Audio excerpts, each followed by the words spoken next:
There you go. Hey guys. Yeah, they. I guess they're just trying to really hard at that one. But welcome everyone. Welcome Meru and Drathar. Actually started reasonably on time. Probably helps because I forgot to eat today. I had a busy day, so I haven't done. I haven't. How many burgers do you want? They're done. Oh. They just read. I don't know if you heard Tal. Oh no, I did. He It was. just said they were done. Oh, okay. Yeah, this is kind of loud. I will probably definitely get one, and then have to turn off the camera. So one? For the time being, yeah. Thank you. And Cool Shot, welcome. So, I am assuming we're gonna finish Momodora. Actually, I came in and I went to go try to buy a copy of Cobalt Core. One thing that I remember you used to be able to do, apparently can't anymore, is you used to be able to go in and you could buy. Oh.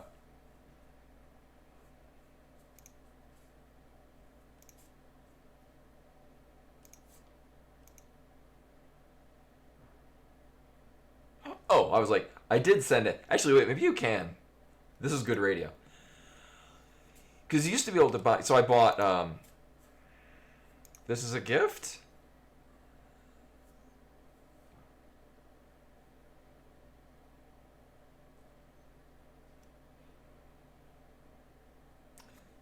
One second. I don't know if it's probably going to display like the last 4 of my my credit card here. We'll come in from this angle. So, because it used to be a thing, because I would like to buy a copy and I would like to give it away. Select gift recipient. Can I just select no one? Apparently no. Now I do have one that's in my inventory because I bought it for my brother, and I guess he hasn't redeemed it yet, which no problem with that. Okay, I guess I have to. So it used to be here. Let me bring that. Where's that? Oop, there we go. What used to be is you would go into your inventory. Like I have a copy of this game that I bought a while ago. Decent game. I bought this in like 2015. I've had this in my inventory for nearly a decade. And I was like gonna give it away, but nobody wanted it. Either or. That was my plan. I was like gonna buy a copy of Cobalt Core and give it away. But the likely situation is we're gonna finish this, and then I'll do I'll demo Cobalt Core. Actually, I could probably even just play what I have where everything's unlocked. Spoilers: there's 2 unlockable characters.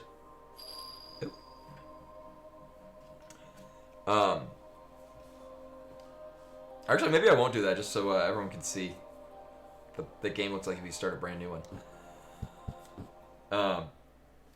Thing is that. Okay, where the hell are we? What the hell are we doing? Some of my favorite. Oh, right, we were talking to the snake. We did a thing with the snake. Did we? Right, in exchange for performing a ritual, Great White Serpent asked for 2 millet dust. Okay, so we're bringing it back over there. Did I do everything else? Right, because it's going to get rid of things that are blocking this. Maybe that? I think it's also blocking that. And then there's another thing. Yeah, that all the way up there. Alright. So basically, we had to fight a boss. I gotta remember what buttons do what.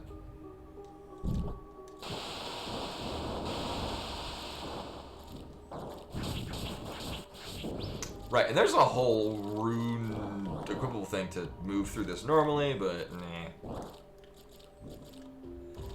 I can just spam the dash and it works the same way. Also, I readjusted the camera without paying attention to where it actually would be in relation to the map. I think I lined that up pretty nicely. I'll say. So last I was aware. Oh right, yeah, we can walk line. Oh no, right, I gotta voices. Dora, I did not expect to find you here. Also, I thought I might have had the microphone muted, but I did not. I forget. I forget what I was doing for these voices. I did not plan on doing voices for this game, apparently. Hello, Momo. We have to take care of the snake here. About that. Ah, the priestess has returned. Perhaps the priestess could explain the situation to her red-haired friend. Dora, this is the Great White Serpent. She's on our side. You can't be serious. I was looking forward to turning this creature into a meal.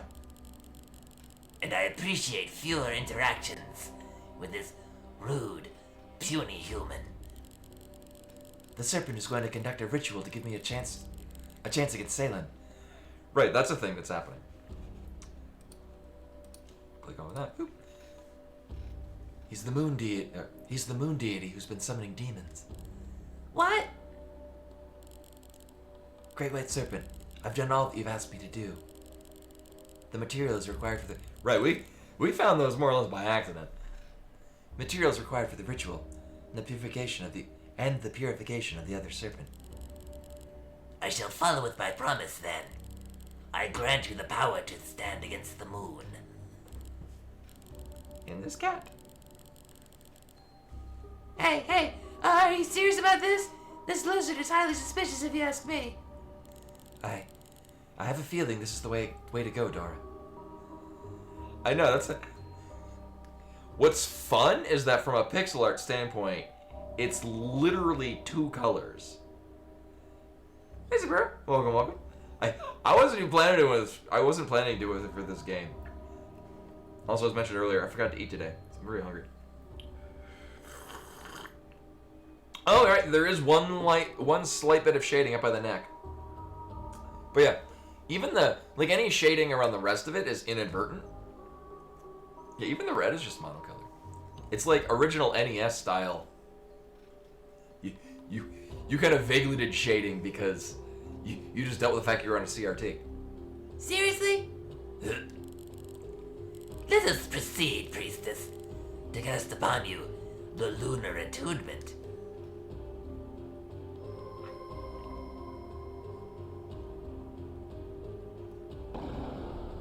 Mm-hmm.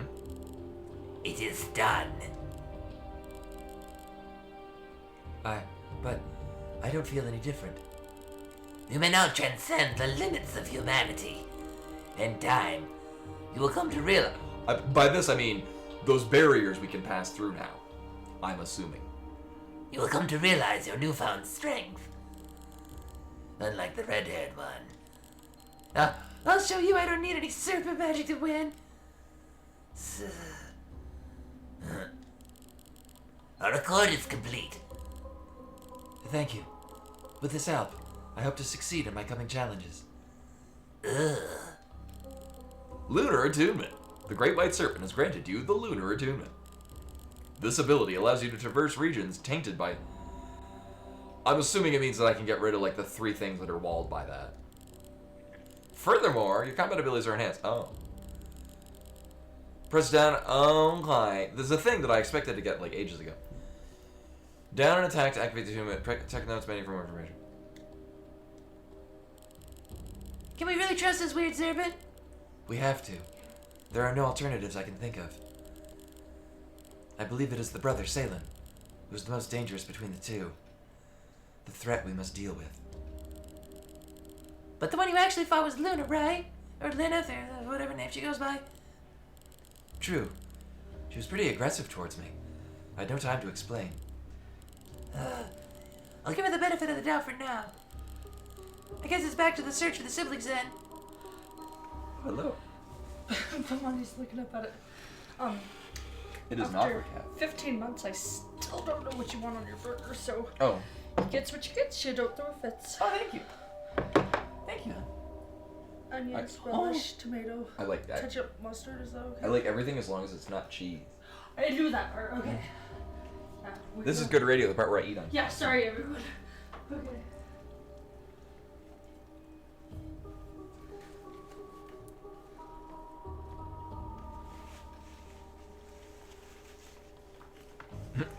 The loony.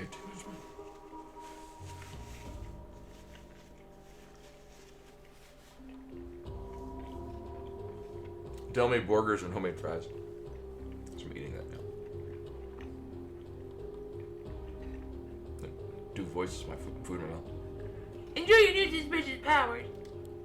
I will. Mm-hmm.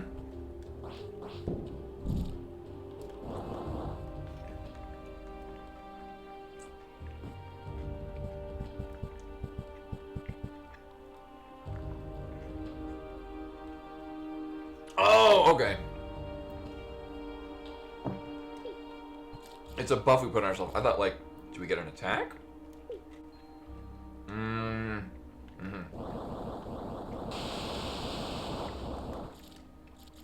Also, Bivani is right in front of the monitor.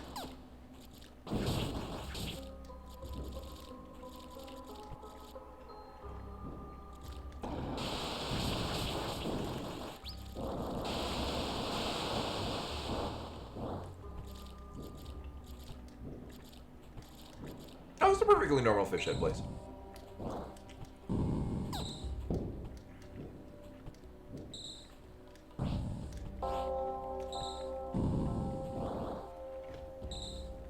However, this is a weird place for a cat to appear.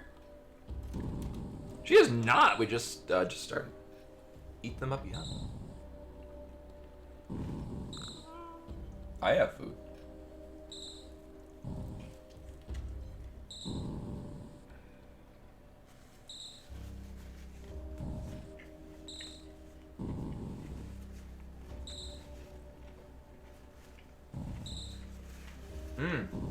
Any requests? The chicken and catnip one is nearby, and she really likes those. Gonna get a treat from Deanna.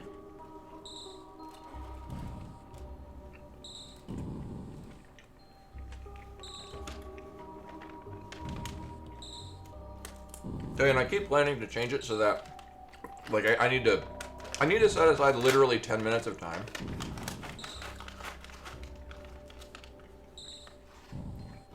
So that the hats you, the hats you just, rather than paying for hats, they all cost the same, but it all is for each individual hat. And then what I can also do is I also put, like, cooldowns on that one, so that, like, you can't do it the same one twice.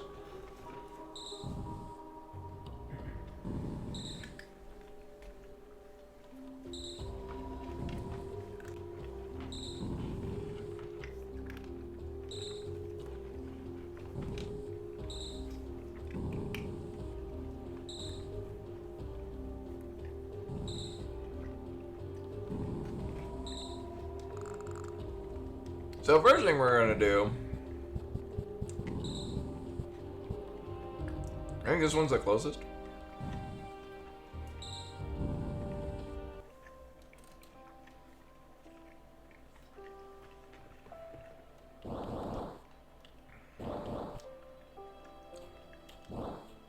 There's like a card thing.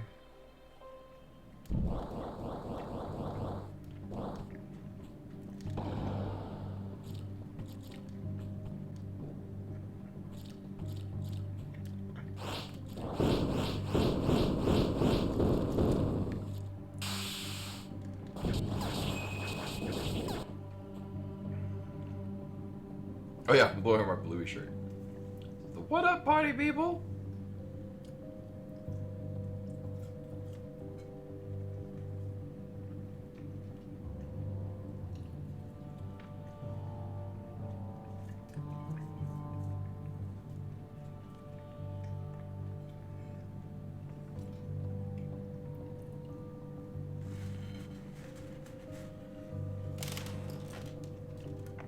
Meanwhile, I'm also eating in between things.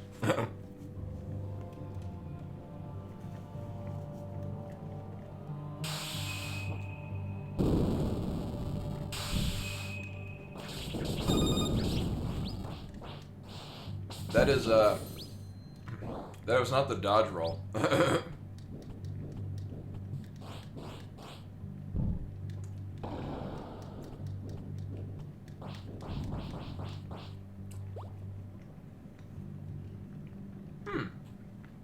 Increases the damage done by critical hits.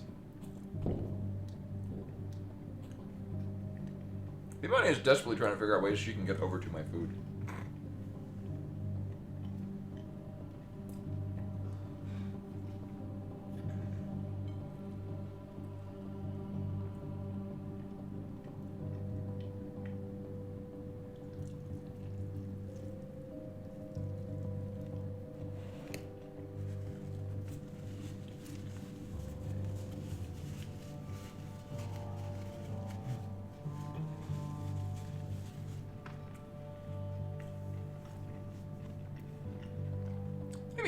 Welcome, welcome. So I'm eating on the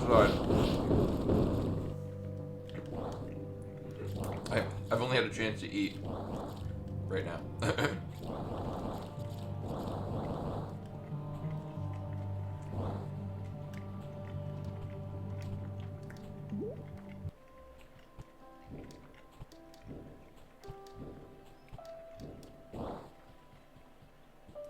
And the next one.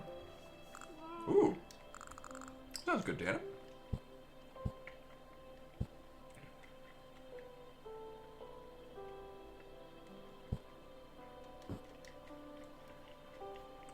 And actually, the funny thing with the resolve, if there does happen, if we do finish this in time, and I get to show off Cobalt Core, one of my favorite characters in that has a lot of things that are, well, you don't really have to do math. References, doing math.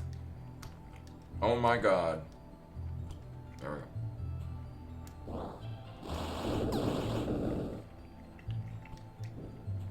go. Oh, nice. I remember wanting to get into Warhammer 40k when I was a kid. And, the card shop that I played Magic at when I was little had, like, open tables, so I played it there. And then I asked my mom to get me miniatures for it. And, could not find them, but she found ones for Gorka Morka, which were basically the same thing, but all orc-based. So I remember painting those, having a great time, and then no one to play that with.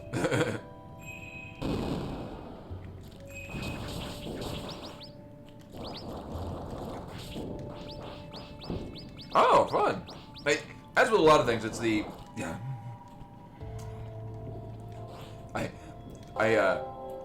I have weird limited time for anything, and like most of my free time is I'm at work and not something is not happening, so I get to actually like play another game.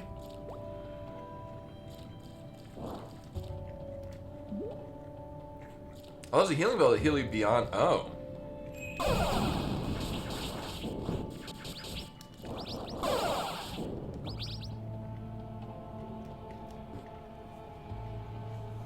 Yeah, last week actually was not busy at all, which is great, because then I got to play Cobalt Core. Oh, again, I'm doing a random Pure 1 sub.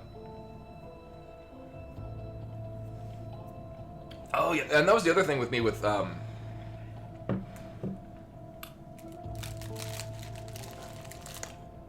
yeah, yeah. Usually, that's why we usually have dinner here, just because, it's, we can do it quickly and it's readily available.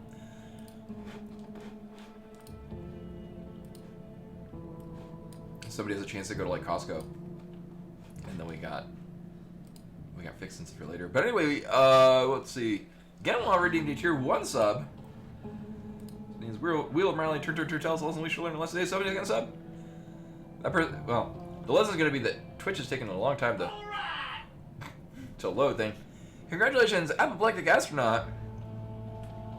You have been chosen by a robot to receive the sub. Please enjoy your art-free viewing and a whole bunch of emotes I drew.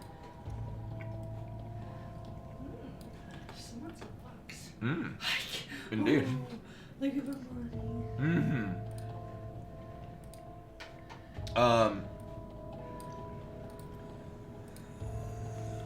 But no, when I wanted to play Warhammer 40k, and then we moved away from there, so I hadn't, not only was it, so I had the Gorka Morka stuff, but no one else was playing it, and I was also living in the middle of nowhere, so it was hard to get to anywhere that was happening. I have an idea as to what we're going to do with this. For experimentation. So we're going to put... So this allows it to restore your health beyond its maximum limit. Obviously there's going to be a limit to this, right? Where's the companion attack more often? Actually, that's really the only one we need. Yeah. Yeah. Yeah. Hmm.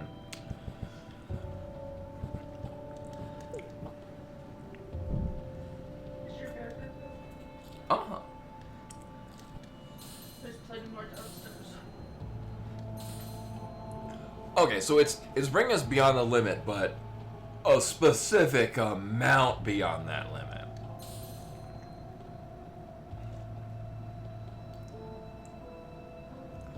And that was the other thing I wanted to check with that is... So, here's the thing. The one-hit KO one actually has practical combat value. Because, like, it means you're in... if you're in critical health, your stamina basically just replenishes immediately. And if you're at full stamina, your attacks do significantly more damage. And there's other effects that it'll have on that. But how much further if we're at the one-hit KO? None at all. Okay. All right. So these both of these hit really hard.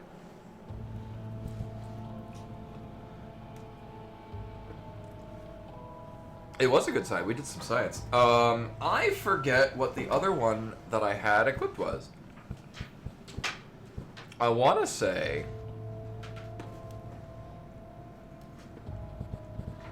Oh, it was this for the status ammo one. Yeah. Right, I know. Good call. Also, Bimani is itching herself over and over again in a spot, and she's got a bit of a cut there. So I keep having to reach over and stop her from hurting herself further. But I think I'm gonna put this on. I don't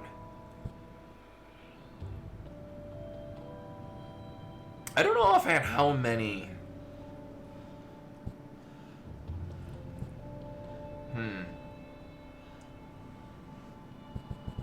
I don't know how often we're critting, but with the other two things that are summoning the swords, well, there's at least one. Oh yeah, and I don't really need that. I want...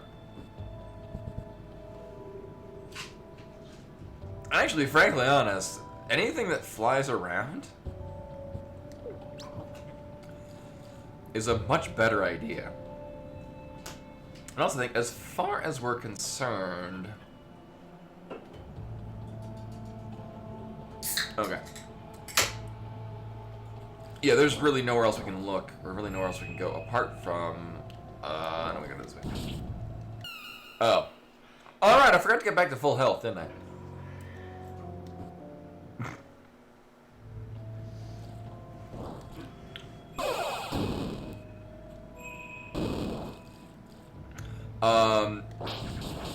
Yeah, it would be the first time. Oh,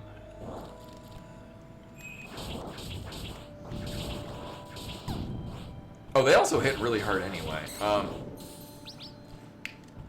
So we're kind of bottlenecked into where we gotta go.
What's that? What's that game called? Momodora? Okay. Moonlit farewell. I refer to it as the game of the snake game. Because that's all I saw that one time. Oh. And I was trying to describe it to Del. Mm.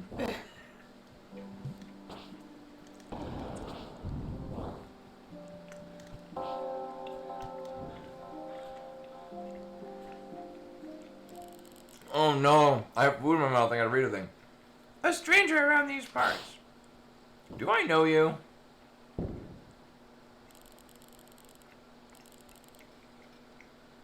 Welcome to the village of Macon. Oh, what's left of it. Ooh, you're a badass. I'm Yuya, the chief. And you are. Answer me! Calm down, please. I have an explanation. The explanation is that we literally can only go here. It better be a good one.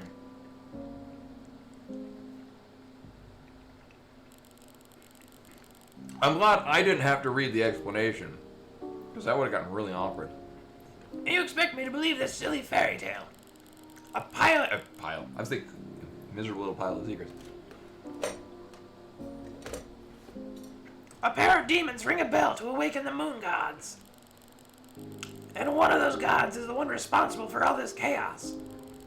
That's our assumption. We're trying to find a way to bring things back to normal. That's why I've come here to your village. I'm searching for them. I appreciate any help you can offer, Chief. What makes you think of them? This is hard when I'm still working on food.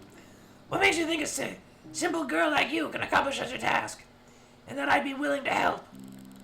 My village has been ransacked and ruined. My people killed in their sleep. You will only find demons and bandits hidden in our homes. The ones who suck the life out of our village. Nah. I keep thinking it's about to end, and then I can go about the game. Whatever your goal is, it matters not to me. Turn back now and go elsewhere. Yeah, I won't, because I can't go anywhere else. This is the only place left in the game. I won't. Why? Things may seem hopeless now, but we have to fight for our future. For the opportunity to rebuild your village. As a leader, you should believe in that. How naive can you be? Go then. Search every nook and cranny you want. For secrets and shit. See it for yourself. Yeah, I was elected to play this game, not read it.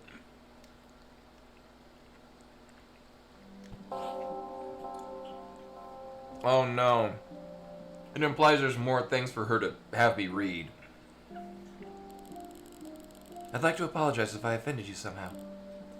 Please, just leave. I don't need your pity. There's hardly anything any of us can do in this situation. Here, Ashmore. Welcome, welcome. The priests of Koho are fighting to bring peace to the land.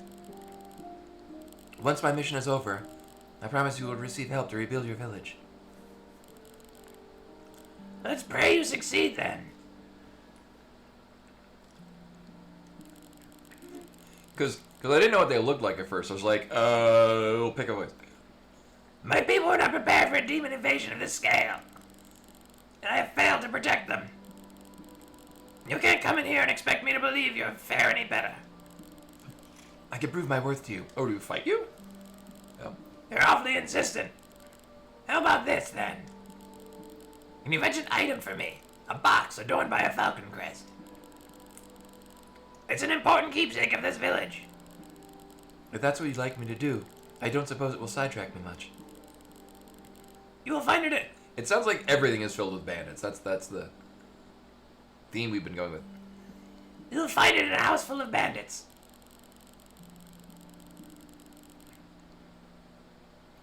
The local mountain bandits used a few brain cells to take advantage of the current events.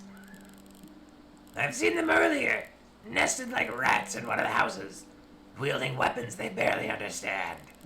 I will be back soon with that box. I'm going to keep talking. Be careful, there are ambushes and other traps. I don't think that's going to be a problem. My. I suppose appearances can be deceiving. And see.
Oh.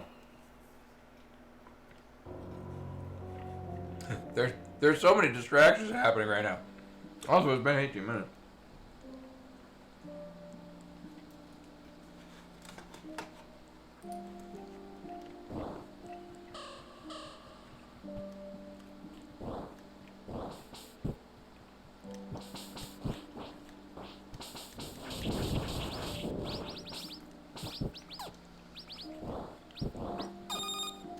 I literally just ran right into it. Oh my god.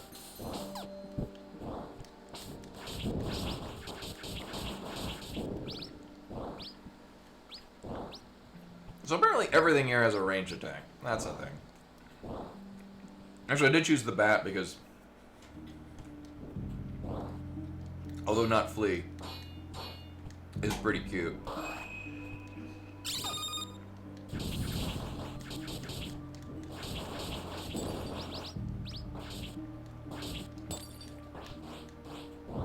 Also, the other one that flies looks exactly like an enemy. An enemy from earlier that's actually kind of a pain in the ass. So I would like to not use it because it looks like that enemy. Actually, at this point, I might want to do the one that drops magic ability things, because... Yeah, moral of the story is pay attention so that I press the dodge thing and don't just, like... You know, assume it's like the last few areas where everything dies in, like, one hit.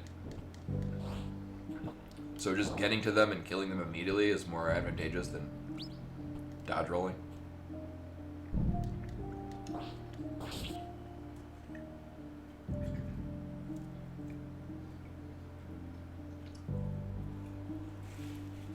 There's also potato.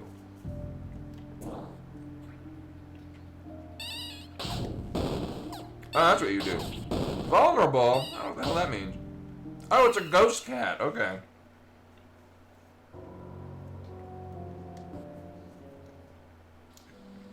So that just dashes back and forth?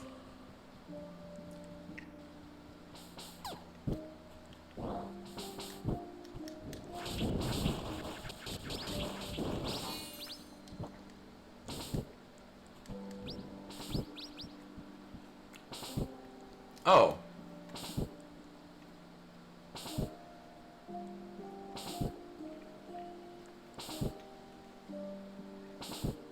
Well, that makes it a...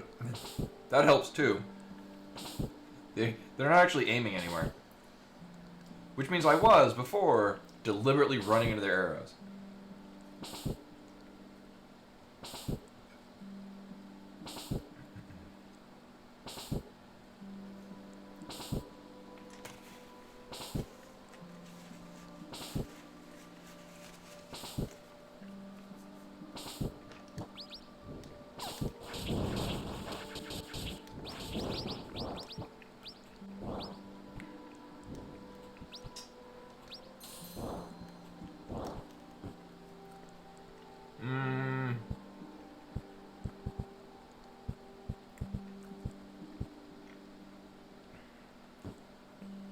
Oh, not that one. Yeah.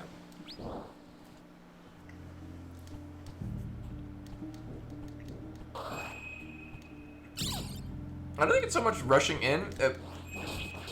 It feels like it's set up to be like an old school,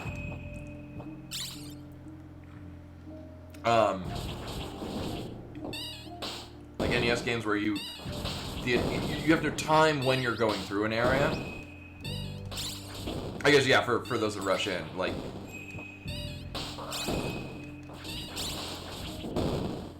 The challenge is knowing where it is and when you need to jump.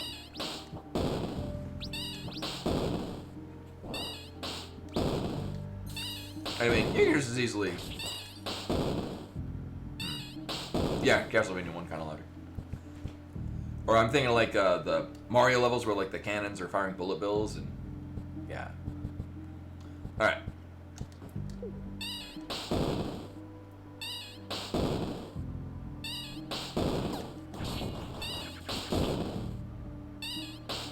So my thought is that if the health... So if I hit it once... There we go. My helper guy will shoot at it every now and again, which will trigger other things. So I can finish these potatoes. Well, go team!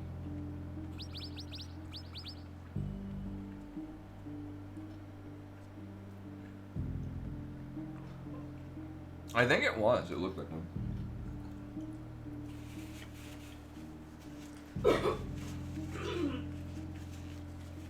Oh yeah, and what Tana was saying, therein lies why I was never good at the Sonic games. Because I went into them with the understanding, oh, you want to go fast. But in fact, you don't want to go fast.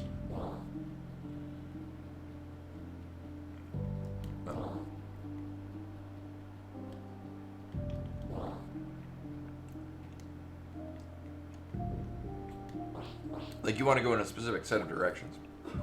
A ducky? I hope it does something different than all of the other ones. No, but it is a rubber duck.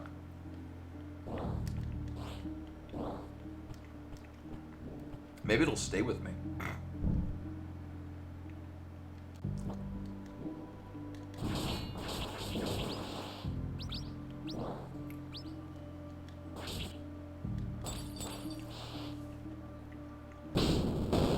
Oh no, it's a stupid cat.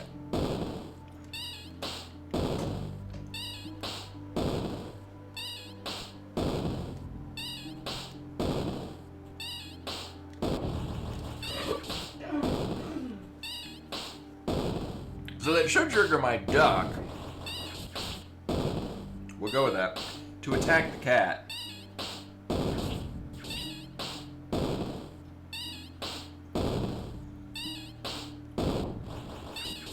Got a nice rhythm to it.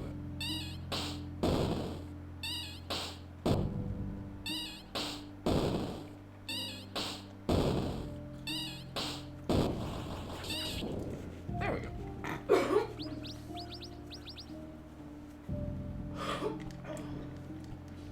Is this going to open up our fast travel above?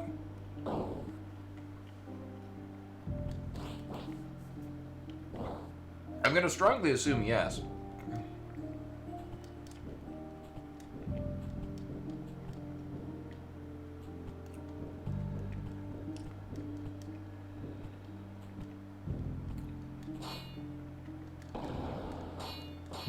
Or I guess no.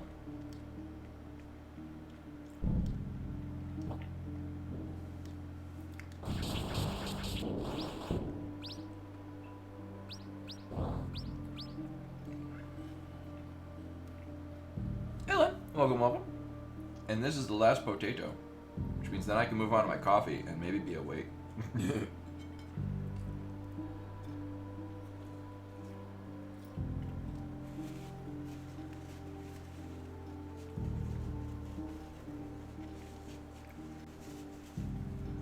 Actually, I'm also quickly gonna run and rinse my hands off. Actually, no, they're not that bad.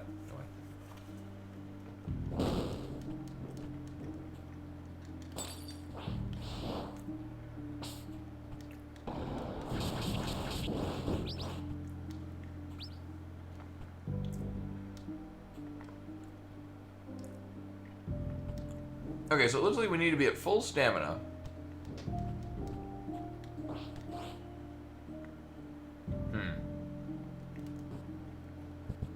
In order to use the moon thing. I have an idea, though.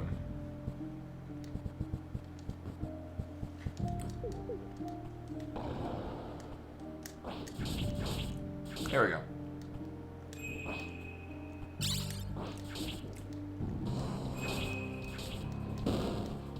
Well, that doesn't work out at all. Well, shit.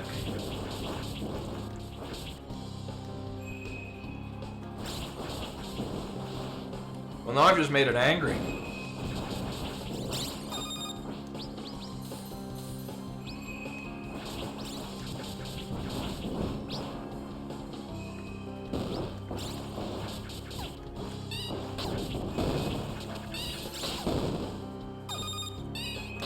What else is like, if you just touch it, you die.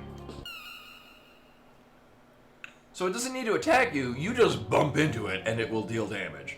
Well, that's good to know.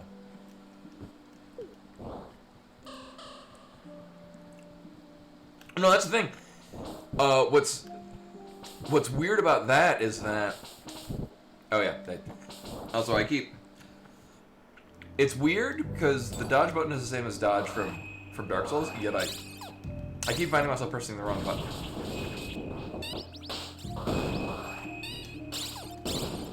Oh, and they hit scan. Okay.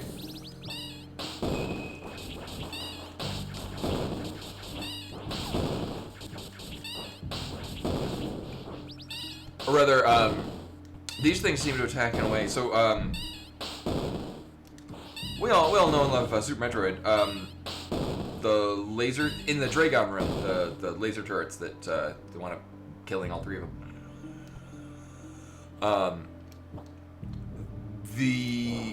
The shot they fire actually looks for where your position is and the momentum you have, so it will aim for where you will be. Which is why they're really good at actually hitting you. Yeah. The issue we ran into here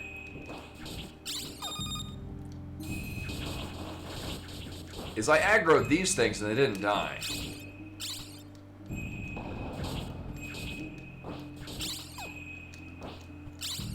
And so then they started shooting from off screen. Also, I probably need to like actually pay attention to the game and not try to talk about what I'm thinking of. That's also not helping. So we're at the part of the game where several things are all happening all at once. So this is a difficult game to stream, actually, or at least streaming effectively, where you're actually interacting with chat and whatnot.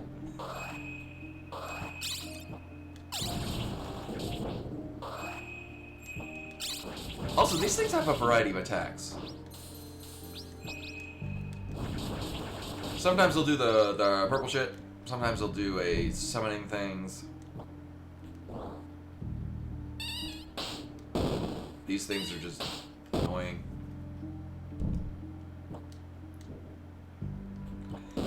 Yeah, so things down here have a lot of health. I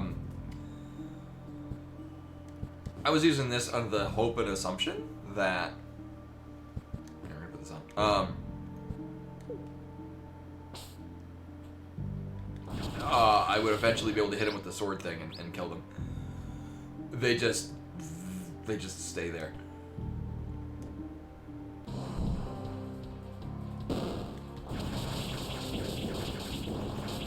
Downside is now we've aggroed the thing at the top.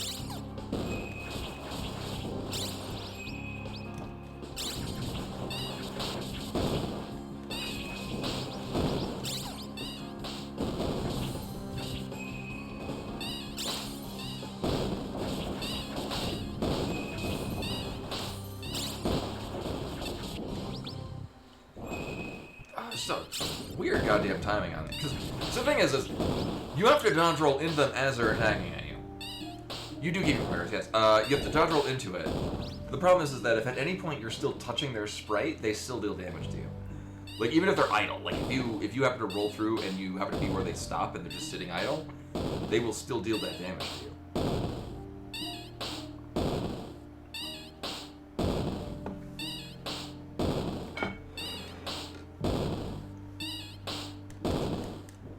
I don't think I can hit it from up.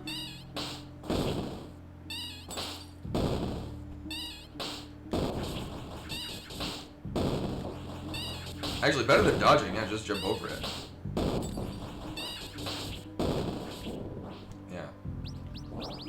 No reason to dodge through it if it's just gonna...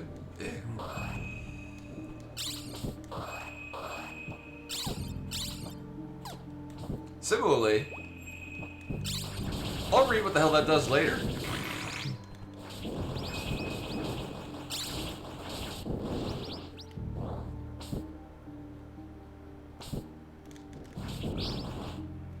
Alright, what the hell does that do? Activates a special attack when the healing bell is used twice in a row. Oh, interesting. I like that. Because we're at the point now where healing bell is gonna be used more than once at a time. And then I want. Oh my god. No. Oh my god.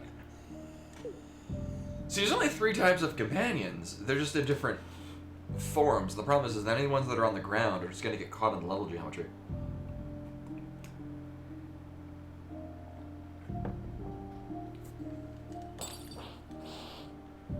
Where are we at?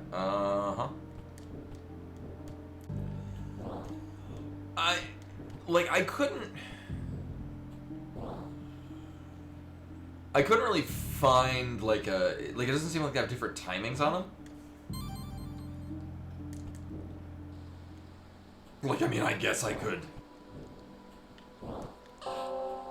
actually like count. Well, the other thing is that the I guess we could test that with. I got an idea. We'll test it. Cereza, what should I ask her? Do you have new things that I can buy? Nope.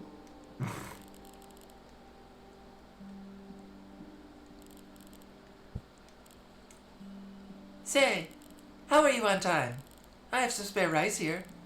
It'd warm us up in this rain. Or like going under a shelter. Should I spend time with Cereza? Okay, glad you accepted. I know, right? You just kind of happen to be here. Like, I took the highway. I can't believe how delicious this is. You're good. I'm so glad you like it. Thanks, Cereza. I feel like I have to ask. What is the trick? You know, oh, that's the trick to get here without dying. to get this flavor. Ah, secrets of the Liz family. I will consider telling if...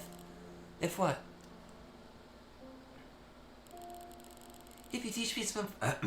if you teach me some fighting techniques. Does it have to be me? Is Dora stronger than you? Yes, she is. Then why is she not doing this shit? I'll ask her to train you. Yay! I'm tired of running away from demons. I want to fight, too. You could start by selling me things that I need. If that's what it takes to get the recipe from you, then. Your training will be in when we get home. I can't wait. So sometimes when we do these, like our bond with Cereza, okay, reach maximum friendship. So in other words, to just not decline the...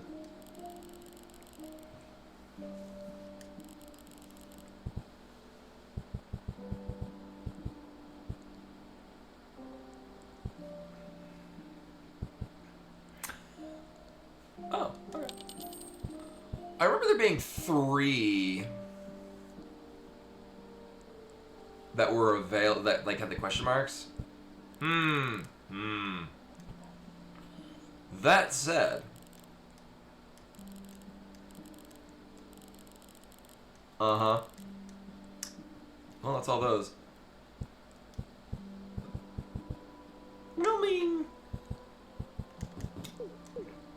Oh, I won't be able to test that. All right, so what we're gonna do is we're gonna test. I'm gonna put on the companion attack more often.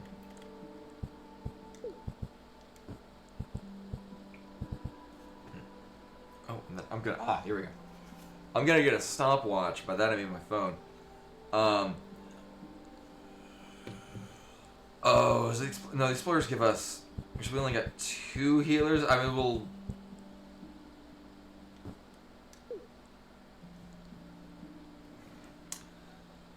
So I'm gonna start a timer when one of them. Nope, stopwatch. There we go. When one of them spits out lunar crystals, and then I'm gonna see how long it is between them, and then I'm gonna change to another one that does the same thing and see if the time interval is the same. And I have the thing equipped that makes them operate faster.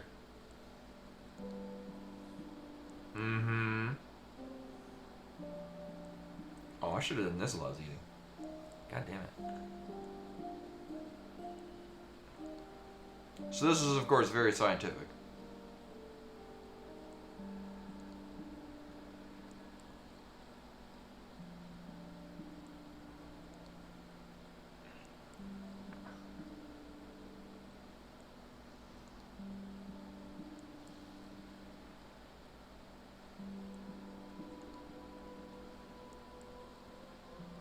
Maybe he doesn't want to do it in the rain.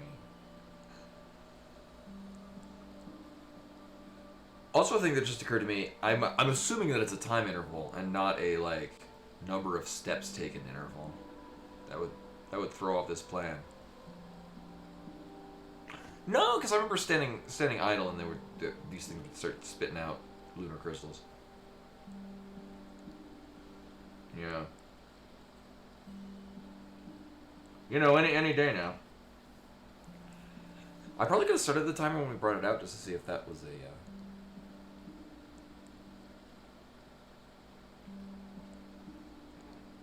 Like the starting point is when you first bring them out.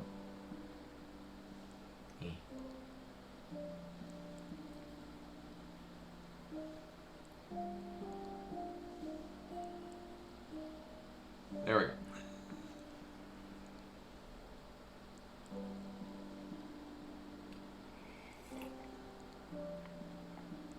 Well, in my experience, it was dumping out money pretty consistently, and then I had the things where it would automatically collect lunar crystals, and I got a ×3 modifier on them. That's why we have more money than I know what to do with. I just bought the final thing from the shop, and it cost $800. We've got almost 3,000.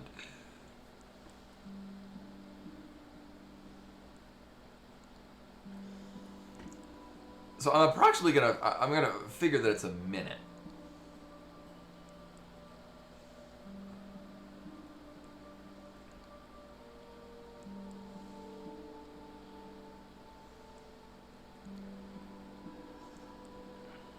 $55 seconds.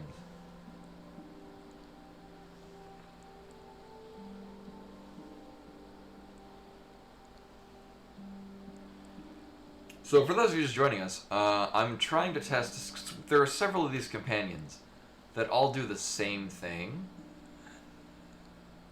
and I'm curious whether or not there's an actual functional difference. Like some of them have a higher frequency of doing that thing, because some are just any of the ones that just run around behind you tend to get stuck, and that's bad. So we just passed the minute and a half mark.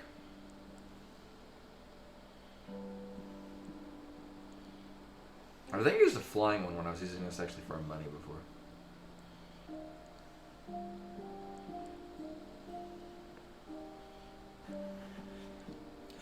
I wonder if like the base timing is probably like 3 minutes, and that the sigil that makes it faster brings it down to 2. Alright, so that was 2 minutes. 2 minutes almost exactly. So we're going to reset this. What I'm going to do, I'm going to change to... This is the one that I was using before. Actually, I'm going to start the timer immediately upon bringing it out. Assuming that that starts the timer for it. Pick these up. And I'll do a lap timer when it does it, just so I've got splits.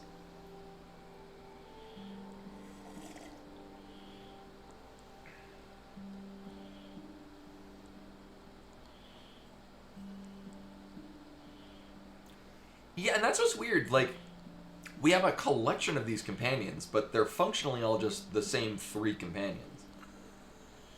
And, like, the ones that get stuck on things will, like, teleport to you, like... It's why I'm curious if maybe they have different timing intervals on them.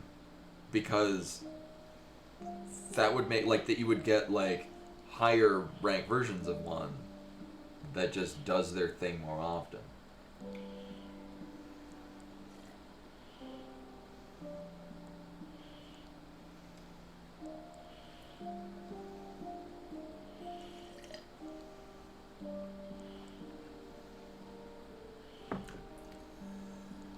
So I'm assuming it's gonna... So if this is the same, it's gonna... So we're at minute 15. If it's the same time, I'm gonna be at 2 minutes. I'm also... This is sort of approximate because... I'm using... I'm assuming it started when we brought the thing out. I was kind of hoping it'd be a minute 30, because that would definitely line up with my hypothesis.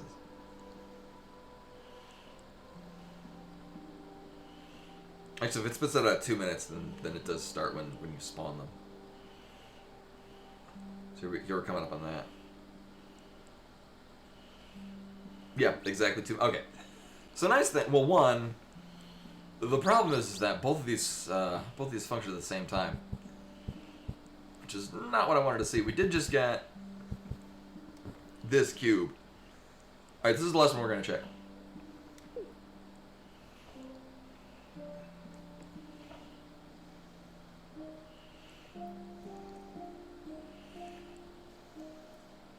Yeah, well, because it's so the weird thing is that the companion's attacks will also proc the swords that we spawn when we attack things, which will basically give them numbers what you're looking at. So it might have just been the black bat happened to the number you saw happened to be when the big sword was hitting it, and the duck one was when the small swords were. Yeah, we got this. I thought it'd be cool. It looks like a test pattern on a Super Nintendo.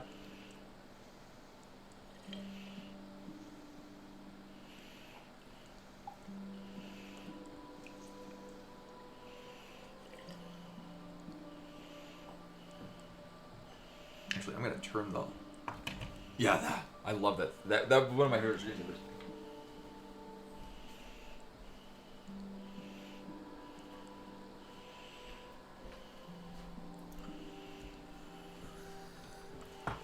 Turn the other light off. Yeah, the cube that kept like resizing itself. That or the old standby of the maze.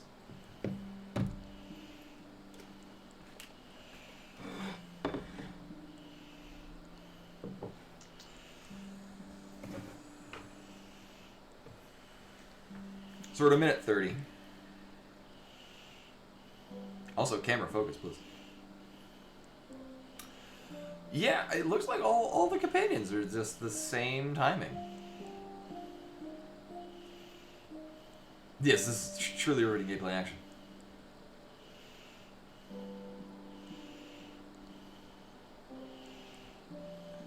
Yeah, here we go. 6, 7, 8, 9. Bloop. There we go.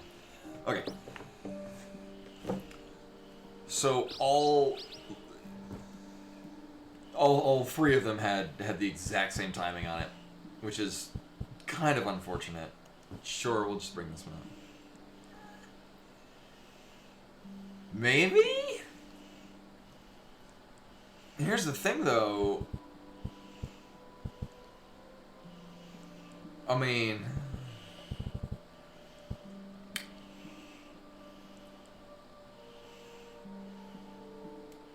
Also, if I remember correctly, they drop random amounts. Because I remember that being a thing with, oh. Hi, Cannon. Oh, not the loon. I just ran right into that thing, didn't I? I have to bring this up because it seems like we're going to need to heal a buckload. If I remember correctly, I think a lot of the companions just nope out during boss fights. Like, not the ones where they, like, spawn in, like, several enemies. Turn that a little bit. Camera, plus. Like, the gauntlet fights, like we were doing before, they stay for that, but I think bosses, they just nope out. I could be wrong, because it's been like a week since I played this. I want to do... I got a good feeling about that. Because if we need to... functionally, that's gonna... It won't move. There's something keeping it locked. Then hit it! No. Functionally, it's gonna give us more heals.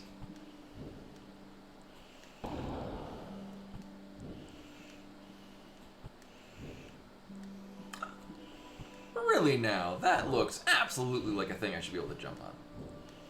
Oh. Oh, that's a thing we can absolutely jump on. You know, once I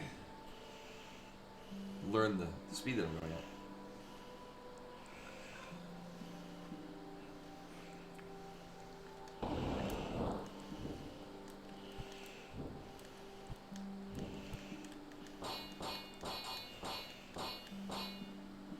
okay.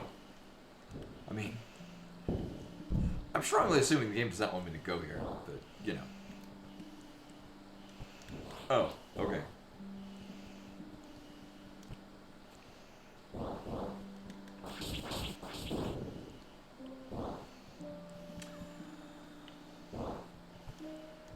Alright, so we have our checkpoint right here. Actually, can I? No.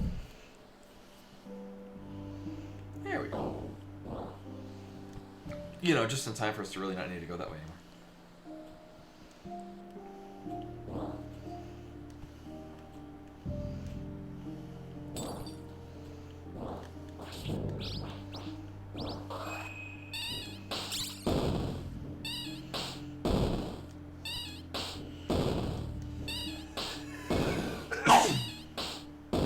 Woo!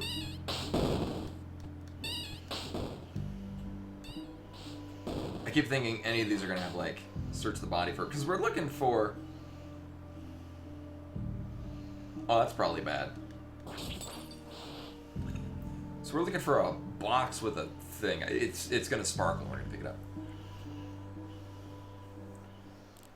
Momo, we're surrounded by enemies. What are you... Oh. What are you two doing here? This is what... One of the most dangerous. You're telling me. one of the most dangerous places you could have come to.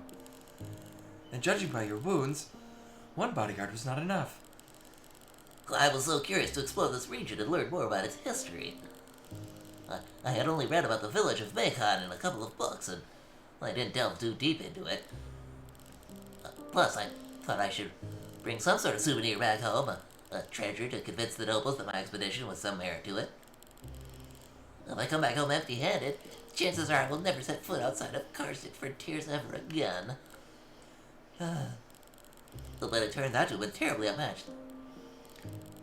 That's not exactly true. There's only so much you can accomplish with weapons made of steel. I'm sure you've seen that for yourselves. Here, let me heal you two. Hooray. Oh, feeling better? I'm good. Well, I feel incredible. Thank you so much, Momo. I have my own mission to complete, but that doesn't mean I'm leaving you two to die. Despite your travel experiences, please follow what I'm about to tell you. If you want to get out of here alive, Yes, ma'am. wait here for a bit until the opening to escape presents itself. There was a red stone at the entrance of the village to protect it from harm. I remember that. Head in that direction to find the chief, Yuhia. She's somewhat friendly, Somewhat. and ask her to take you back to Koho. All right. But Chief, we'll do as you say. Thank you, priestess. Stay safe. I'll meet you later.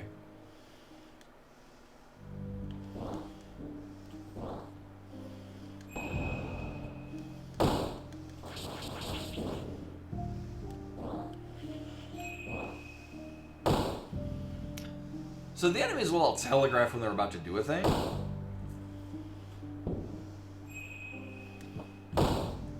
But it's weird following the timing. Oh, it is the Castlevania policy of bumping, actually the Mega Man policy of bumping into enemies is also going to damage you.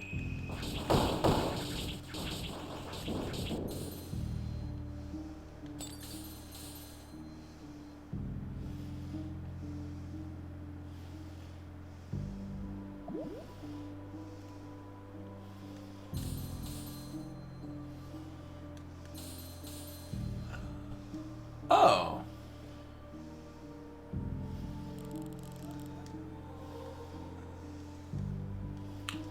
Did it make the first one free? Oh. Oh. Hold up.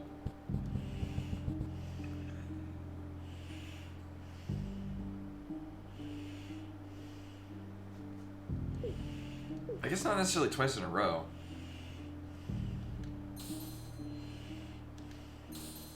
Oh, okay. So the second one is free.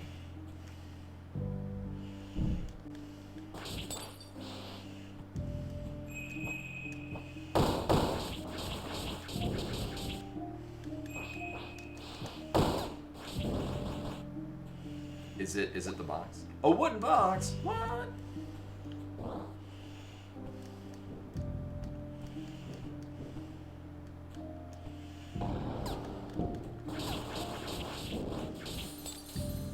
I keep doing like the down and attack. Like all through the game I've been doing down and attack, but also to be like Sword Kirby and Smash Brothers. It does not do that, but now we do have a thing that reacts to when we press down and attack. Which is not the thing. Where the hell are we going? Actually I want to check what that is.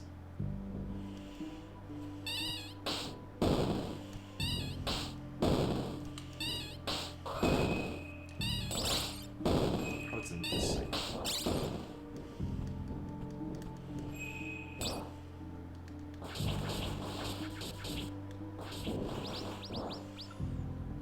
Okay. It's like, they're saying there's a thing here. We need all of the plus powers we can get, too. So we have one path that's going down. That's where we probably want to go. I would like to go back to the village, because we have the thing, and the village leader lady is probably gonna, I don't know, give us some cookies.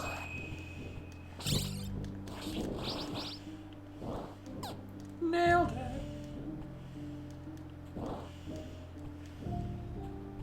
Also, I'm just thinking, this on one-hit KO would be just dumb. If I remember, actually, what I remember from at least Reverie in the Moonlight, the previous Momodora game, I want to say that it was a more open-ended game. Like so far with this, there's been a lot of going from point to point to point. Like there's the Metroidvania-ish element, but there's less exploring and finding different ways to go through it, and more. You can go to these places, but you still have this one story beat that you've got to complete in order to open up the next area. Which, I mean, you know, each game is different, so, yeah. I would. Here's the thing.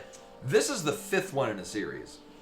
The 4th one is also on Steam, but the first 3 are like, they were free downloads, which actually might be collected on Steam.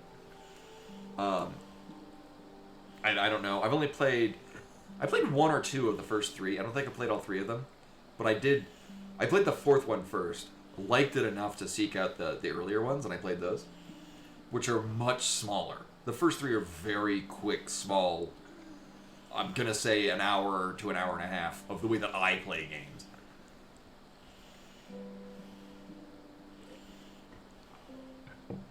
The 4th one I remember being more... Like, this feels like a longer game, but I remember the 4th one having more variety. I remember playing it in a number of different ways with different, like, builds and setups that all felt unique and fun. This kind of feels like I've got a bunch of these sigils, and I really only want to use, like, 3 of them. Here's the box you asked for. Oh, Wait, what? impressive. Just like in the tales. I forget what I did for her. The priestess of Koho is mighty as a warrior. Glad to be of service. So, about this box. Go ahead and open it. What's in the box? Ah! There's some parchment inside, a key and a tiny rock. It's a stone called melodite. I will take it. You can keep the rest. Oh, okay. Old map and windmill. Oh, right. Now we can open up the cave that leads out of Leaf. Do you know what these items are for? That's the key for the windmill's lever, I believe. And the map marks the location Oh. Okay. I guess we'll find that. of another stone, the lunite. Those stones are of special significance to us. If you've met my retainer, Michi, show him that map. He's a pretty large cat who can take you to the lunite's location. Bring me that stone if you can have, and you can have this one. A fair trade. I see. I will let you know if I get my hands on that.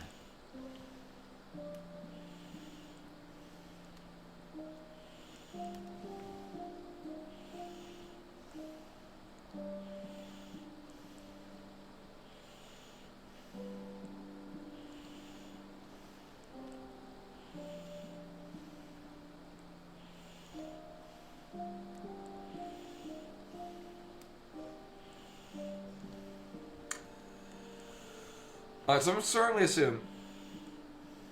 Yeah. Here's the plan. I swear to God, I'm going. We're gonna save. I'm gonna jump to the moon.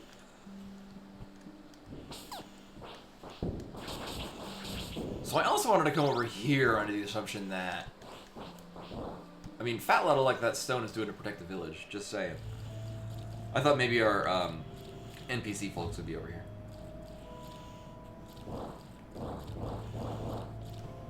So my assumption is that our teleport cat will now have a new spot we can go to. And I mean, I could proceed with the story, but, you know, when have I ever done that?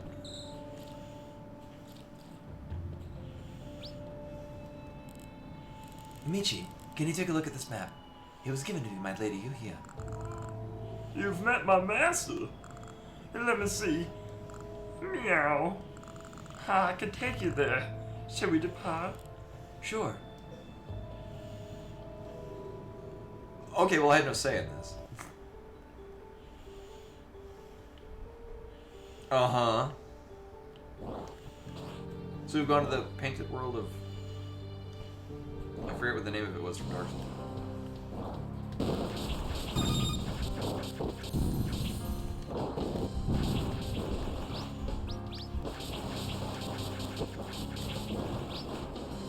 Very Amos, thank you. Ooh.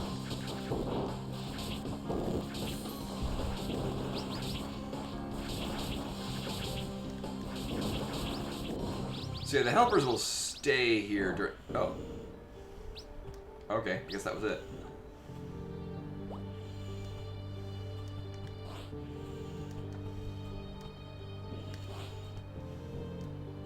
Well, I don't trust that being it. Hey, going, Data. Welcome, welcome.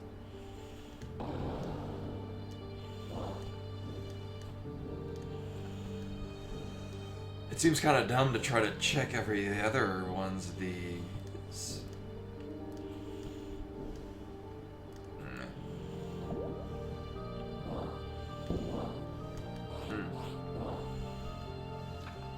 At least it was pretty quick.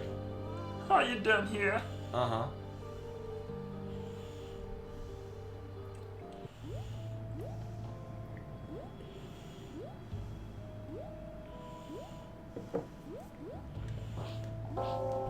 So considering what we had to do to get to that point, it gave us 2 waves of enemies that we fought,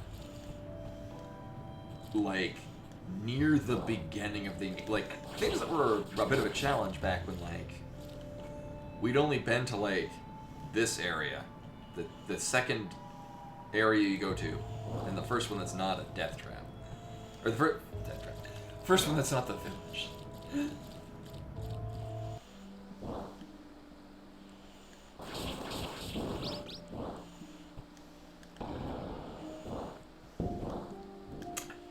Right, yeah. The length of this thing is dependent on how... Wait, maybe I want to look at what this does. Lunite, a celestial crystal of higher purity. This clear stone is treasured by the people of Macon. The Lunite is treated as a vessel for the bond between people, and tradition has the couple sing their vows of marriage before the stone. As the ceremony is completed, the Lunite is then stored away in a hidden location to protect the bond it represents. Oh, so it's probably like her wedding stone. Have you brought me the stone? Ah, yes. That's the real Lunite. As I've told you before, the Lunite is a special treasure. It has no magical properties, but it has far greater meaning to my people. You are a woman of your word. What did they call you? Momo. Here, Momo, as I promised you. Uh-huh. The Melodite is a stone of resonance, which can amplify the effects of bells. It will aid you in battles. Thanks, Chief Yuhia. No, thank you for bringing this back to my hands. Does it make my heal thing heal for more heals? A relic of the people who make on special gemstone. Okay. Oh god, yes, it's like doubled it. Jesus Christ.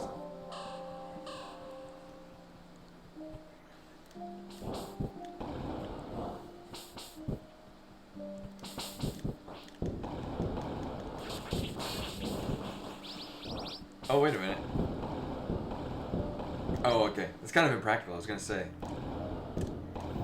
Oh. Other thought I had is if it reset my jump. Basically just space jump with it.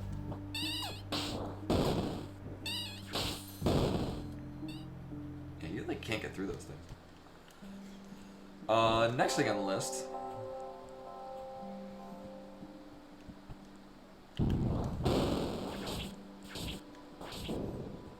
We can do this thing now. Hold up. I already went up here, and there was a gate. Does that also open the gate? To prevent you from cheesing your... Apparently so. I cheesed my way up here, and there's a gate in the way.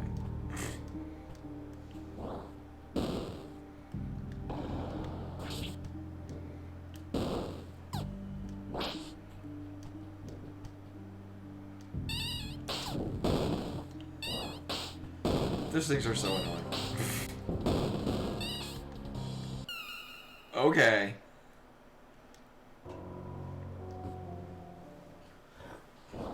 Also, I don't know what vulnerable does, but I'm assuming it made me die faster.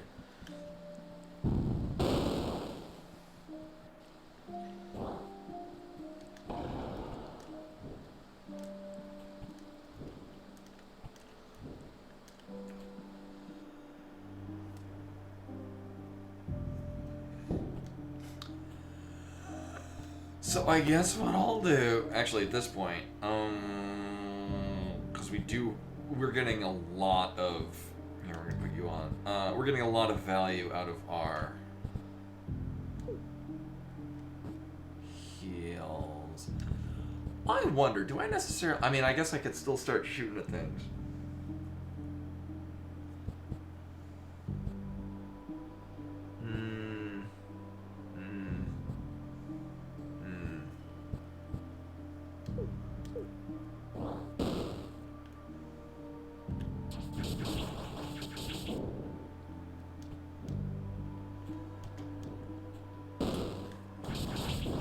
We've just been burning through our stamina so fast, it just kind of feels impractical to fight with the bow.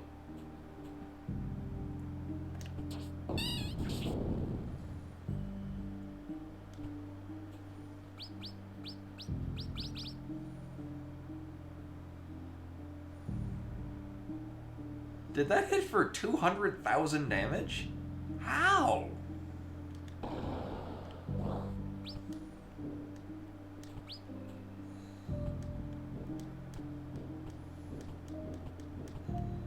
It did. Well, the thing is that that's no different than other things we've done.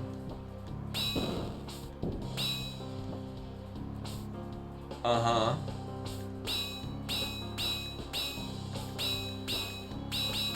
There we go.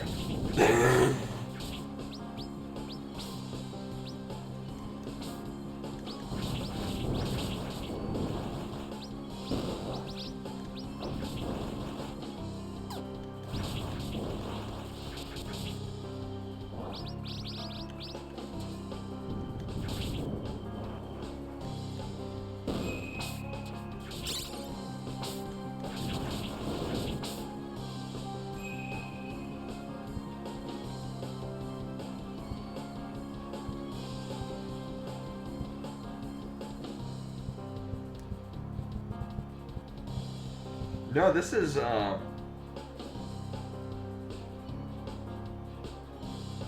this is the same thing we have it equipped. Apparently, so I've used this companion before, and didn't do this stupid amounts of damage.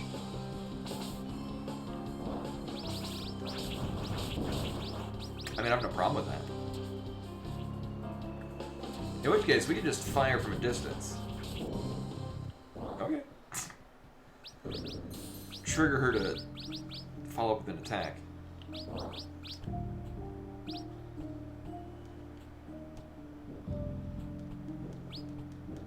Well, because at that point, their arrows only go a certain direction. And I was just curious to see whether or not,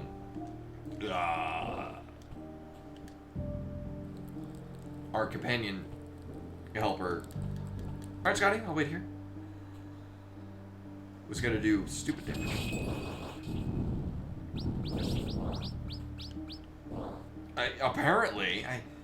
I'm not sure if maybe she's... The attack she does just does Mondo power damage.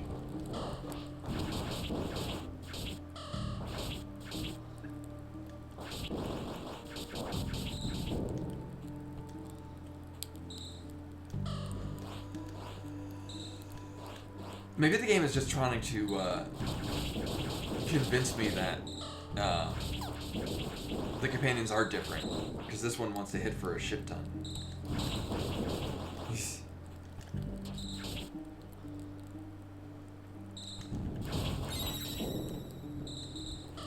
Oh yeah, those are things we were looking for. Uh-huh. Yes, the weirdest thing. Huh. Nuclear launch detected. No.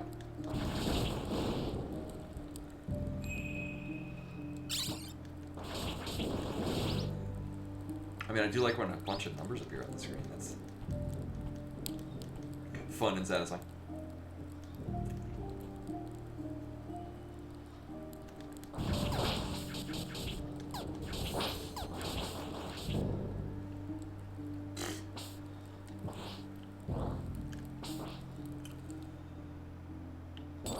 There's this. So that's probably going to appear in triple bow. Oh! I remember this being a thing that you get relatively early in Reverie Under the Moonlight.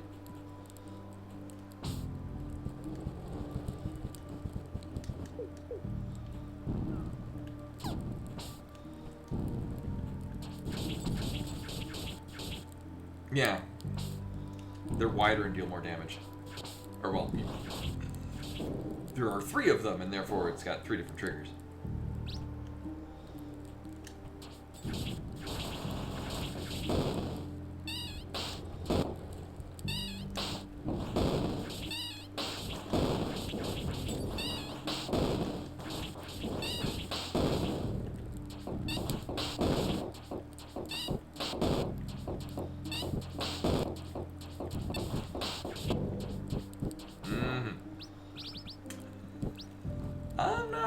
Not feeling that. One of the builds that I did was also a low health build in Reverie Under the Moonlight. Is the 3 arrow thing, and I think all the arrows poisoned. So you would get triple stacks of poison if I remember correctly. Again, this is also like over a decade.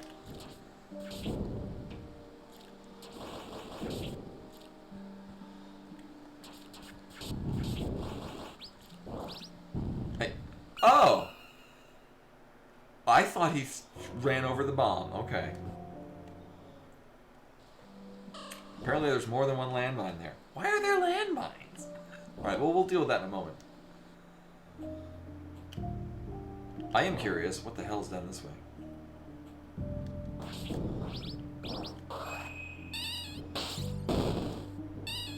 Yeah, that's the weirdest thing. Like, I could tell, like, oh, there's probably something there, and then it exploded on the dude. I'm like, okay, well, that dealt with that.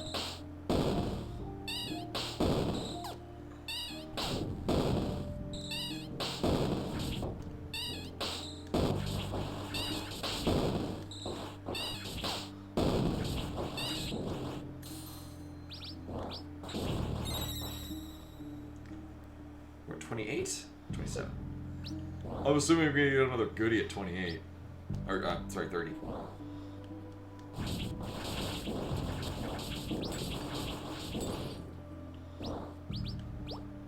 Automatically regenerates my... Oh, well, that's...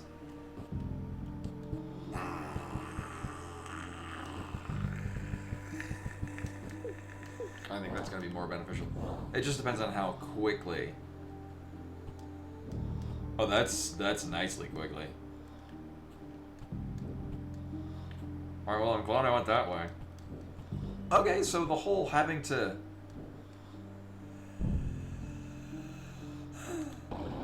I guess talking to the lady was a required event.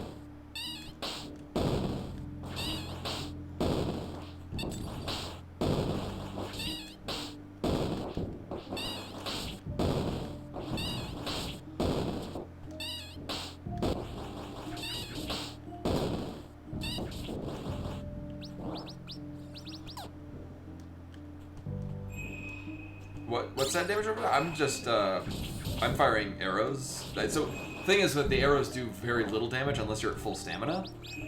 That was mostly just to yeah. Oh, and yeah, it was the arrows, and then also the just base that attack is not very strong. Yeah, there's some. So yeah, the base just doing this. Some enemies are also armored, so the 30 that was popping out would have been that probably. I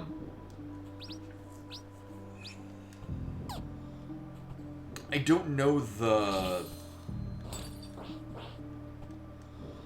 nuances of it, but some enemies would have like, yeah, fraction, like half damage, and the number would be gray. I don't know what triggers that or prevents it from happening. It just happens sometimes.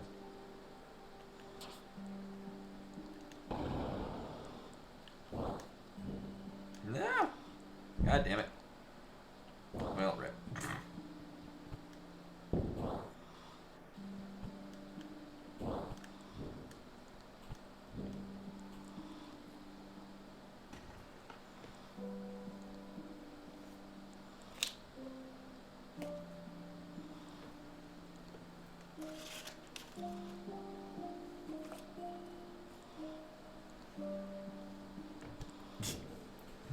NPC can't figure out how to actually stay on a platform.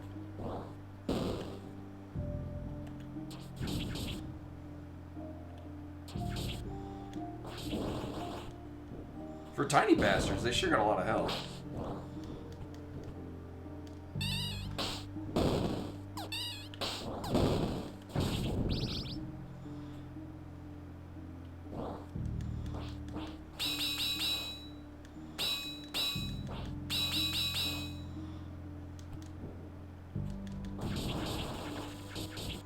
Okay, I guess things were gonna spawn behind him.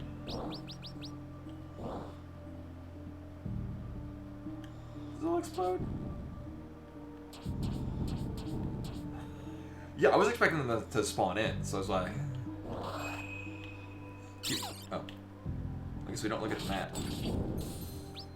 I'm sorry, I just assumed that getting our, the semi-range attack would start to get things behind him. Boop. I don't know why I'm putting in a conscious effort to pick up all the money, because... Like, we can talk to the save points and get, like, a buff out of them.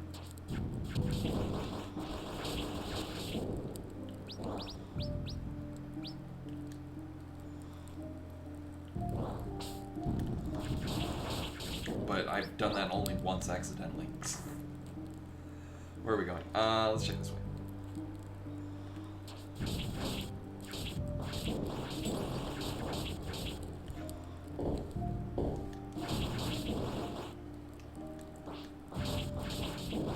The screen shake on hints. It's very satisfying. I guess it kind of translates to if you're if you're watching it. From a gameplay standpoint, each hit feels impactful, even if it's not. I do not like these enemies. You just have to get them in a good position. They follow a pattern.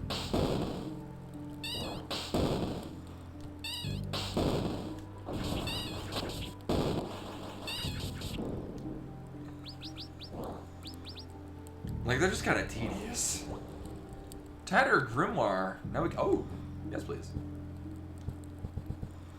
Well, now I get to have another one of these. You might be able to turn it off in here. I like it. It depends. They can be overdone. This feels tasteful. I like it.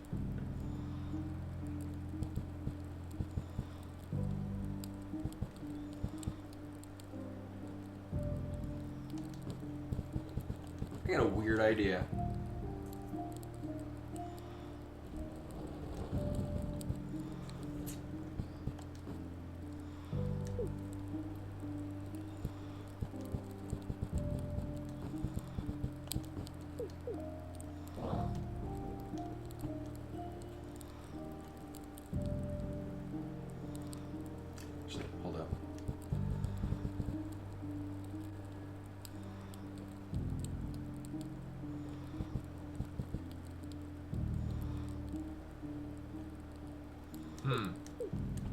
was gonna say we could ride at infinite stamina.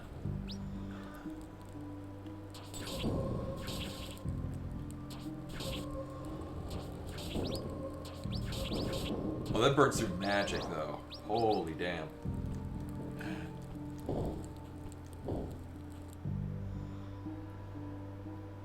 Take care, Shannon. Yeah, hopefully we don't run into any mines.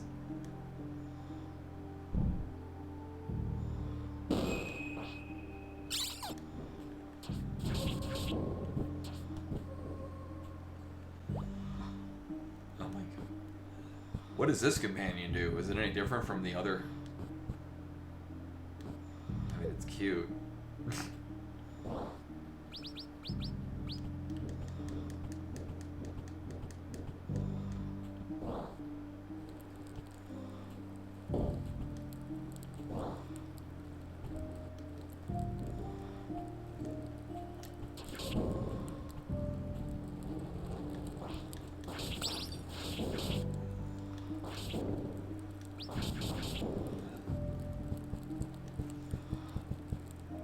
That just seems very expensive. Oh, that's because it's all of these were. Yeah. Here, hold up.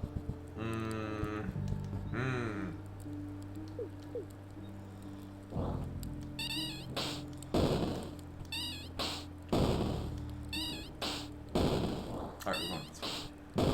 Right? Alright. It's like, how the hell do we get down here? Excuse me?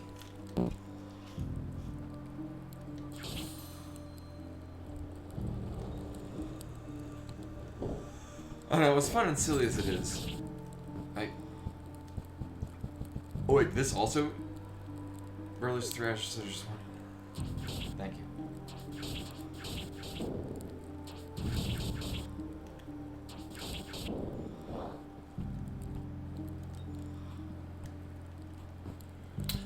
I mean, it does make our bow hit. Oh, because we're constantly strong shot. Let's see. The problem with these is that that's great, but it's gonna wind up just burning through magic.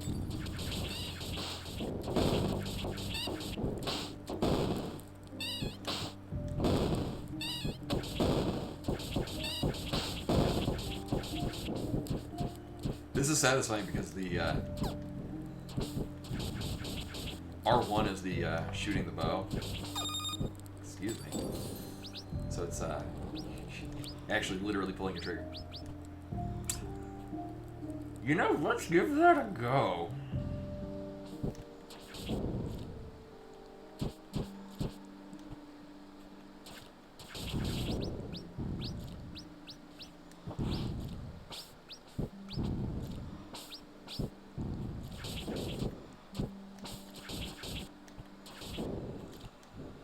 I have... Oh, that's what that is. Okay. I have no idea what's causing things to hit for, like, a ton of damage.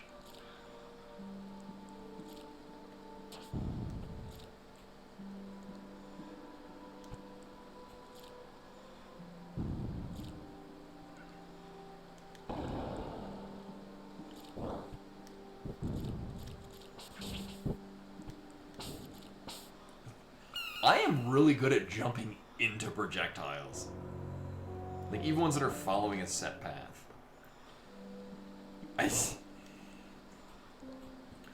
I just have to be in the right spot at the right time to get hit by that.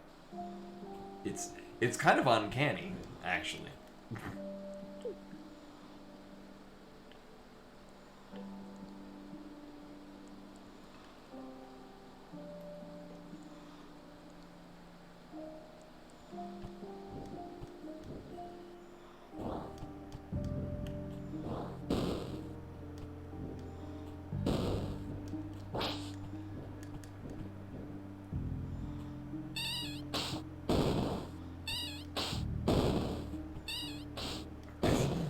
Hey, we can just ignore that dude. That's great. I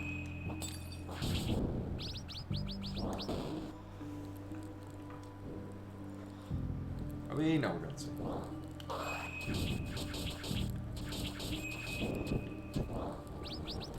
Oh yeah, because we have infinite stamina. That does not apply to this though. Yeah, yeah, that still runs out.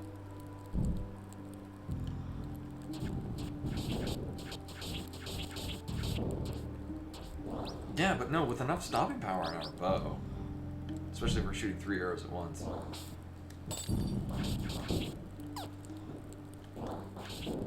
We're taking more damage, but, you know, I'm kind of good at taking a bunch of damage anyway.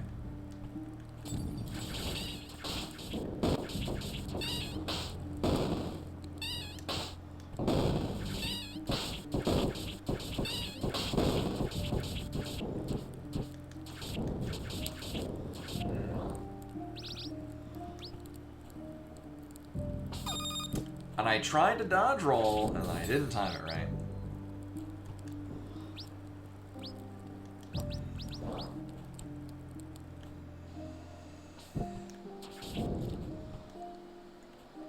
Yeah, I'm not sure. I just feel like maybe I haven't picked up what the dodge roll timings are in a lot of these things. I mean, in most cases, I don't need to really pay attention to them. A lot of them telegraph it.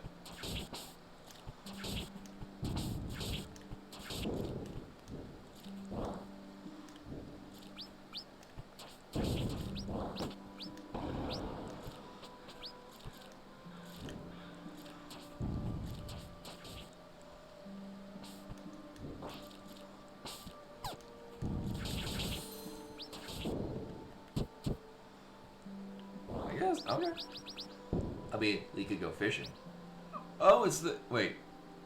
No, it's Gilgamesh's, sorry. Wrong game.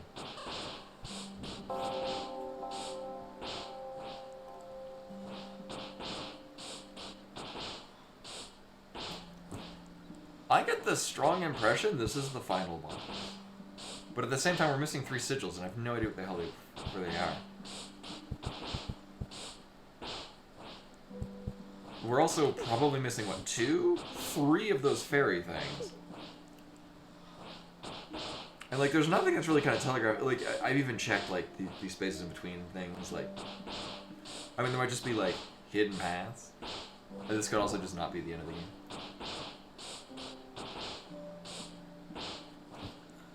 I'm also gonna not go in with the thing that's gonna make me take a bunch of damage. I'm gonna go in with consistent things. Where was it? Oh, wait. Oh, where was it? Oh my god. Oh, I've already got it equipped, never mind.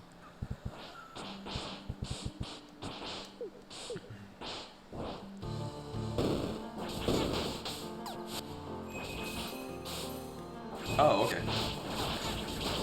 Like, why is everyone here?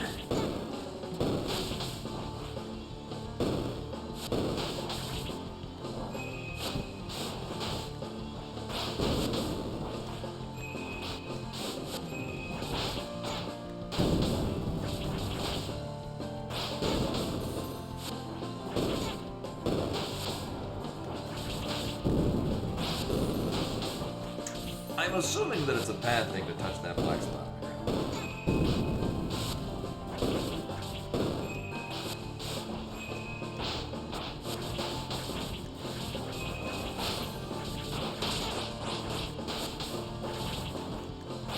Also, we're getting a whole... wait. Oh, okay, it's scripted. I was like, why are we suddenly not hitting? You still stand.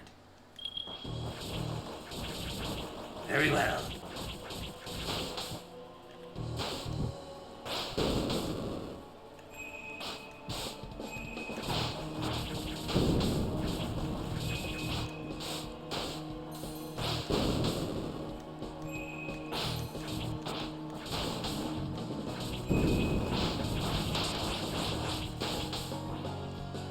Also, dodge time is a lot more difficult when there's just a bunch of shit on the screen. That escalated immediately. I like how I was more or less at full health, like one or 2 hits, and then suddenly, nope, just dead.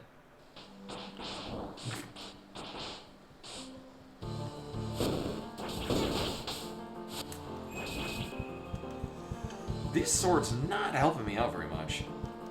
Oh. I guess I can't change them in both sides. I think I already knew that.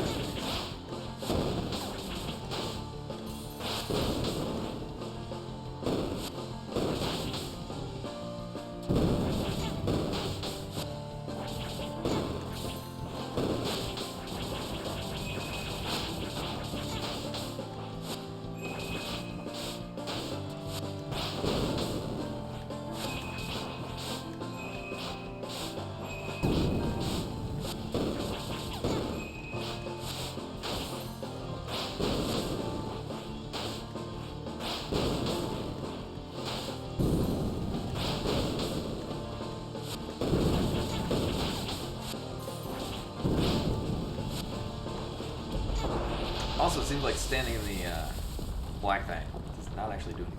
Could be downside.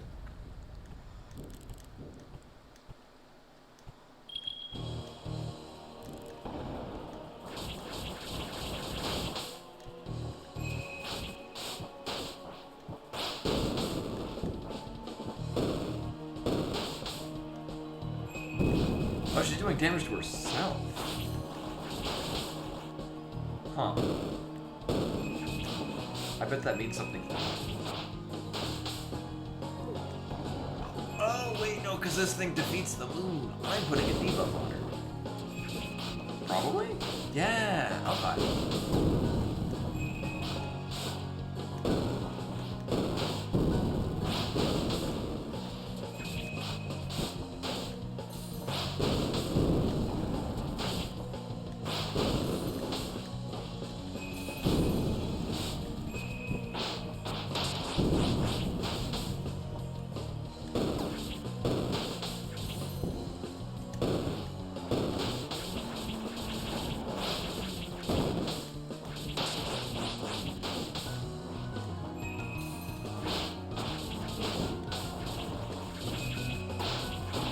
This is as Toho as we're gonna get at without playing Moonlit.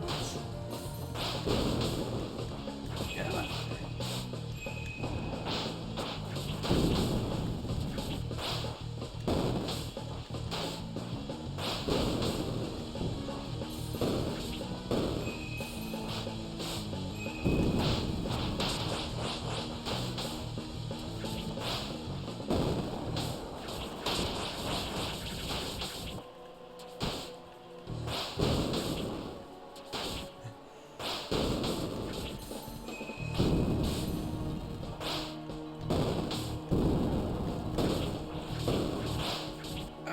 I'm mostly good about turning and hitting.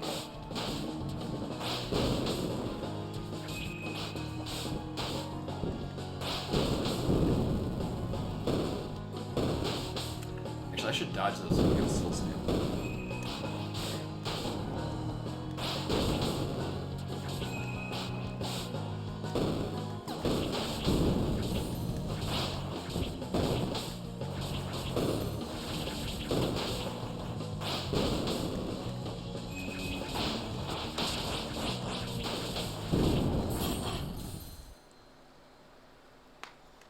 Boop. Oh.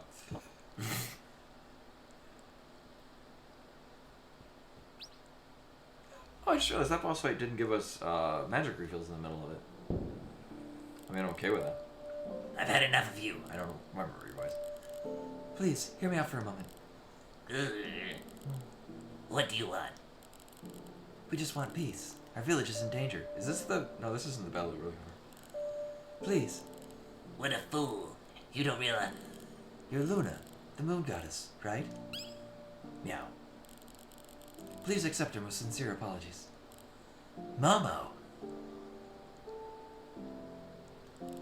Oh, I like how her continue the text thing is a moon. Yes. I am Lilith, goddess of moonlight, and mother of this planet. You may call me Luna, as you are used to. So you are the moon after all. So we just defeated the moon twice. Great Mother Moon Luna. Please forgive our laying arms against you. Your well-being is a great concern to our people. For centuries we have worshipped your light, prayed for your blessing. To stand before you now is an immeasurable honor. Allow us to assist you in any way we can. Assist. It's true you have proved your worth, and you are tuned to the moon. I will concede to your wishes. Thank you very much. We people of Koho will serve you, aid you in your goals.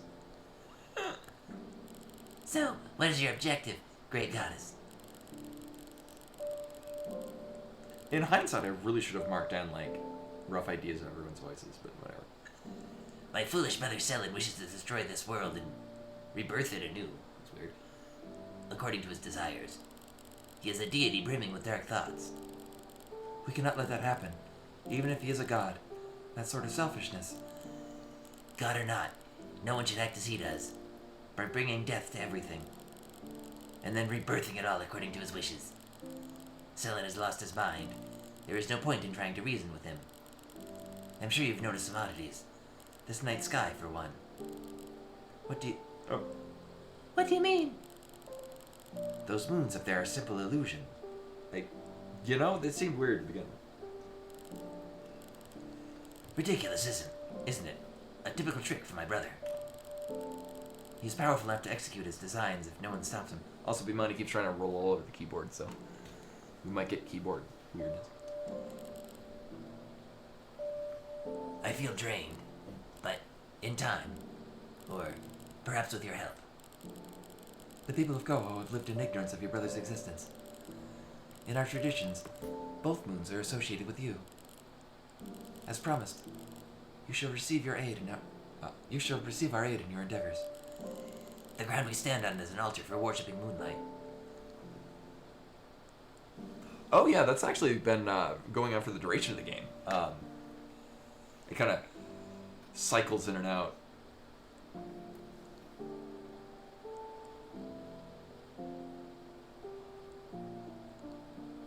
Yeah, the moon stays static, but there's that phase going through it. And it turns out this little shrine is directly connected to Selen. From here I can ascend you to his lair. Oh, that's why we're probably missing things. I will join soon after I recover my energy. As you wish, Great Goddess. Please give us a moment to prepare. I think I'm good, actually. Dora, we did it. You mean we were lucky to survive? Come on, don't be like that in a moment like this. Is this the moon altar to go to the moon? It's made of cheese. I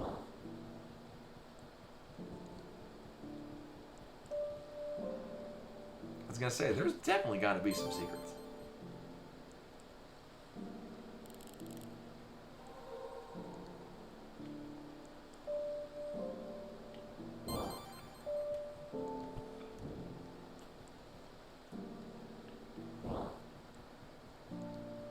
Do you have anything to sell that's new? Seriously, what should I ask her? Nope.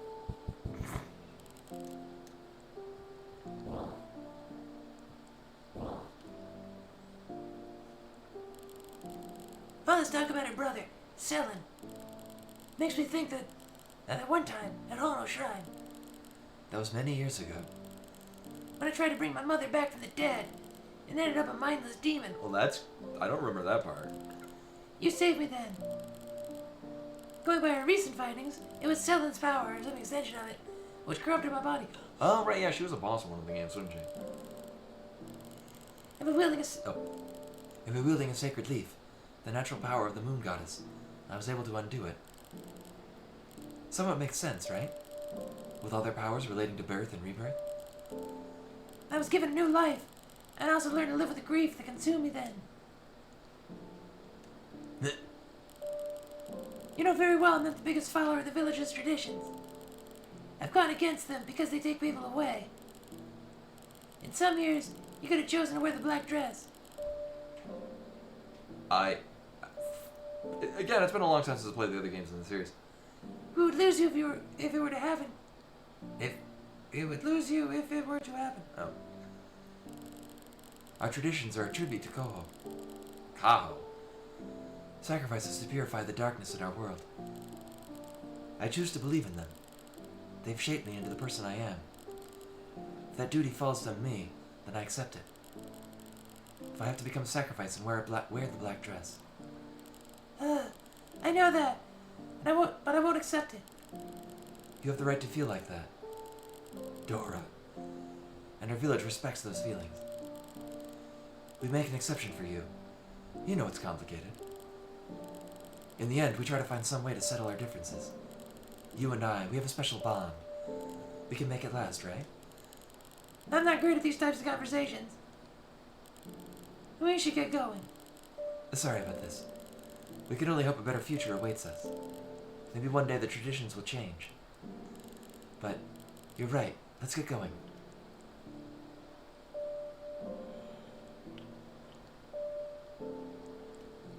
Do we have a teleport that goes all the way? I mean, we kind of do. Oh, we literally have one that goes right to the... Alright.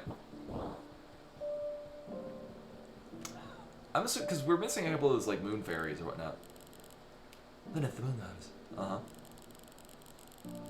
You and the red-haired girl should ascend to Selen's lair. You both seem strong enough to survive in his presence. Right. I will go first and scout the area. How's that? We fought a cat demon, and it was the moon. So, you didn't miss much. As you wish. Dora, I'm counting on you for backup. We both know you probably won't need any.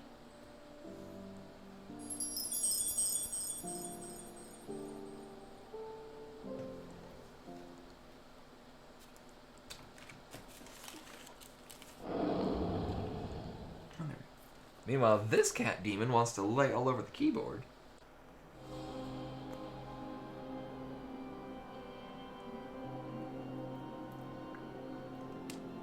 I was splitting my bottom lip this whole time. So I'm gonna strongly assume that the things we're missing come out of here. Oh.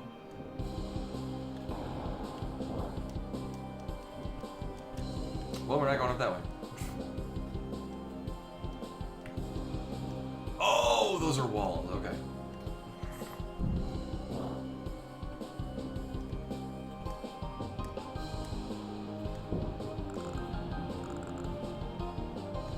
My sister, where are you? Oh, that's My sister, where are you? that's the bad guy. Also, this suddenly got Toho as fuck.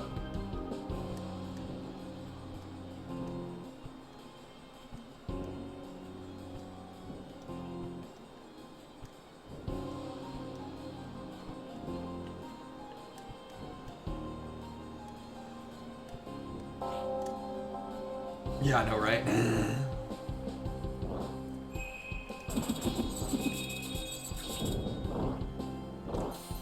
Okay.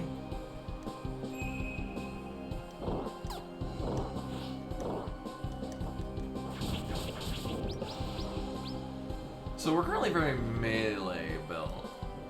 Largely because the... Oh, they do.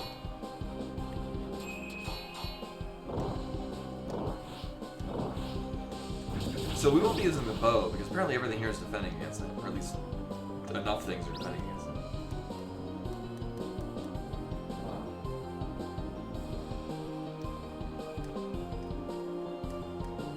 Also I have a... Oh my god. Hi. No kidding, Jesus Christ.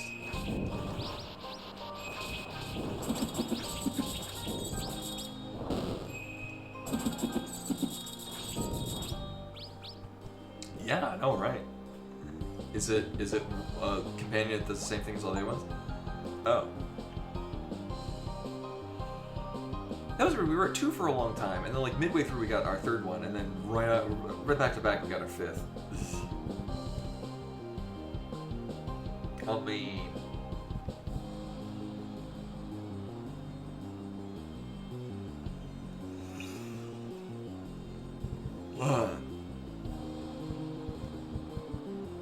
We could always raise luck.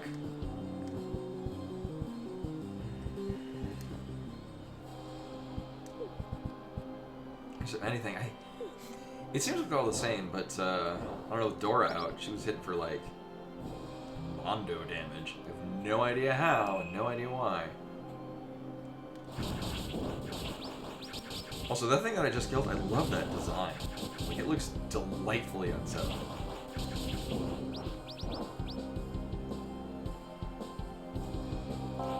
Actually, this whole area is nicely done. I'm into whatever the hell is happening here.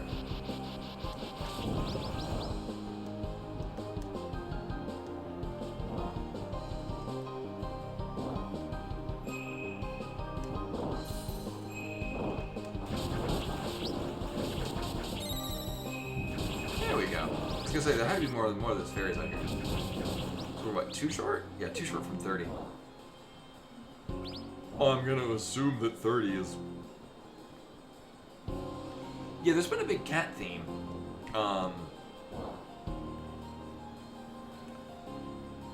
Like the moon goddess is taking the form of a cat. So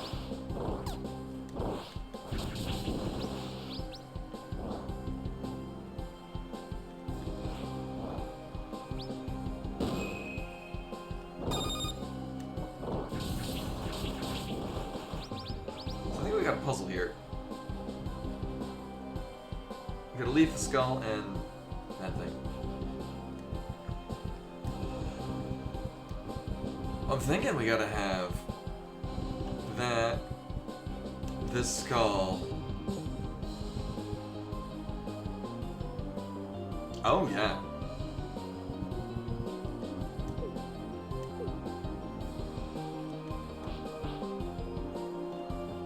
Or maybe that's not the leaf, maybe that's the blue flower. Yeah. Companion, a nun? Is that gonna be it? Oh, but they're really cute. Magic shinies were regenerating constantly, so I'm kinda good.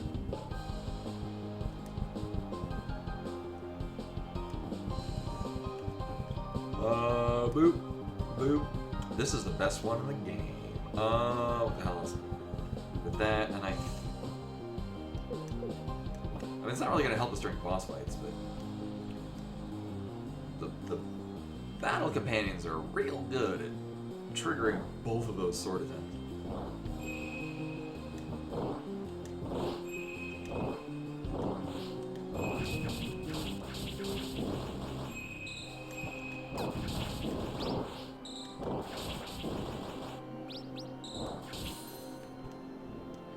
Nope.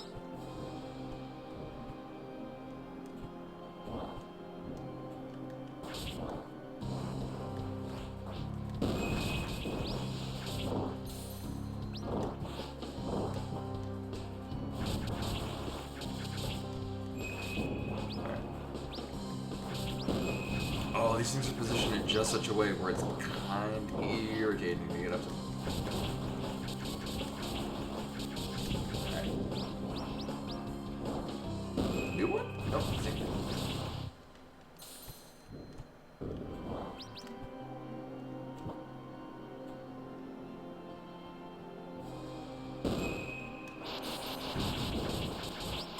I mean, the evil cats are fine.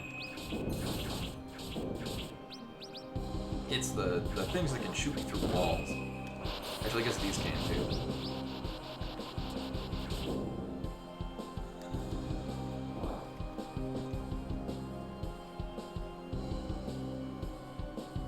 Oh, Bimani is itchy. Itchy cat.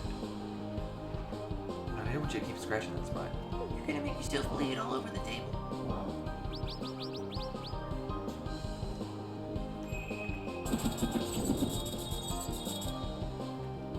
And what's weird about the healing crystal boost, I mean, I guess we were kind of obligated to get it as part of the story.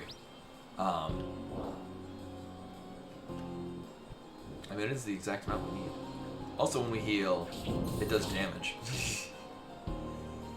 I want to say that was an optional side quest. Toad's worth it, though. Where have you gone to, love?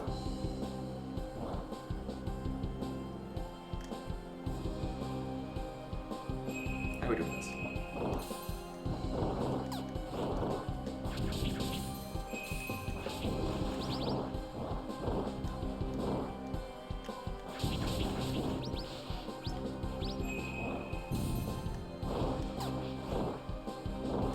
Final Fantasy 11.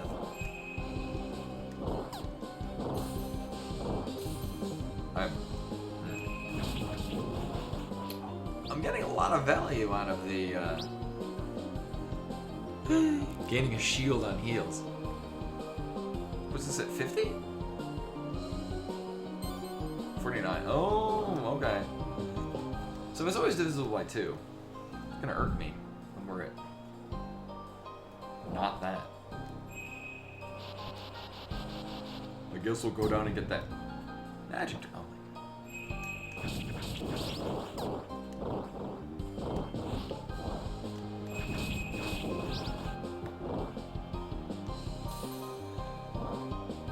I guess it's a magic trap. Alright, so let's go to 51. I'm going to assume that... Actually, 55 is also a round number getting it done. It's... Yeah, because we're not going to get to 60.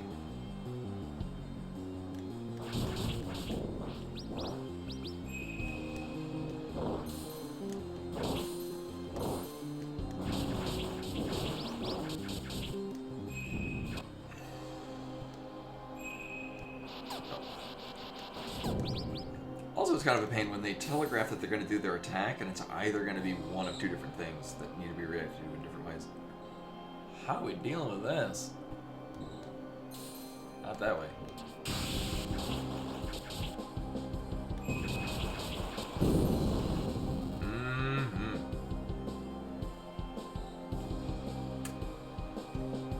I'm going to strongly assume that if we follow this, we're fine.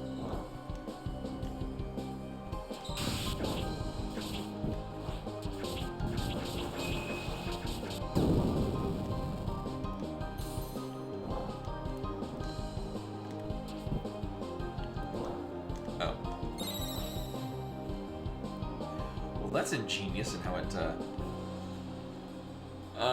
you know, we'll see. Actually, if I know what Metroidvanias.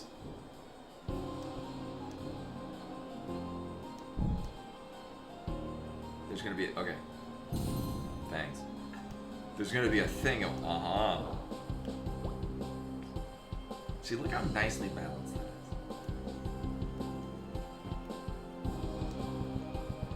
Amplifies the effect of Sacred Leaf's Awakening attack. The hell is that?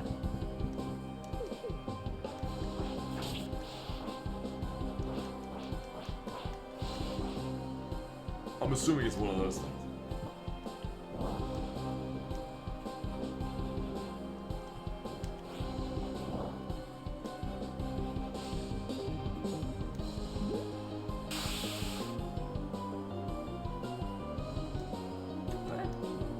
Launches you. Holy shit.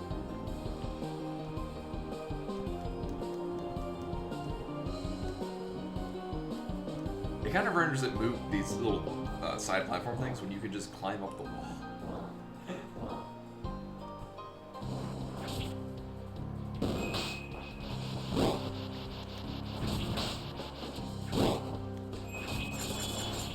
Oh, it's the bongas from F12.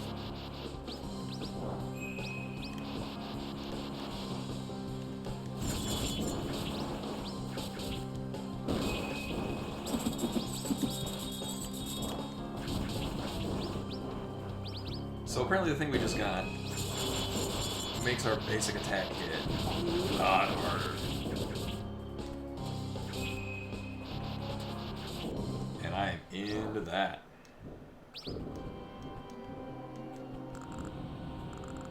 Dear sister, we're not finished yet.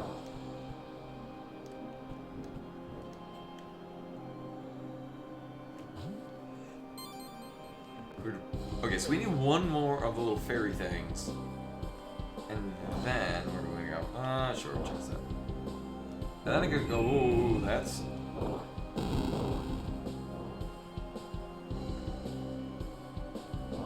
One second. I was gonna say, I'm gonna strongly assume.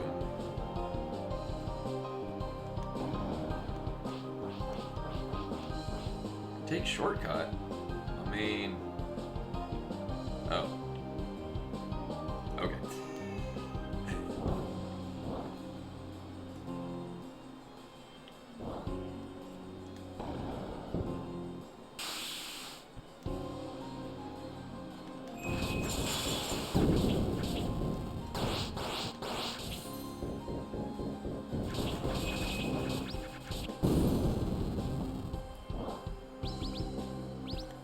Uh-huh.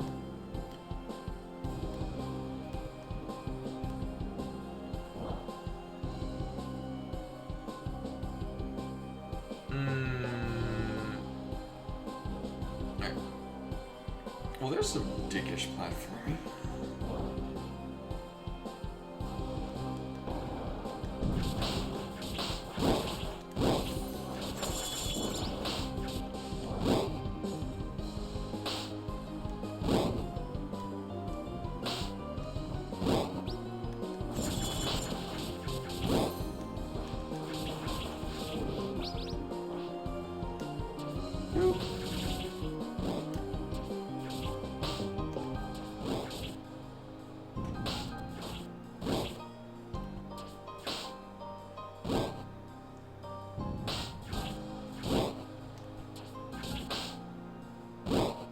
this is a safer way to do it. Yeah.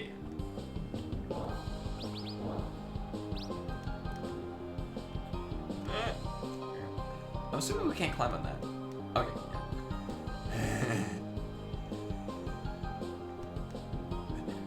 Thus correcting the thing that I pointed out mere moments ago.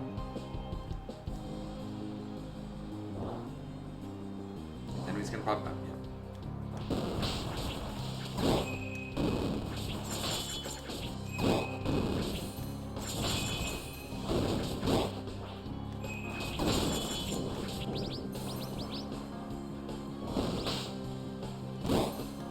Oh, timing burn.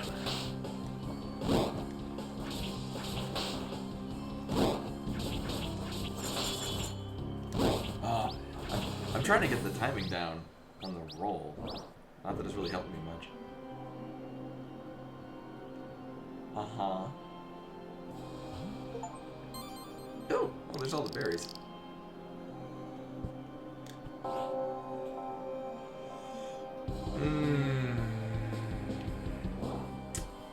I got unfinished business here. Oh.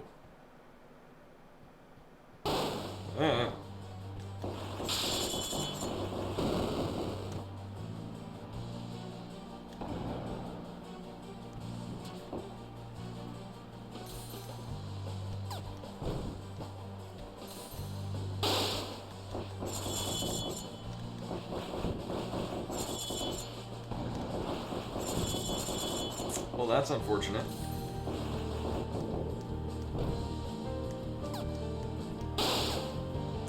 I think we just die.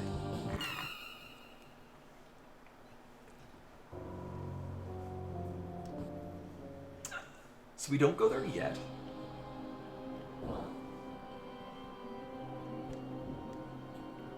I guess this explains why we don't want to go fight the literal vat of blood.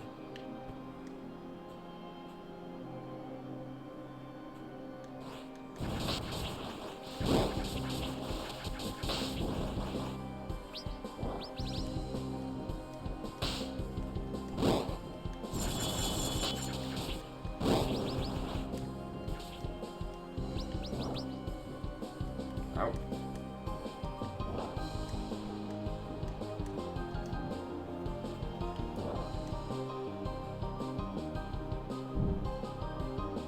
Alright. It is just an empty spot. But it does hurt me.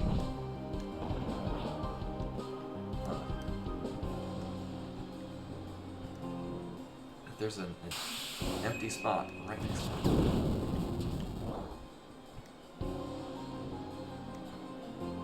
You know, the fact that you jump much higher with the moon power thing is very satisfying. I like it.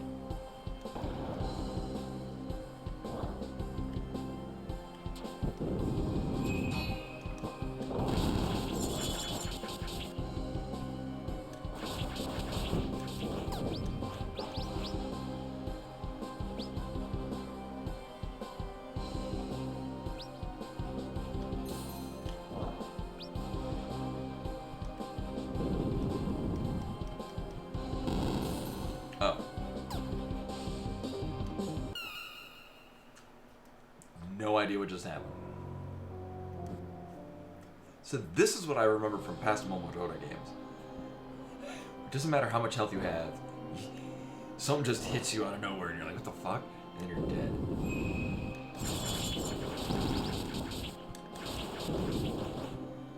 I mean, obviously it was the other goat dude off screen.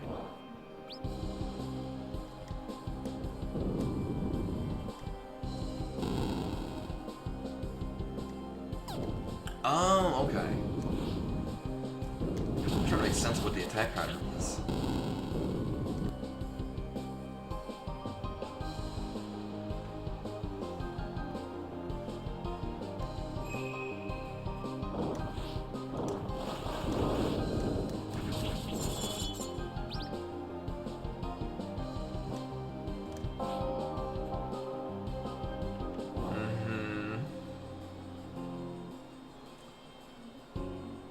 This is just gonna be another one of the same thing. Oh, we can actually fight it. Okay.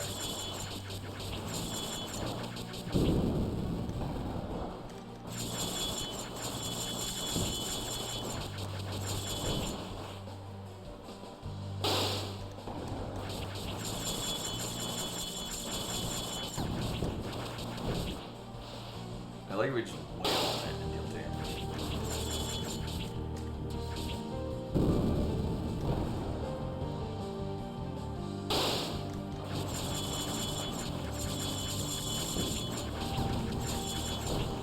Ooh, this is on a different. This is on the opposite side. We might have to fight them in a particular order.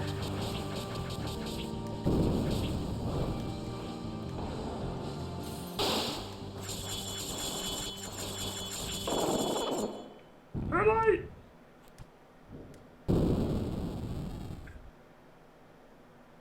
Because the moon gate weakens. Because the one we fought on the right side was completely invulnerable to damage.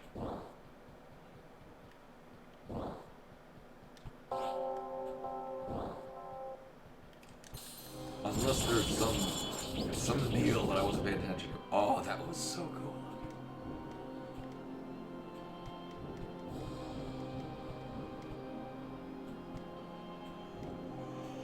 Huh. Seeing these block things makes me think that like we can get on top of them, get to like a secret area.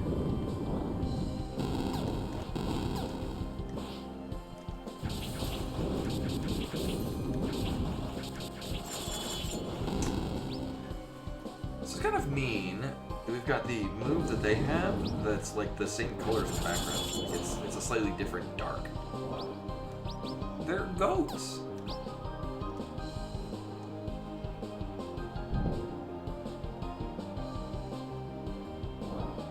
Yeah, the pixel animation in this is really good.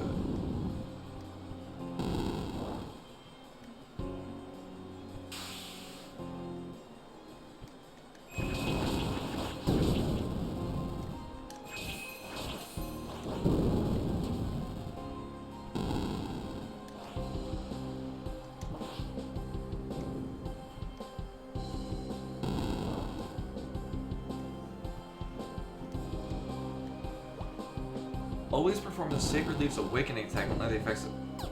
Rude, I'm reading.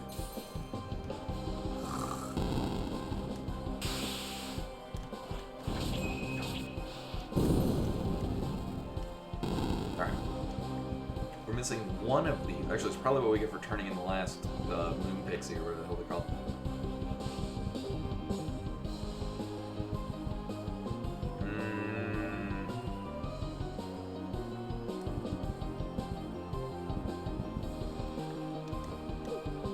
Well, I get to find out what this awakening attack is.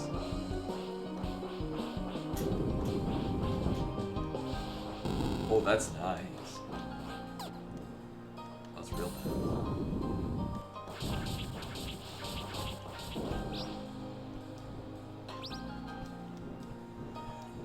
So all in all, depending on whether their stuff is hidden out of nowhere, I like how most everything here that's like hidden wall and whatnot is nicely telegraphed. At this point, as much as I really like this, I feel this combination of 5 is going to benefit me a whole lot more.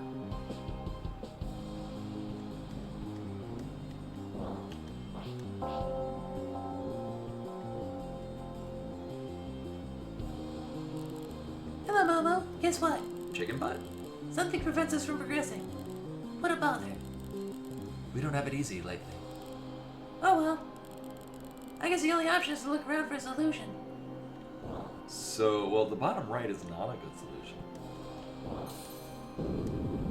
So, I like this in games where there's like you have to do these 4 wings in whatever the hell order you want to get to the end bomb.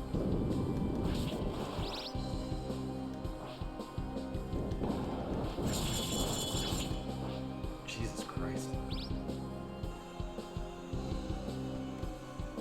So we got this moon power thing. Our attacks are gonna hit like that. And just do all the damage ever. Okay.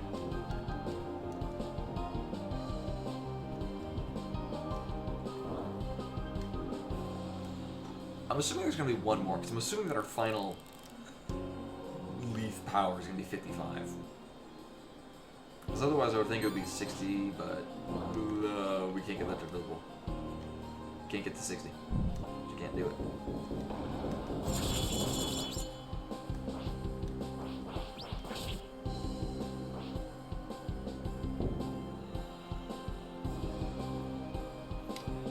So I'll recount some of my issues with Final Fantasy VII about how the cool stuff's at the end. We just got two things that synergize really well with one another, and I feel like we could have gotten one of them earlier on. And they could have given us this one. Like, we could have gotten one of them right now, and the other one a long time ago.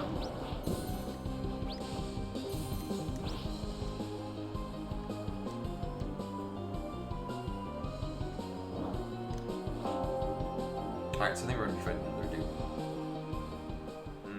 Can we damage it?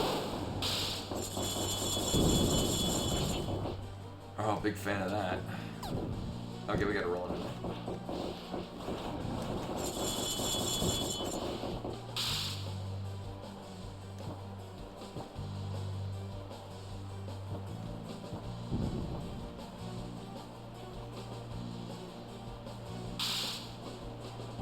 Well, I like that he's taking constant damage.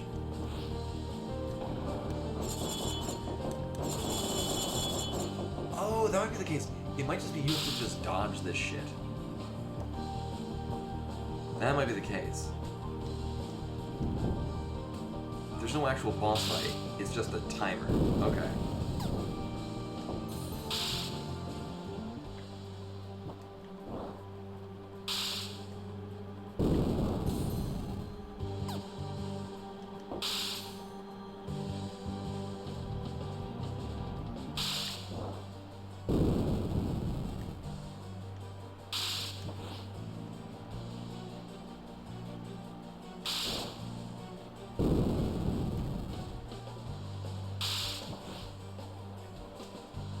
I don't remember the other one actually losing health though. I remember being like dead full. That's how I noticed I wasn't hitting. Everything but bad. If your attack can go away, that'd be sweet. Alright. The moon gate weakens. You don't say.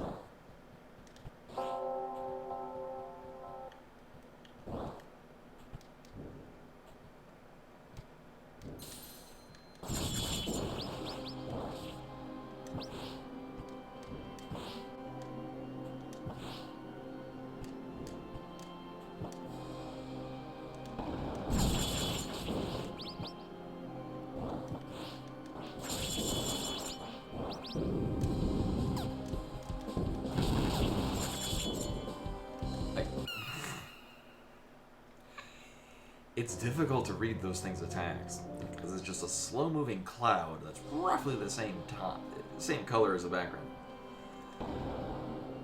or at least hue.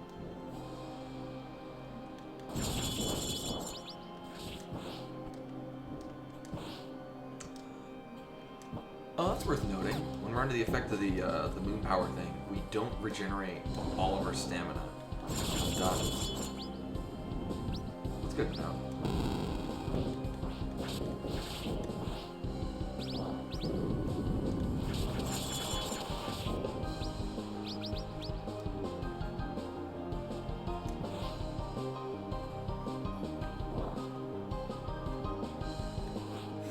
Oh.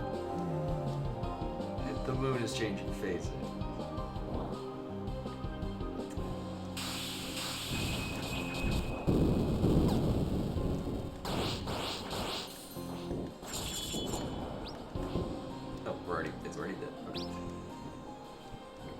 Alright, so I got a thought that's probably what we're gonna do on this thing.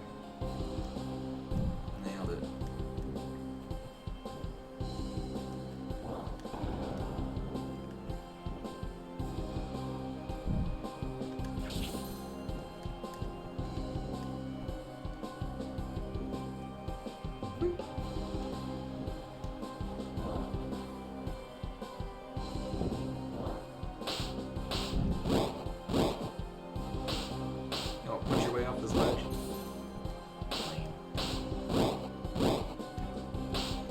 Assume this is going to be the same as the upper left one we just fought, where we don't actually damage it.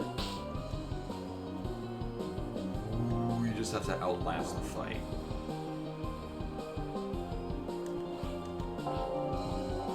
We'll give it a go, because I mean, otherwise we're going to the top right, and then we gotta. That's right.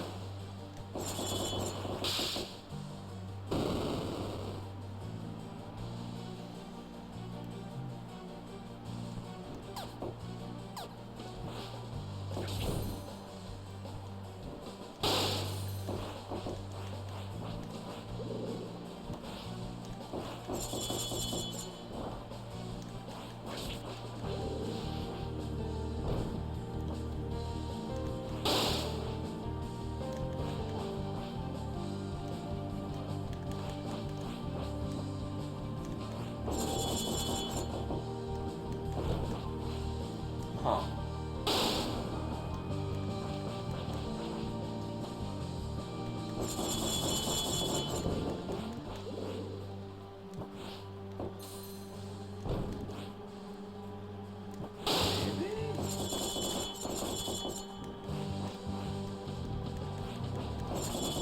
Okay. You just fight it in a different way.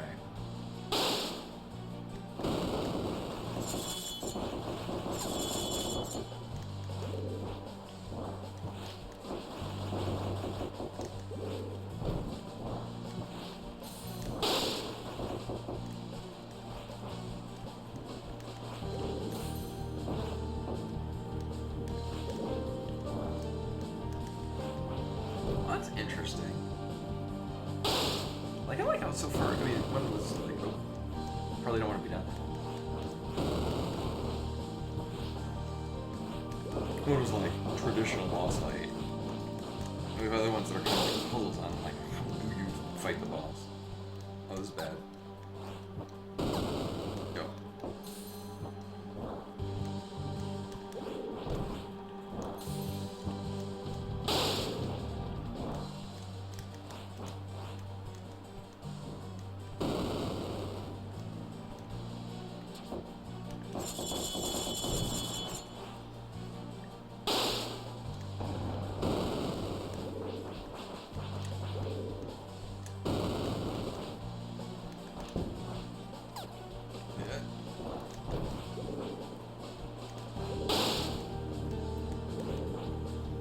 Oh, maybe that have to be fought in a specific order.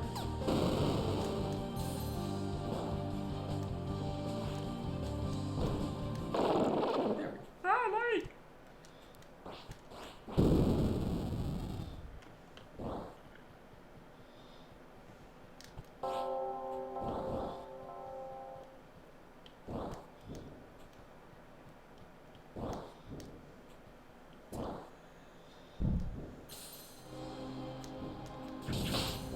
So I'm kind of wondering if it'd be an advantageous mix to use the thing that increases our move speed after we heal twice.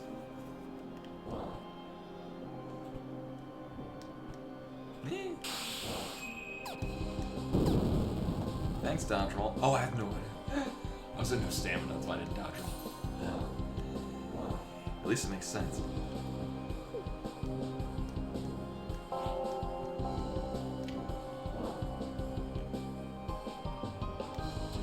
These creepy fuckers. Oh, you can't hit them with arrows either.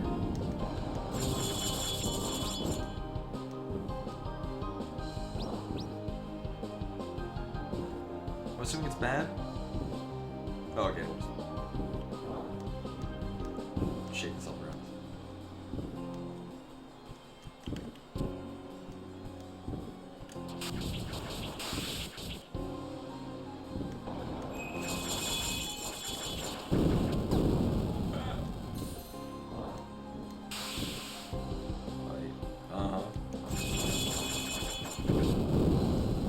This looks conspicuous. Oh, there's nothing else there. We're literally just here to get this item. I think this might be our last one. Mm-hmm. If we get an achievement, we'll know that it is. Yup.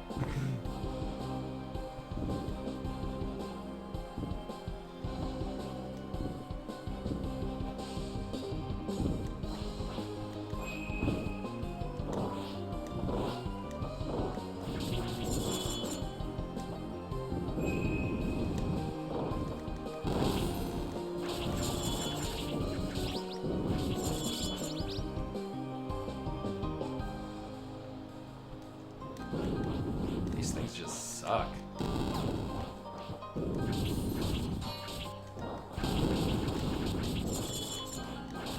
Okay.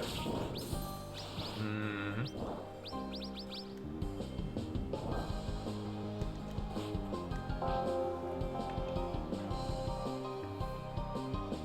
Well, we're missing an entire... I wonder if... No, because it's still asynchronous. We'd have to have a thing there.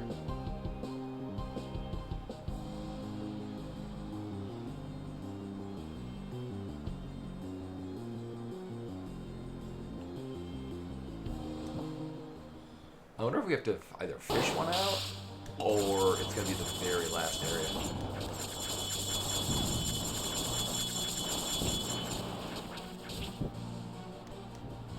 I do like when we just unload on it. Oh, that's neat.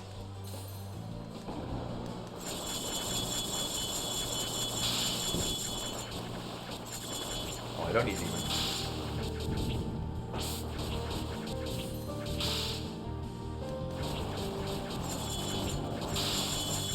Jump on that.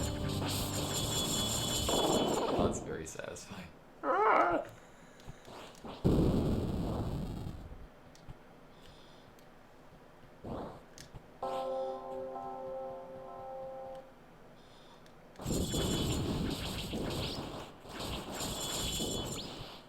Yeah, not a fan of how we can't fight those things at range. Because they suck.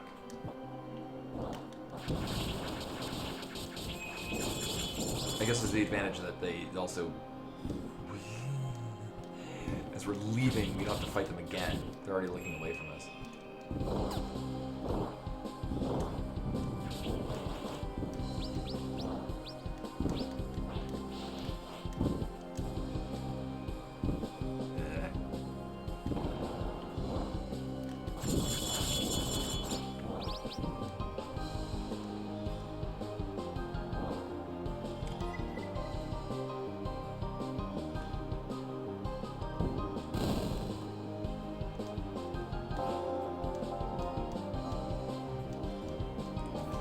I just want my one missing fairy. Oh, this is the last. Finally got 100 magic power. Oh my god. You'll die by my hand.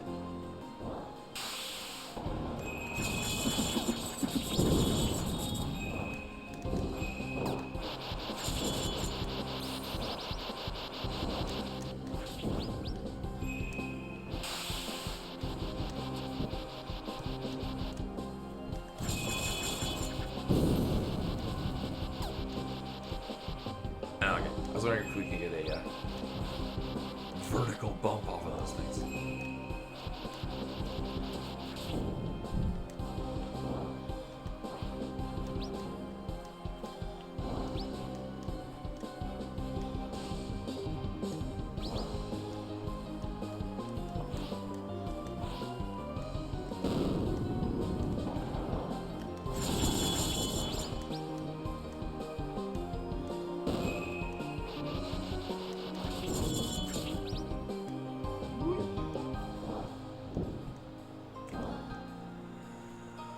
I also enjoy how the moon power thing is like multi-powered. I really like how it's a it's all high jump boots.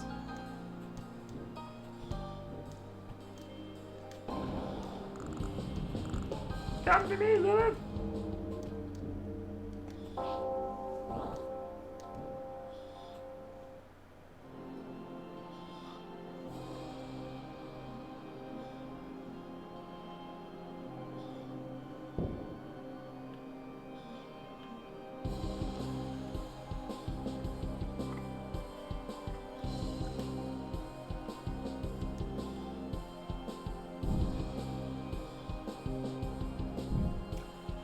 I'm wondering if we need to fish it out, because fishing has currently been doing nothing for us.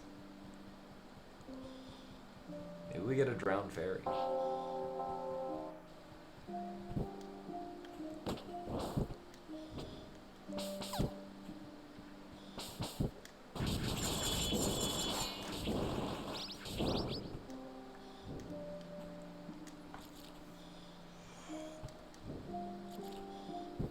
Also, the translation thing has done nothing for us. At least nothing that I can tell.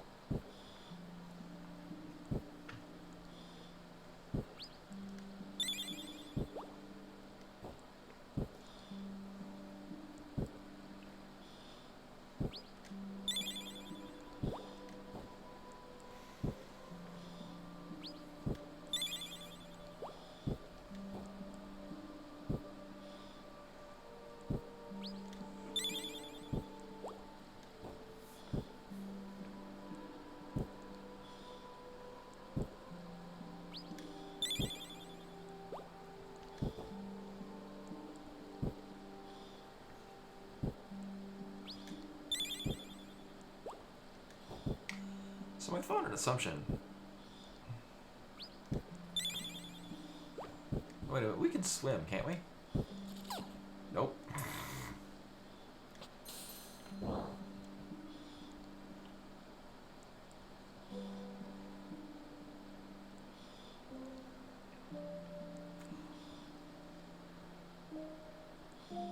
Oh, apparently I just straight up never went there.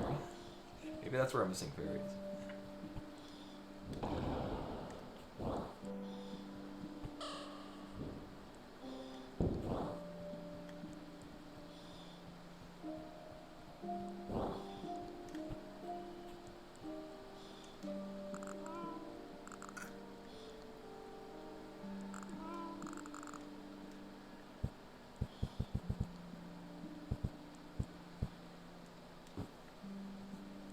I'm gonna feel so silly when that's exactly what's here.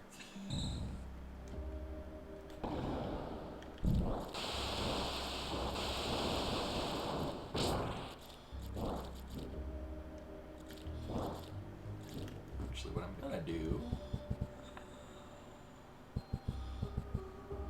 I mean, we'll come back to that later.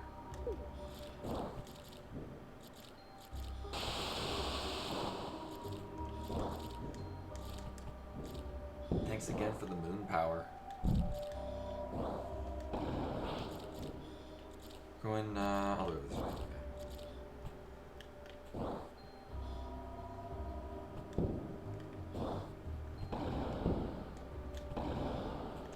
Yeah, I guess we get infinite moon power.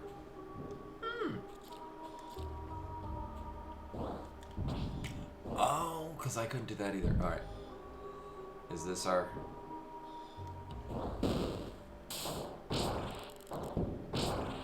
I'm assuming and hoping this is our final fairy.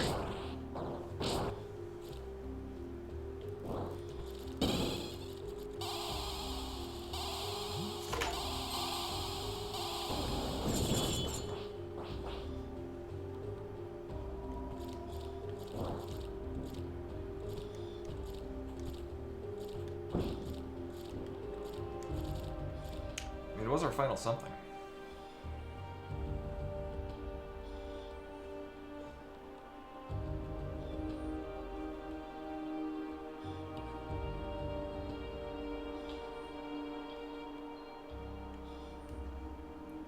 Oh, okay.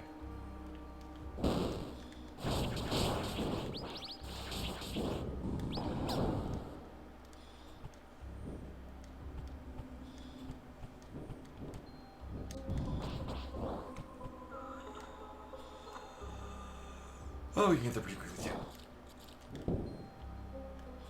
Oh, I'm lit tired, apparently.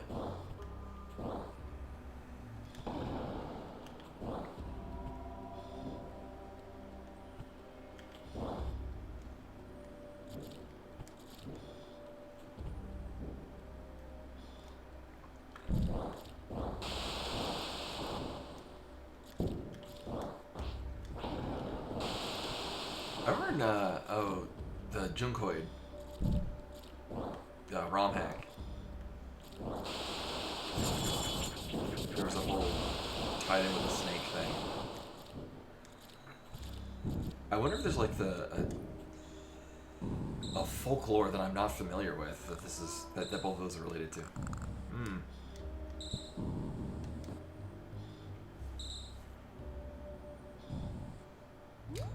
Also, I remember earlier on when I was like, oh, when it was like, why have you come here? And it's like, because there's literally nowhere else for me to go. Actually, there were 2 places I had completely missed.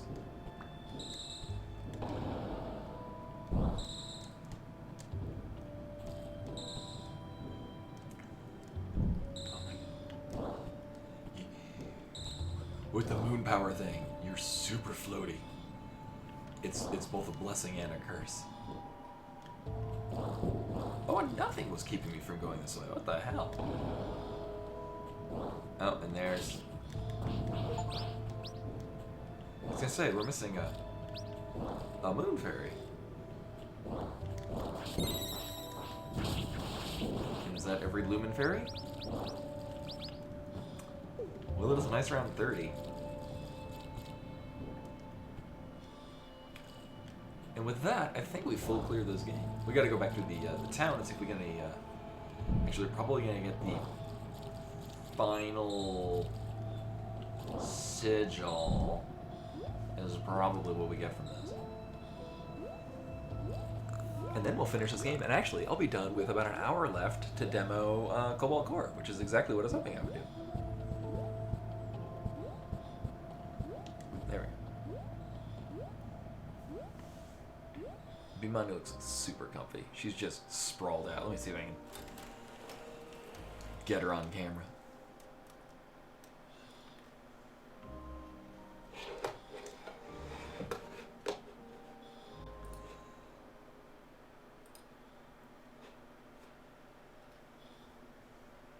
Stream is now cat stream. Look at that pretty cat.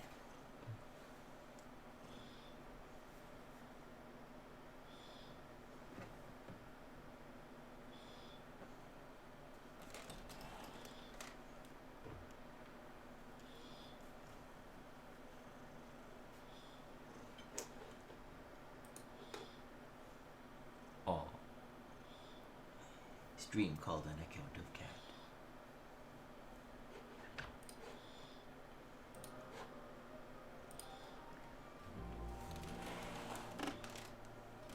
cat deeply offended at the petting has stopped. I can't believe it. All of the Lumen fairies are back home. You're awesome. Truly a savior of the fairies. We are eternally grateful. Here, take this. Is it a sigil? It's a very special one, apparently. It's a very special sigil. I'm sure it will come in handy.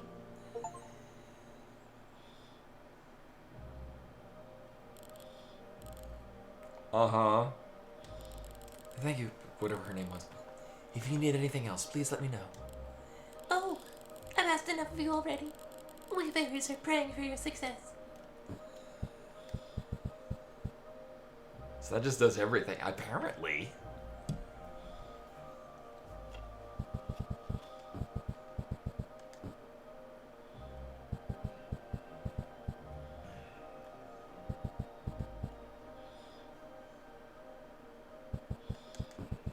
Thing is this feels way too useful to not use. I have to give one of those up.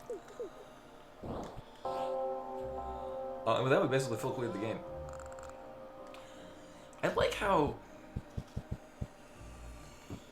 I think I was saying before, like... There wasn't a lot of having to dig to find things. Like, being vaguely attentive kind of pointed out where all the things were. Like, you look at the map, you're like, oh, this part that I haven't been to, maybe I should check that out. Like, there's enough of you encounter a space that you can't, pass through this wall. And then, oh, I got that power to pass through the wall. And it's just, did you remember that it was there?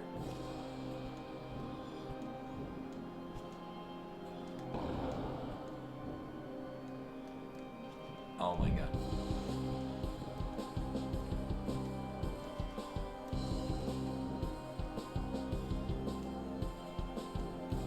Wall jumping in this does not function the same way it does in Super Metroid. You have to push towards the wall.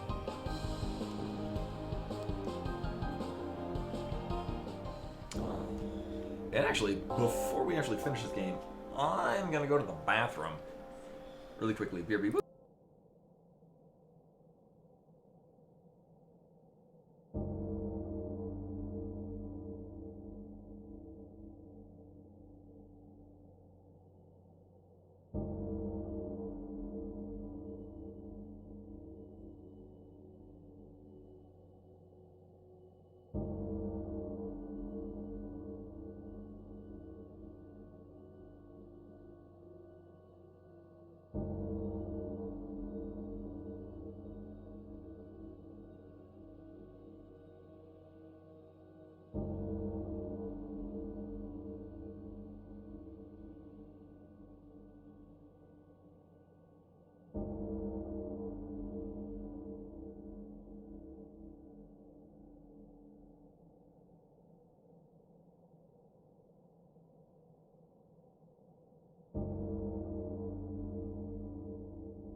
you trying to?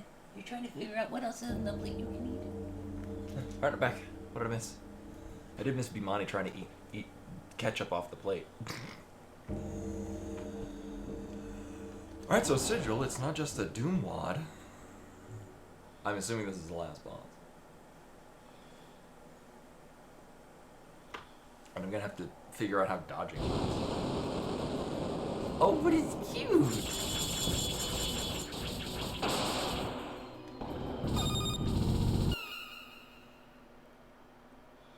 Uh-huh. I think I got pushed off, but also I got hit really hard. Just saying. Oh yeah, Oracle. Right, they're all sigils. Well. Oh. Okay, you just dropped a 1 when it spawned, right?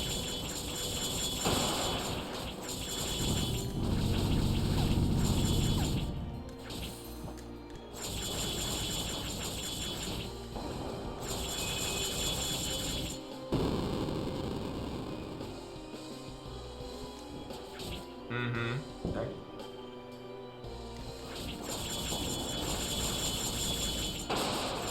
There's probably gonna be multiple phases.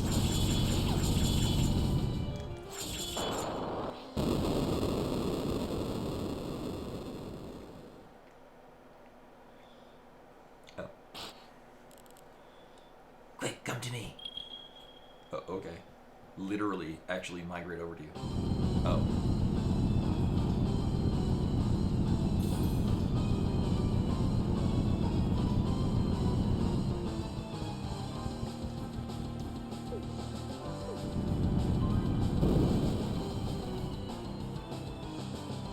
That's not gonna help.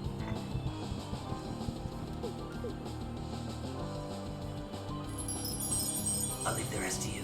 Please defeat my brother. Ooh, that looked really cool.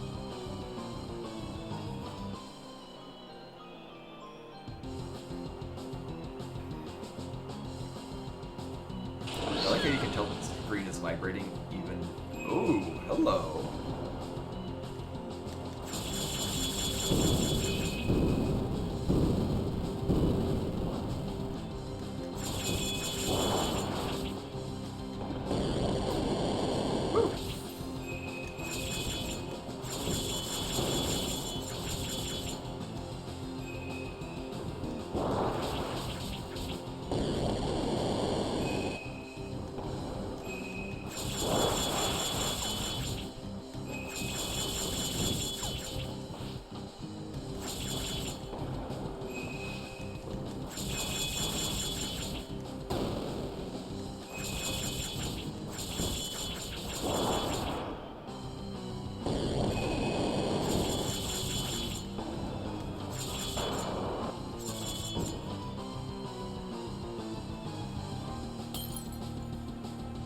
Third invocation is going to look super badass.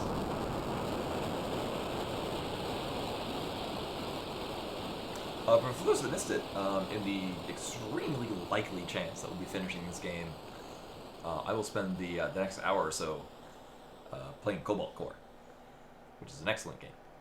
Would recommend. I'm selling Moonlight Reborn! For my hand, use of all! Should I have moved? No. I'm assuming that's scripted. Keep fighting. Don't give up yet. I don't know who's talking.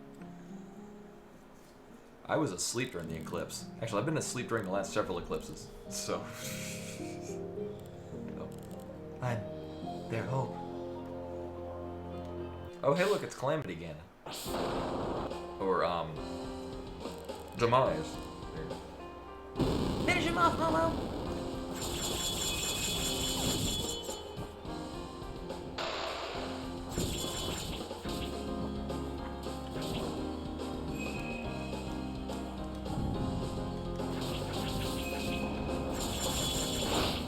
Oh, this music is really good.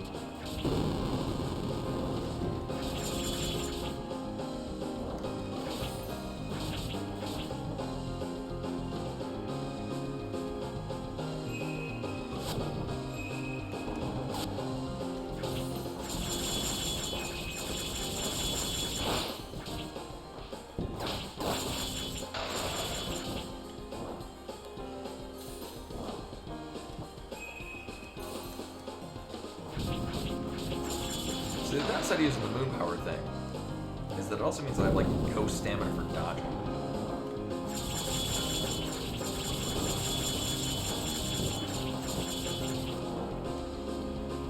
Oh, that's bad. Let's hang over here.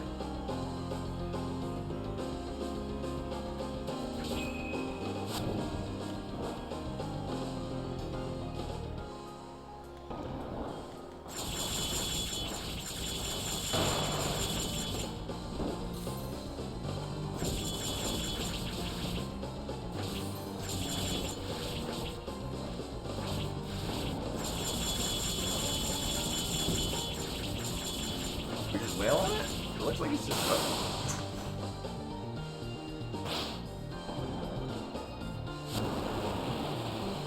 It turns into an epic anime battle.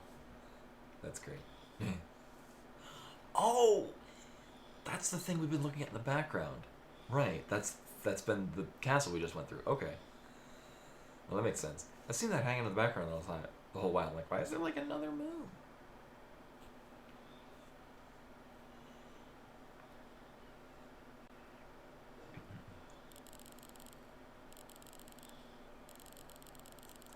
The priestess Momodora from the village of Koho ascended to the top of the Palace of Moonlight to confront the goddess Selin. Imani wants my attention. Through hers and Dora's efforts, Selin was no more. His threat on the Loom Tree and the world was over.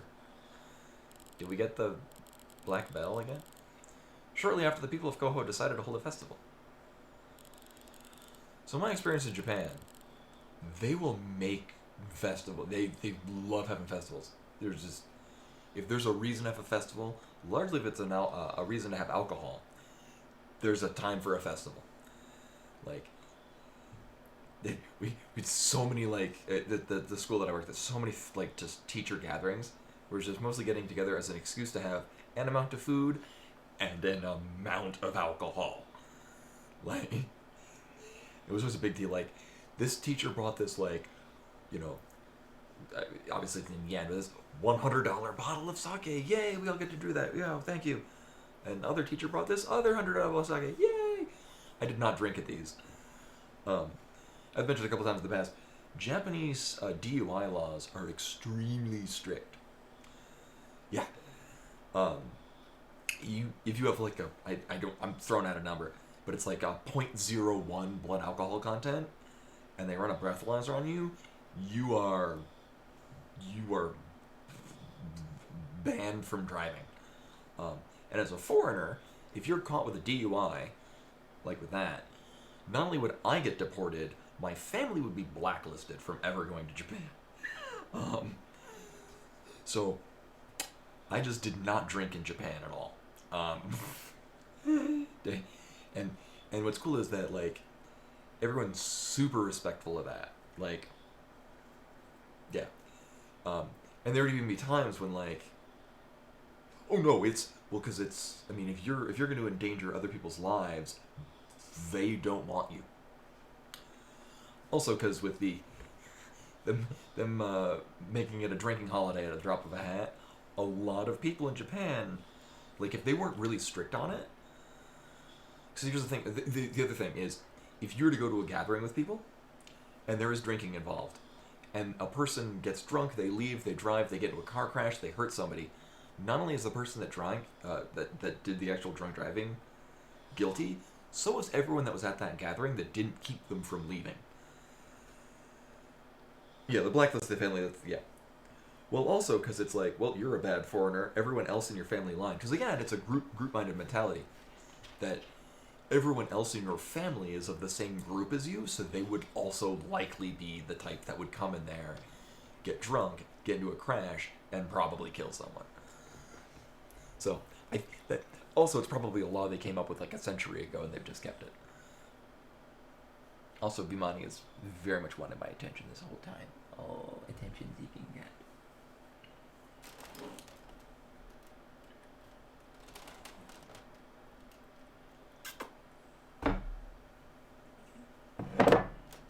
As I knock everything over.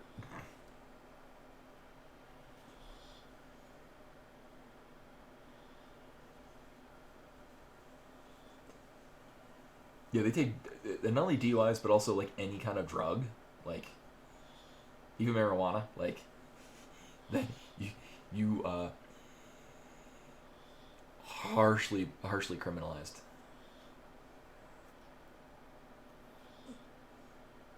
What a pretty cat.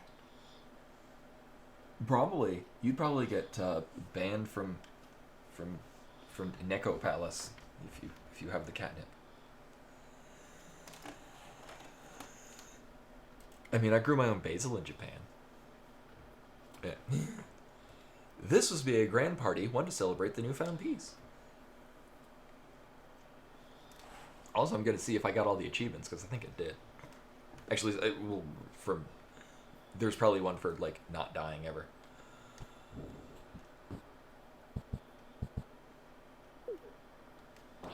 I was going to say, it's pretty quiet. Oh, it's just the way that it began.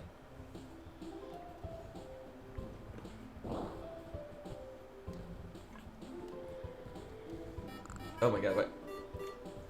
Koi with a raid! Hello and welcome. Actually, we're just about to finish this game, but then I'm gonna play a different game that I got recently. So I get to advertise for a game that I'm not sponsored, but I did stumble across it. I have no idea how well known it is, but I had a blast playing it. I guess your 12-hour stream did in fact run for 12 hours. Meow. But why would I want to teleport away from this raucous party? So I just 100%ed this game. No problem, Lady Momo. I just beat the moon. Oh, now... there's only one moon now. So that's probably fine. Hey, alright. Welcome, welcome. Actually, I've got my super jump. Nope, we still get caught in the ceiling. So this is, Momodora. Mouthful of cat hair. Oh my god. Moonlit Farewell. It is the 5th in a series, the 2nd that was commercially available. I guess we could talk to everyone. Or just Momo.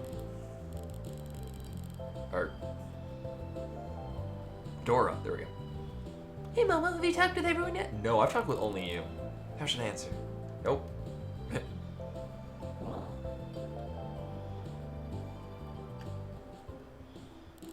Maybe it's like Earthbang.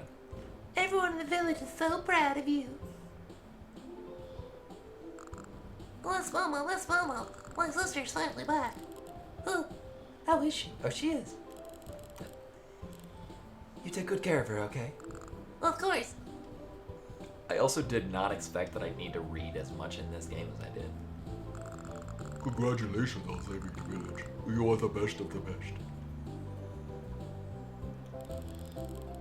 So much happened recently. What a crazy adventure it was. Oh, right. No, I know you. But now we're all safe. It all worked out in the end. I have you and Doris. Much to thank for. You've played your part in this too, Saritha. Don't forget, yeah, she sold us a bunch of stuff that was barely in stock. Don't forget that.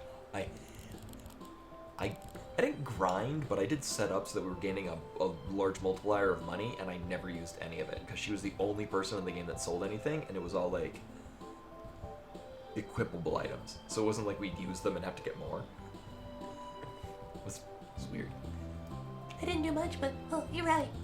Oh, the Dora promised to teach me how to fight. Isn't that great? And I'm so looking forward to that. To become a warrior like you. And thank you for everything, Momo. I really enjoy the time we spent together. I mean, I got to talk to everyone, but, like, the thing is that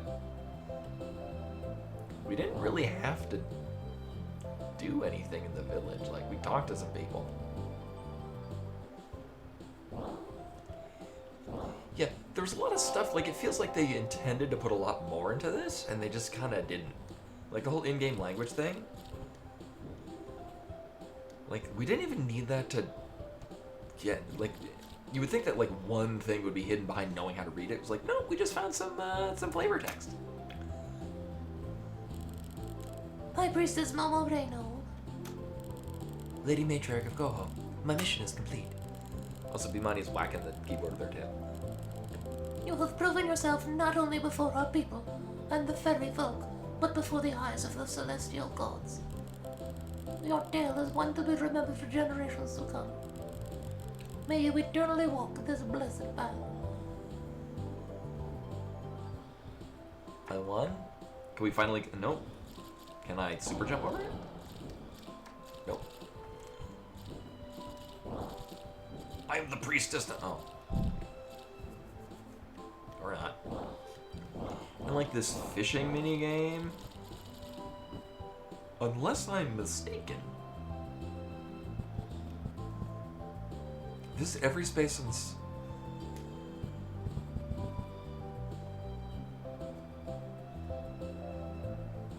Obtain every relic. Defeat a major enemy without... Oof. Good luck on that.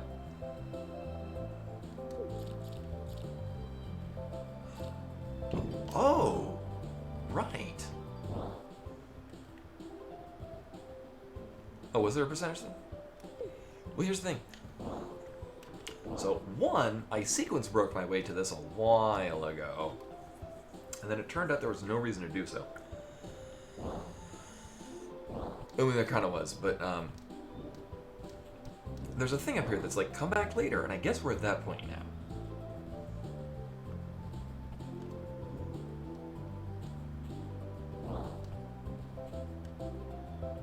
Oh, hey, they're fine.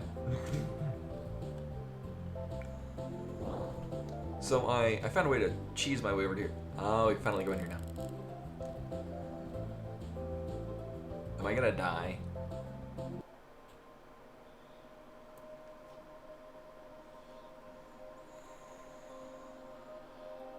Yeah. I guess this is the final map spot. Yup.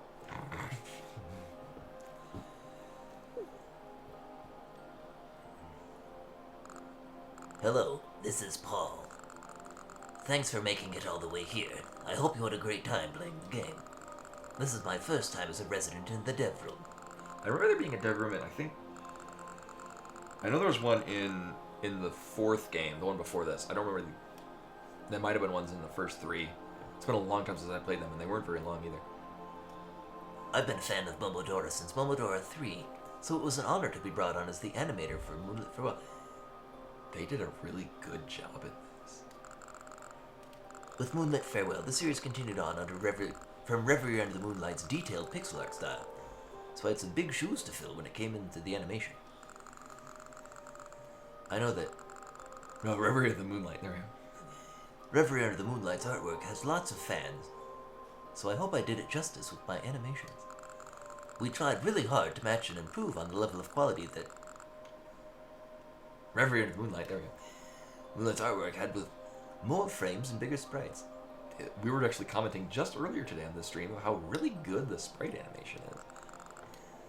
When I was brought on, Renee immediately made me animate a really big sprite and told me, this is about as big as it will get. But then he kept making bigger and bigger sprites for all the bosses anyway. I can't believe how big some of these are. Mostly, yeah. It's got a moon theme. Some of them really made both of us go, can we really do this? Anyway, don't let me keep you. Thank you so much for playing the game. I hope to see you again in the future. Oh, hey, I'm in the middle of writing my line for the dev room. Surely I'll say something different the next time you talk to me. Perchance.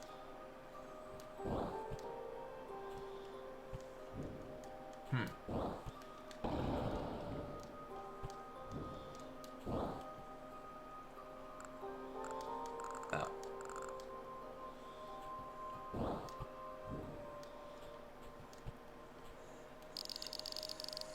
Welcome to the developers room. Meet the team behind Momodora Fairlit Moonwell.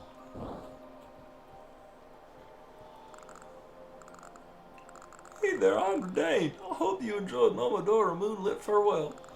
I'm so tired. Maybe now I can rest for a bit. RK? Boo! Uh-huh.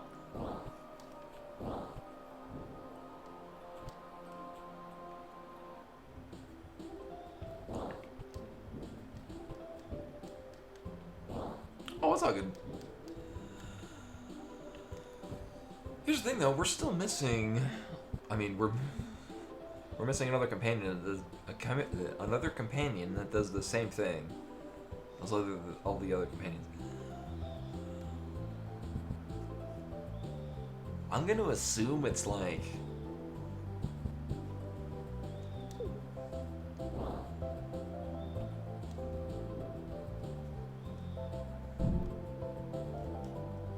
A thing from fishing, because fishing did nothing.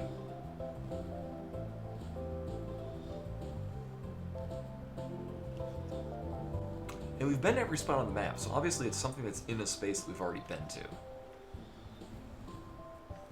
Huh. Huh.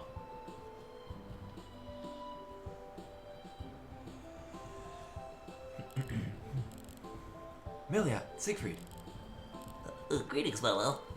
Hey, how are you two enjoying the festivities? We're having lots of fun. I love this beverage. Bubbly milk, right? So, will you both be returning to Karst soon? No way. In the end, we did find what we came here for. The Temple of the Moon Goddess. I mentioned previously. Also, Bimani is going crazy trying to grab my attention.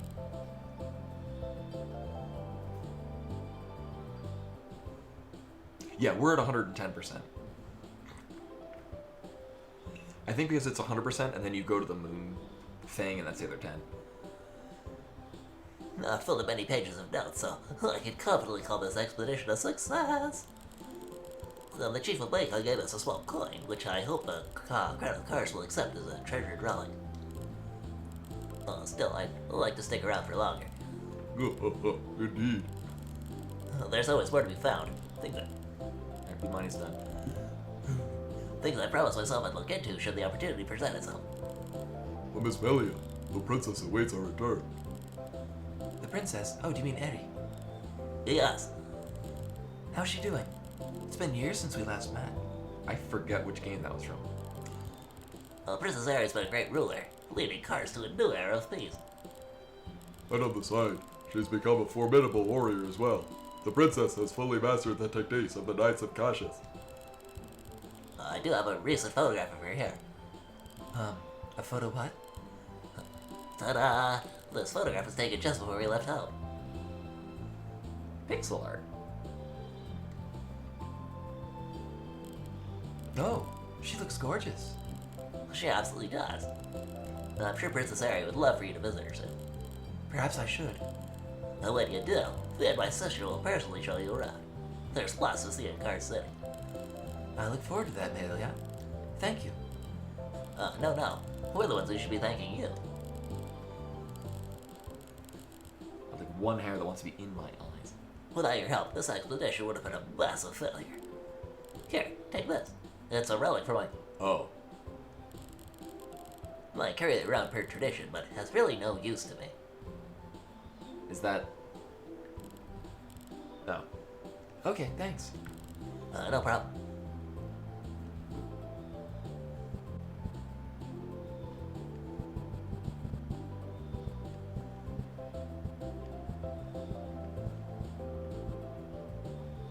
Relic of Karstian origin. This exemplar's edge is dull and unusable for combat. The Sangreal's purpose is merely symbolic, to represent those working for the Crown of Karst. However, in past records of the Kingdom of Karst, the Sangreal was said to be employed in stealthy stealthy assassinations of those who oppose the ideals of the Karstian clergy. Thus, it came to be associated with the Sisters of the Church of Eselen. Eselian? Selen, and members of adjacent organizations.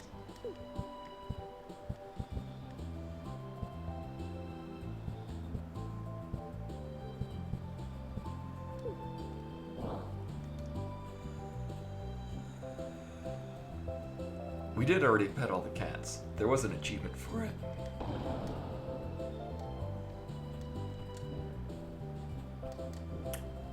Okay, I was like, can I not get on that?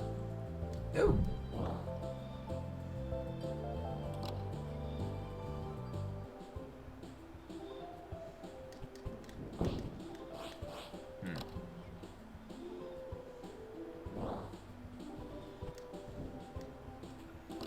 Well, this is where we started.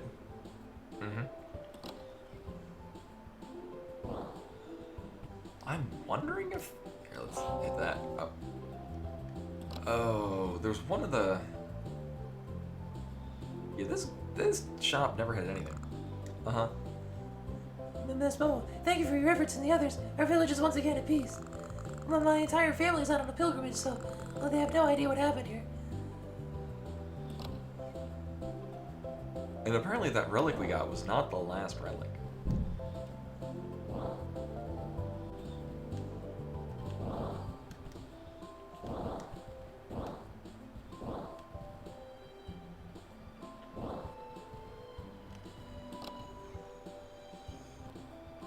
Like, I wondered... Okay.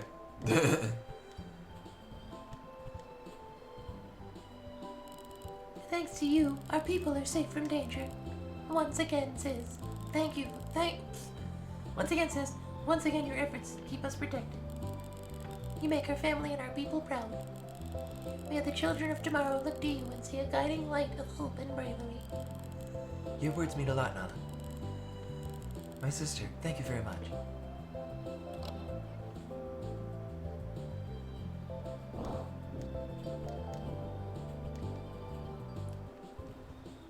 I don't need to pet the cats, I just want to.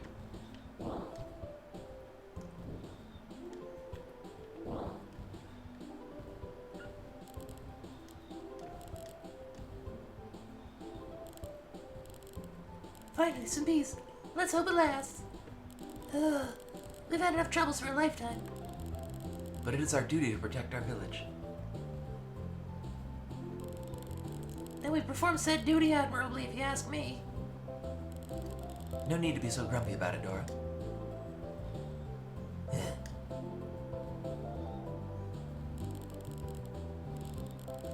Our fight is finally over. Everyone is celebrating. You should get in the mood too. I guess. Now listen, starting tomorrow, we'll both get a well-deserved rest. It'll be great to heal your wounds. Rest, huh? You know what? Well, that sounds pretty good to me. That's the spirit.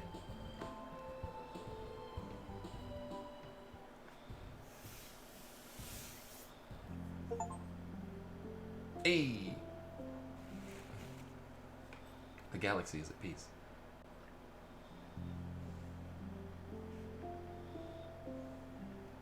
Oh, and it's got clips from the, yeah, that's the original, yeah, the original ones look very Cave Story.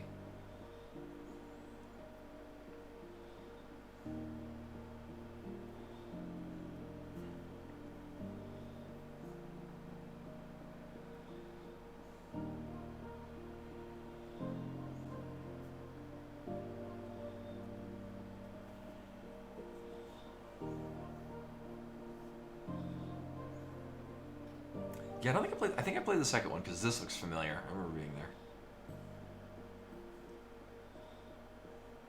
Yeah, you need to do a thing with the pianos.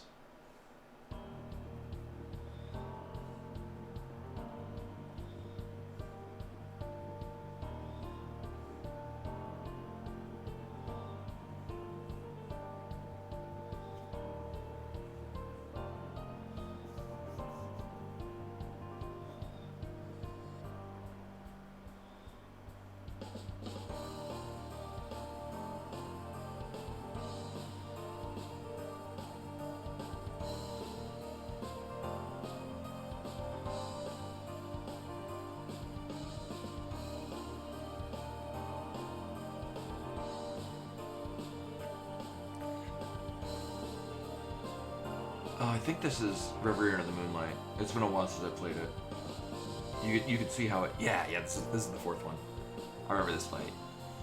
Yeah, this is Reverie Under the Moonlight. The stills from here. You can see how it made a huge leap in quality. Which again, it was the first one that they actually sold commercially, and it totally worth it.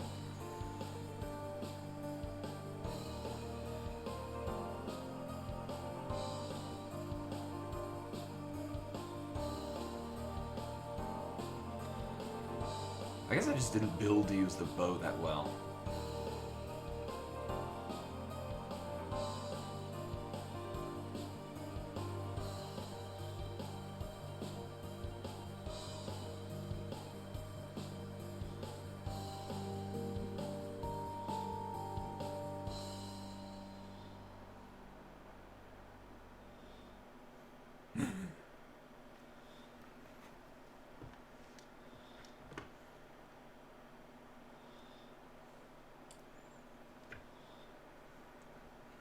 A lot of that was just me trying to remember what the hell I was doing, where the hell I was going.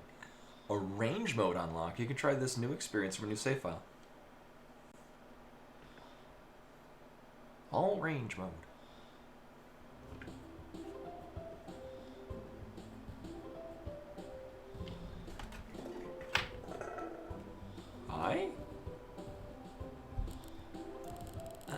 There's a cat in the way. My, if it isn't the heroine of Coho in the flesh. I don't believe we are acquainted. I'm an old friend of the matriarch. Call me Olveria.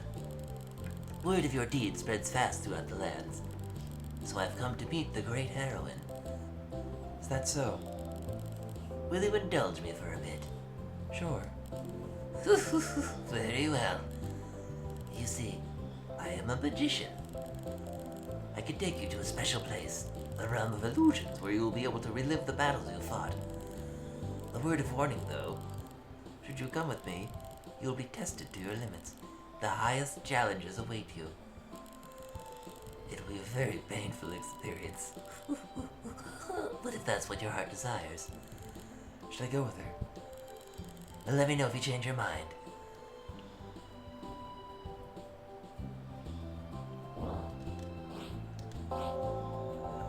Is it a boss rush? I'll give it a looky see, and then we'll go on to Cobalt Court.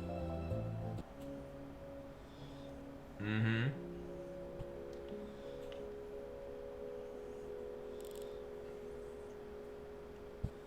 Talk. Welcome to the last layer. Each of the threads here will take you back to a fateful encounter. Furthermore, you may choose to go even deeper and turn those illusions into nightmares. That is, if you enjoy the thrill of challenge. I'm looking forward to seeing you in action. I suppose it doesn't hurt to give it a try. Then prove your mettle. If you amuse me enough, maybe we can talk more. Sure. You've been invited to the Realm of Illusions by Olveria. The last layer holds challenges far more difficult than anything you faced so far. Well, patience and determination are required to face these encounters.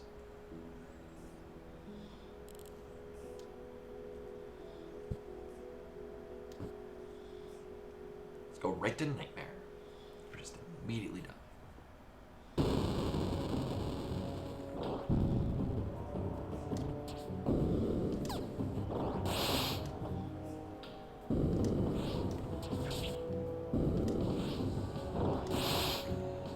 Do I keep all the things though?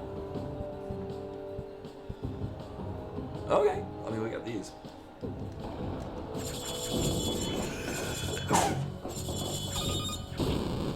Okay, don't touch those.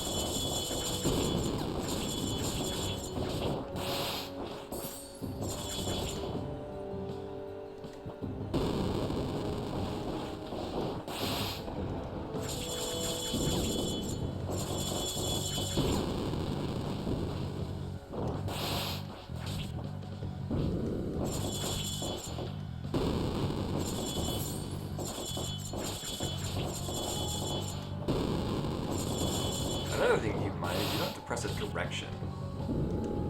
Oops. To dodge.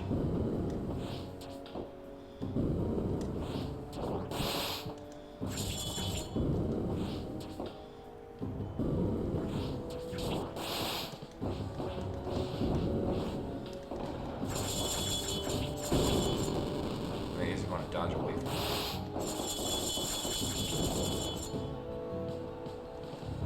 Do we just go from battle to battle?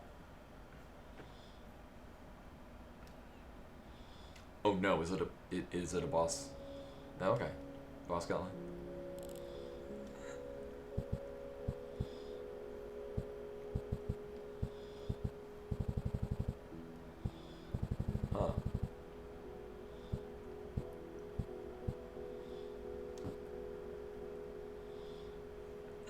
I guess one is just fighting it normally. Oh, I remember this fight.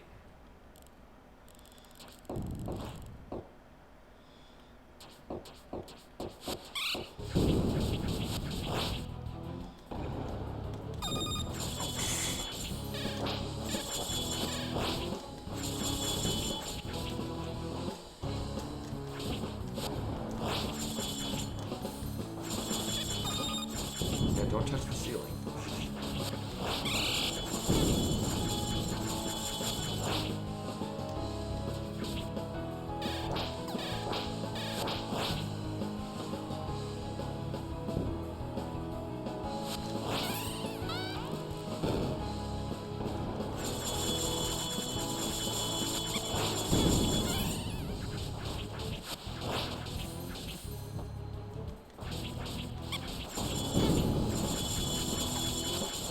Stack up all the bleeds.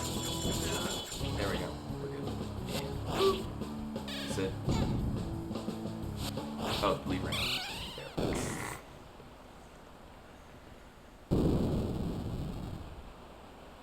Mm-hmm.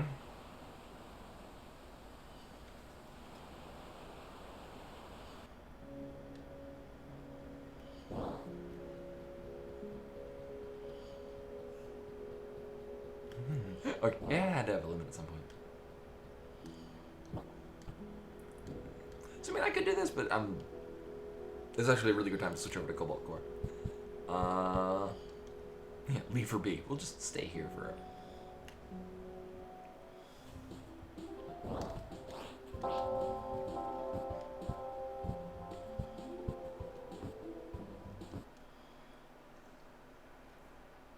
Meanwhile, Bimani's gonna be sad because I'm gonna need this space that she's laying on for a keyboard.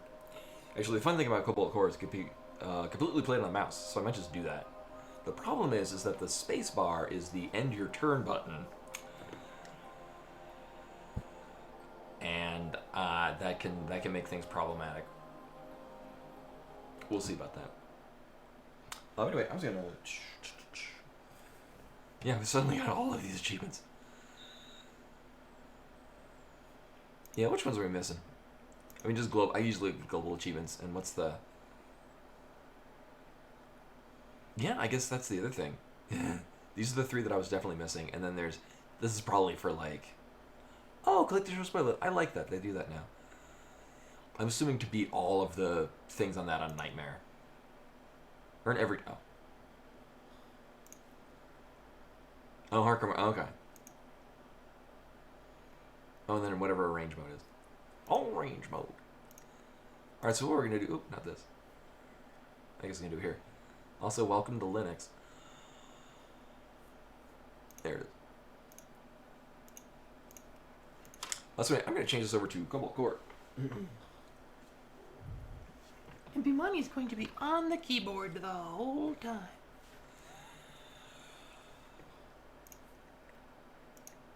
Also, the soundtrack for this is amazing. And even though I'm already kind of familiar with what goes where on the screen, I'm going to have to find a good place to put myself. Actually, I normally don't think about where it's located in space. Also, I need to make it full screen. I'm used to having it set. There we go.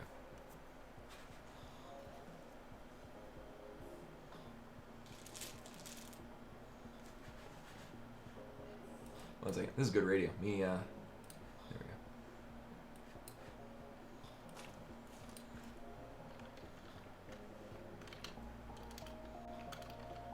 Oh, thank you.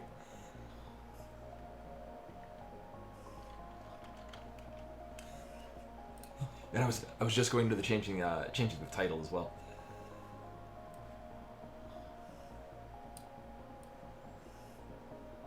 Music sounds really quiet to me, which I'm not sure is just a me thing. And I won't read all of the text.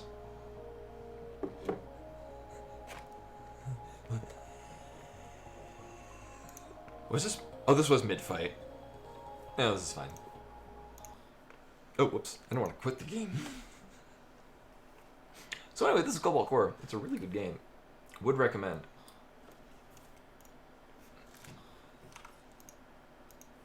Also, it feels really quiet.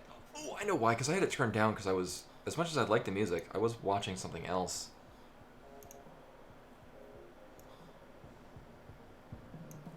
There we go.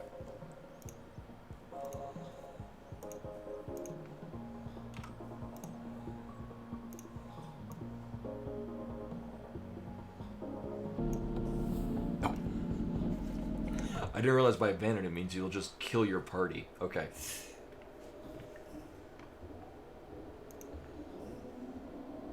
No, Cobalt Core is a roguelike deck builder, but it's simplified enough where there's not an overwhelming amount of things that we're going for. I might want to...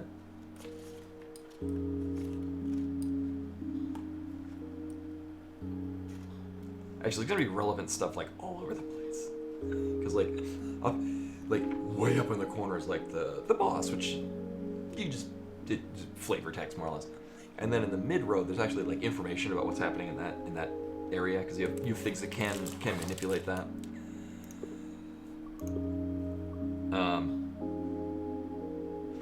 Anyway, I'm just gonna roll with I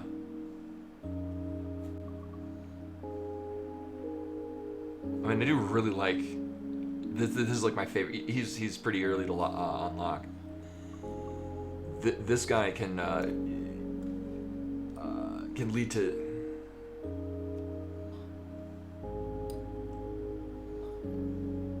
Oh yeah, no, that's been a thing we've had before.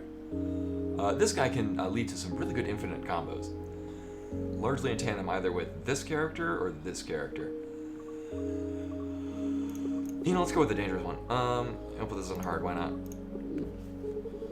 So everything starts off, you get a random choice of 3 things.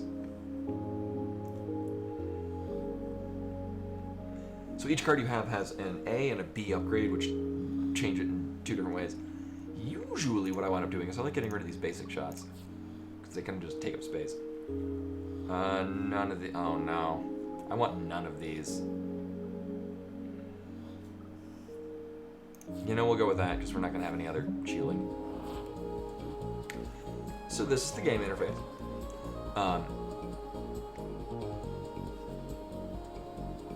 There we go. The soundtrack's so good. I'll put myself there. So we have...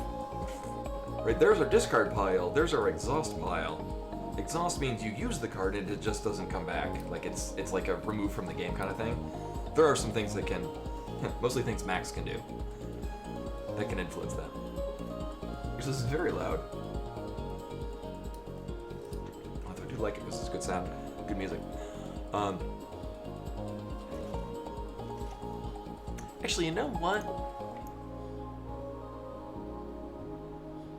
I will start it from a new one just because it does go through the tutorial, so rather than me explaining what all the endless amounts of things on the screen are. Camera, please. It'll go through it. Plus, the crew you start with is actually pretty good.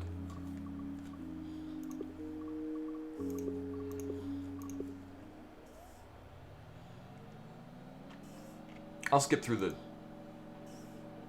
story parts because it's got an interesting story. Like, it's a roguelike, but there's a coherent narrative, and it does have an end that I did get to after not a ton of time.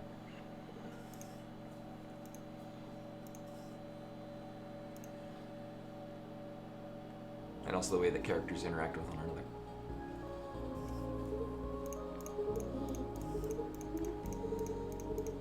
So yeah, anyone who wants to read any of this stuff, I do recommend this game. It's a very good game. Play cards that way to your opponents. You draw 5 cards each turn. Each card costs energy. Card's energy cost is at the top left. The energy amount is down here. And energy does not last between turns. So you always start with 3, unless things influence that. And there are things that influence that. It's kind of like your mana pool. Attack your enemy with attack cards. Boop. You can only see what the enemy is planning on doing and the amount of damage it will do. Block their attack with some shields. That is not the... Oh, because we don't get any moves. You still got 1 energy left. Play the rest of the turn out yourself. Add energy. Or the cat will hit the space bar. Yanks his big attack. Statuses are shown below your ship. Some of passive effects, others are used as resources. If aid is a status you can use to move around. Yeah. A lot of this is just kind of due on habit. Spend 1 evade to dodge the shot. Dodge a shot. Can evade, any evade you don't use will carry over to future turns. Boop. You got the basic set. Remember, you can always hover over cards, characters, or anything else for more info. So, like, you can hover, find out what their total health and shield is, and what these are. Yeah. Well, I don't want any of those other things. Stock that. Also, it's weird, just the base ship is kind of basic.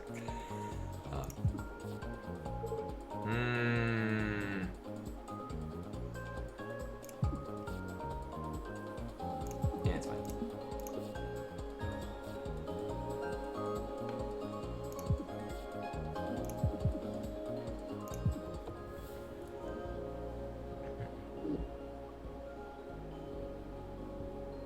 Oh.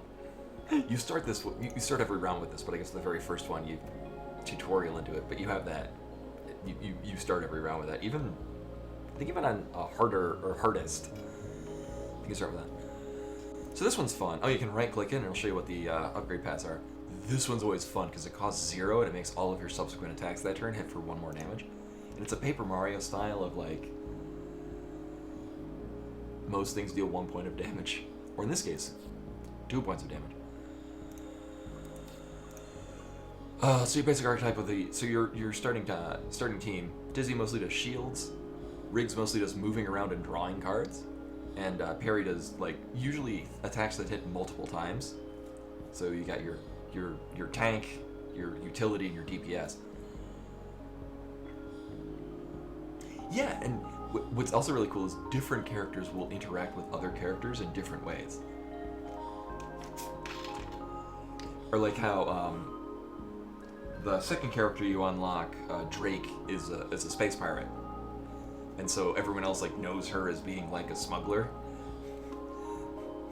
so they react to her appropriately.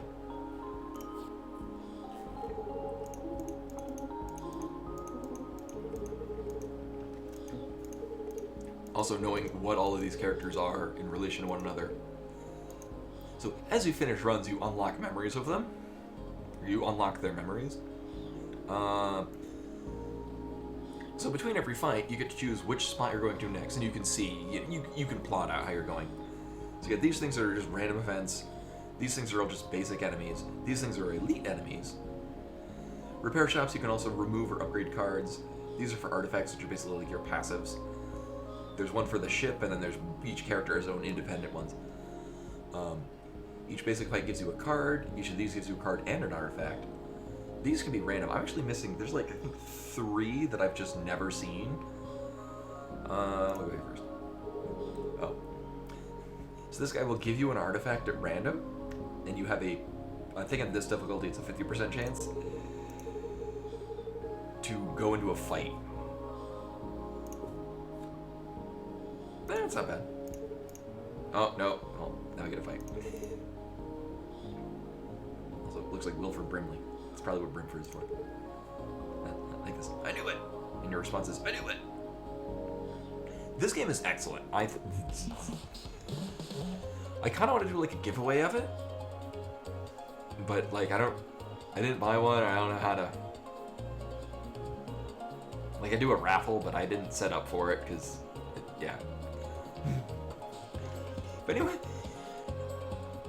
I didn't look into how to do a raffle. It's been a long time since I've done that. It was because it used to be like one of the things where I would do like a trivia question, and whoever answered it first would win. I don't know how many people are interested in this. I figured I'd just show this off. Would recommend. I basically beat it, but I still like playing it. And when it shows the broken glass, it's weak, so it takes 1 extra point of damage. But I don't really want to get in the way of it unless I.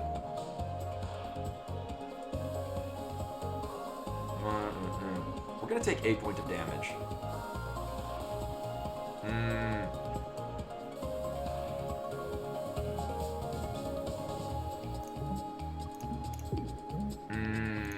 Yeah. Oh, yeah, I do want to move that far. Also, the ship that I really like using is the Ares. which it's only 4 blocks wide. You've got the cockpit, which is mostly just a weak point if you're playing on harder difficulties. But then you have a cannon on either side, and you can swap between which one is the primary cannon, and whatever the secondary one is doesn't fire, but it takes 1 point to lift in. It's my ship of choice. Meow. I mean, if I get the... nope, we'll just do this. Yeah, and the characters all talk in reaction to things, which is especially great is like Drake is the smuggler pirate, and when you miss stuff, she like says Starkey things at you. It's great. Yeah, I can take that one hit though.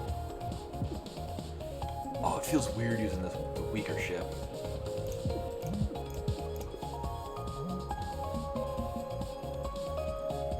My favorite song in this game is so each round has like 3 distinct worlds, and the World 2 boss is like my favorite song.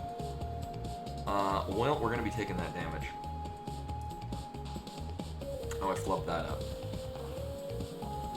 I don't have any 0. No, I don't have any 0. Oops, I don't have any 0 mana artifact. Well, oops.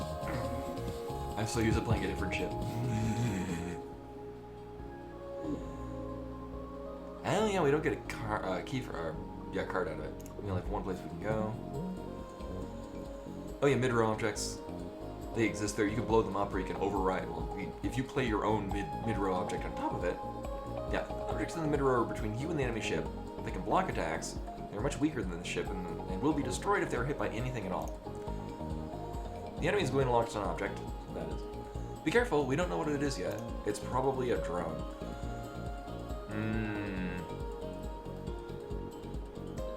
We're probably gonna need to move around a lot on this. Oh, so. Okay.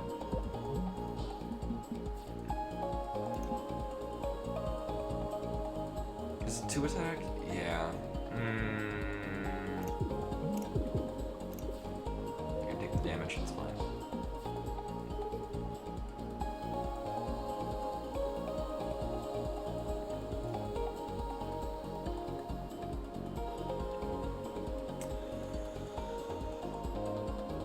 Well, I can't do 6 total damage, but I can do... I get rid of that, over there, get rid of that, and I accidentally shot that. I meant to do the double shot. Oh well.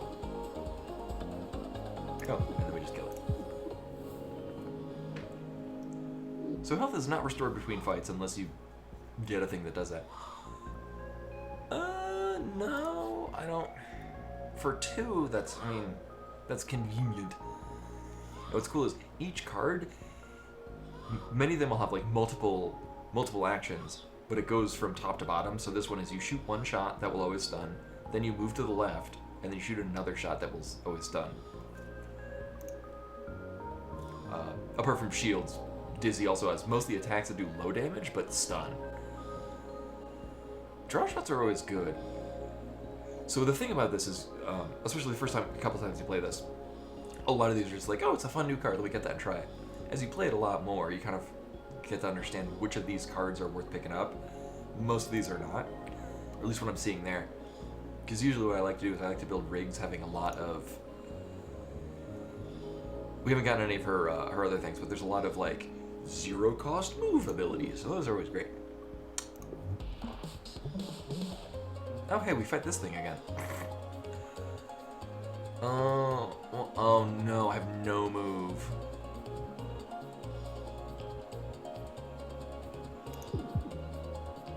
I don't want to take any more than I should. This soundtrack is fantastic. Actually, the artist that did this soundtrack has a YouTube channel with like 7 videos on it, and one of them is he just the entire soundtrack to this with like filmed it in his living room using like a projector, with like fun visualizations on it.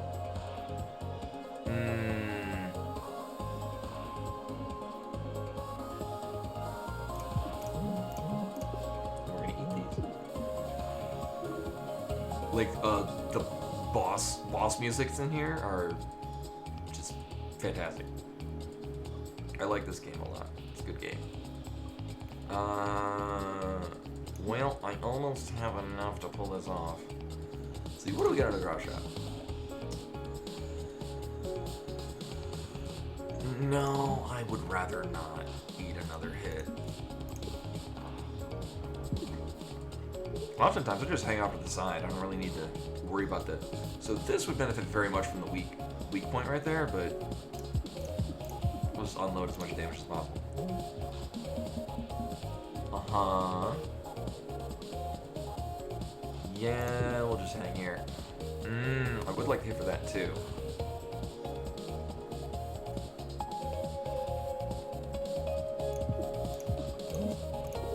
We'll just eat this one. We got a temporary shield. Also, there's blue shield, which is you permanently have shield. So it'll stay there until it's hit and you lose it, which is kind of like it's the only health you can heal. So like this health bar, unless you get special effects, will never go up unless you go to one of those repair shops. It's one of the spots on the map actually repair.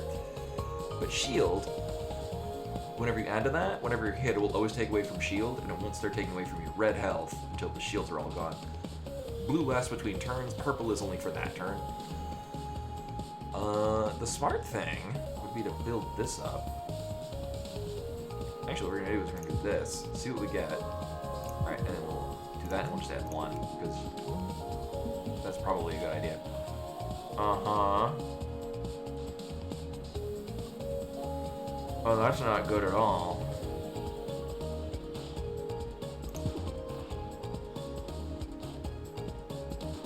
Uh-oh.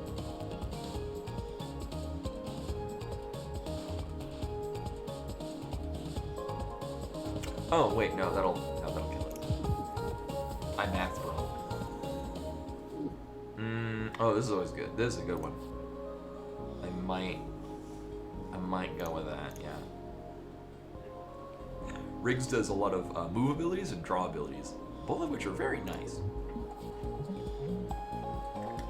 Some of Riggs' artifacts will be like every 10th card you draw, you get another energy, which can go infinite in a number of ways. And I've had turns. I did test. I did get your total. So you start with 3 energy each round. I did do a test with one of those infinite loops. Where basically you play a card and it just immediately comes back to your hand. Like it's play a card, draw a card, and then that card comes back to your hand. So you just keep drawing it over and over and over again, and you loop with that. And I got to 101 energy before I decided I'm good testing what the upper threshold on energy is. What do we want to do on you? I mean, the 1 is going to be nothing. If anything, I just unload on it. Yeah. I'm just going to stick up missiles, but we can get out of the way of it.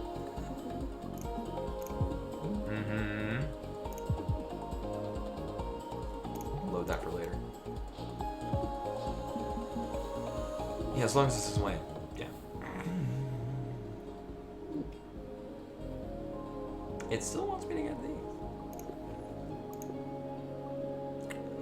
This one's also fun. This goes infinitely nicely. In which case...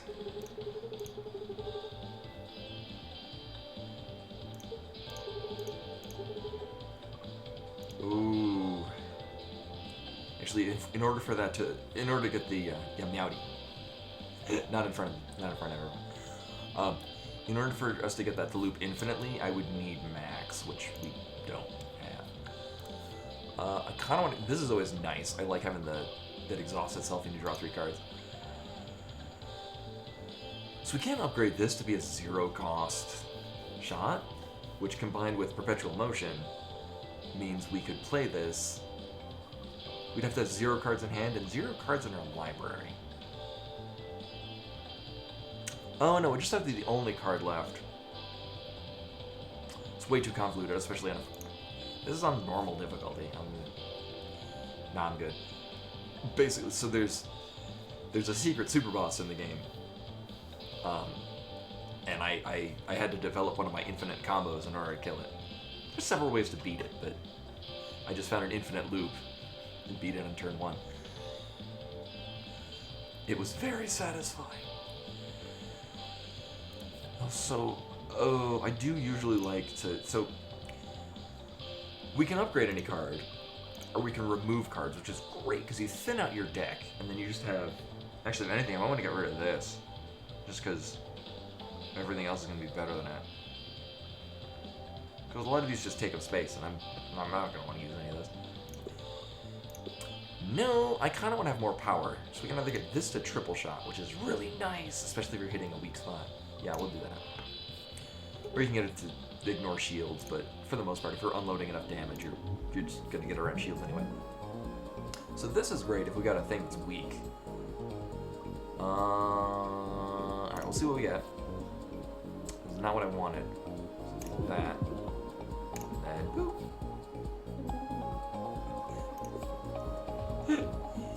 Usually parry kind of, when you miss with any of her attacks, like, squinty angry face. The enemy's going to give you a card. It can't be dodged. Get ready. Yeah, usually if an enemy gives you a card, it's like things that take up space in your deck, so it kind of limits the options you get. Or it'll also be like ones that, whenever you draw this card, you immediately attack, and it's against an enemy that has like, whenever you attack it, it attacks you back. So that's bad. I think this is just, it's probably just like filler, waste space kind of thing. You know, look at that. Yeah, so these are just one costs cards that are going to just take up space. So we can't get out of the way of that really easily. Get literally trash. It's why, again, other things that I love about Max. Max is a card that I get very often where it's all of your cards that have exhaust have a 0 cost. It's like, Ah, you're awake now. Imani was mid-dream. She had one of those things, like, you know when you're about to fall asleep and you like dream you're falling? Like there's like a reason for it. Imani does that every now and again. Like she's drifting off and then suddenly snaps awake. Like she realizes she's about to fall. But yeah, Max has a lot of utility that meets my purposes. So Max is the hacker character and has a lot of cards that like influence cards in your hand. My favorite infinite loop is he's got one ability that, you know, give one of the other cards in your hand recycle, which is whenever you play it, it goes to the top of your library. And that generates a lot of loops in a number of fun ways. Because usually cards that draw themselves, you just play them over and over and over and over and over again, and then combine it with anything else that wants you to be playing a lot of cards. We'll just move out of the way. If we hit any of our big attacks, it'll just die. So, yep, there we go.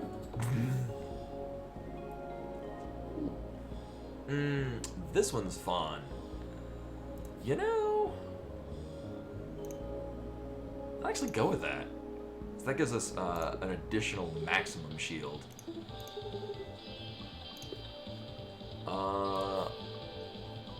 But it's gonna exhaust.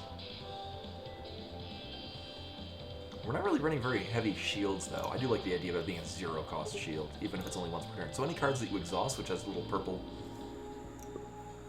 anything has this little purple icon at the bottom, means that when you play it, it's just removed for the rest of combat, but it does come back. There are other cards that have a trash can, which means you get them once, and once you use them, they're gone forever.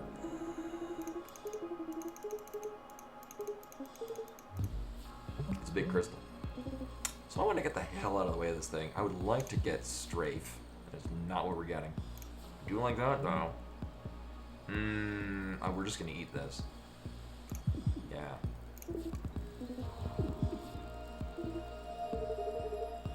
Also, more bangers of a soundtrack. Oh, not Strafe. Lunge. Strafe is another great card on this fight.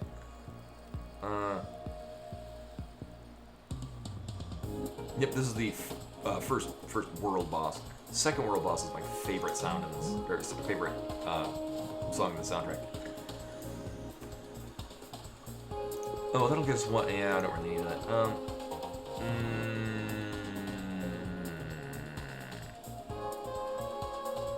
No, I'm just gonna need to unload damage. I got enough shielding. We'll be fine.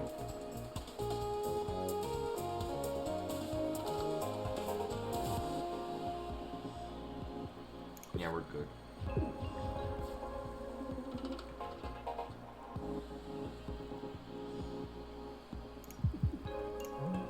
Block all the damage coming in.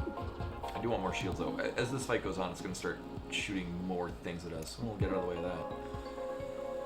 I would like shield. Thank you. Boop. We do heal up pretty substantially at the end of each fight though. Well, if I can get 2 shields, that'd be cool.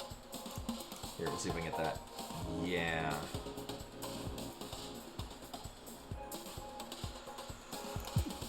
I'll eat 1, it'll be fine. Everything's fine. This is great.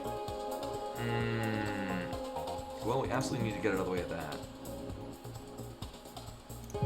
Let's see what we got.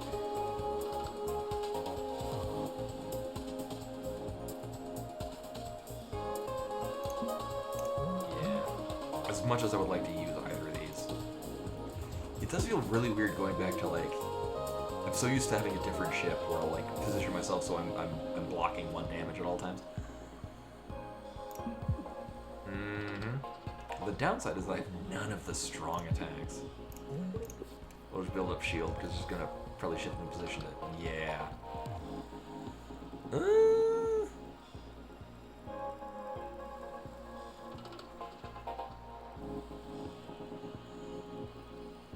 we do have 7 power. Oh, that sucks. You know, we're gonna get healed up this whole way. After this fight, rather. Yeah, let's do this. I'll just mitigate all the damage. And then get nothing. Give me stuff, thank you. It is. It's tied in with the story. Oh, speaking of parry, this is a nice one to hold on to. The problem is it costs 3. I think it goes down to 2? No. This one's always great, especially if you're running a really high draw thing with rigs. We weren't set up that well for it, though. Like, we got a couple things. Also, your maximum hand size is 10, so... Actually, at the very least, at the easiest, it's a 2 damage, or it's 4 damage. Yeah, Rick holds up a literal gun. You know what? Let's go with hand cannon. I like hand cannon. It's a great one. Oh, this is great. We're not set up to do infinite combos, at least the ones that I'm familiar with. This very much facilitates infinite combos. Start of each combo, get more power to... Oh yeah, I don't think I've ever taken this one because it's dangerous. I've gotten this before? It's nice to have additional energy, but this is a much better way to get energy. So I guess now, with what we got, we're going to be building in for a rigs combo.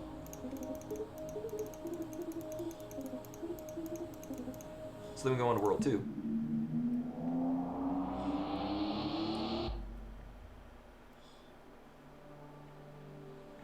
We get to a fight.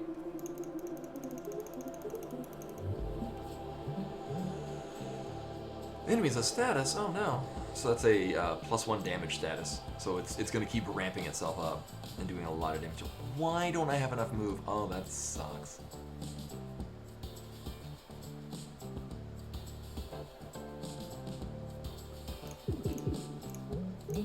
Just gotta eat it. Alright, that's better. Uh-huh. You want that.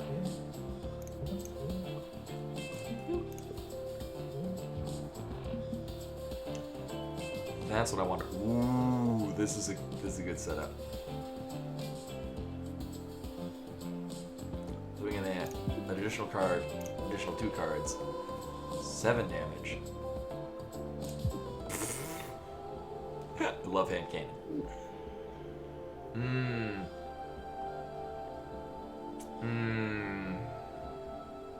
That goes down to... I've done that where it's 0, because you only get it once. It's a nice, like, you need to move right the hell now. Hence the name. I'm kind of good. I would like to build a heavy draw deck. So judging by this, so going up here we get to have a card upgrade, which I would like. We could do a boss to get another artifact. We could do either of these, and whatever the hell this is. So yeah, we're basically going to go here, straight across. Can't allow you to do that startup.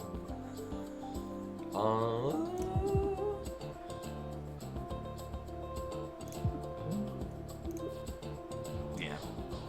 This dude launches missiles. don't have any of the things that work nicely for it, though.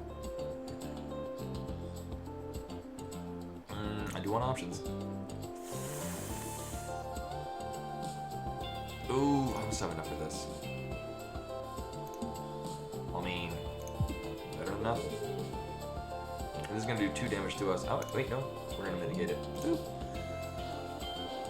Missiles do 2 damage, big missiles do 3, and then there's homing missiles that do, I think, 2, but you have to shoot them down, you can't dodge them. I would like to be... Ooh, you know, what are we gonna get out of this? But I would be able to hand cannon. What are we at? We're at 2 on the flywheel now. Yeah, we'd have a lot of things that would be nice for 1, but yeah. We'll just take that out. Oh, he's almost dead though.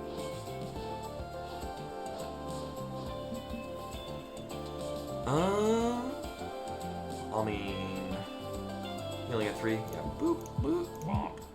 Alright. This is fun. Demonic tutor. search your draw pile for a card, put it in your hand. I kinda. I mean, with this we can fish out both of our draw things, like hand cannon. So hand cannon is not exhausted. You can upgrade it to become an exhaust card. I might not even need to upgrade that though. What's it gonna do? I mean, upgrading this, especially in tandem with hand cannon, would be pretty swanky. Actually, at this point, that's probably what we want to do, because we are going with a heavy draw theme. Yeah, we'll just do that.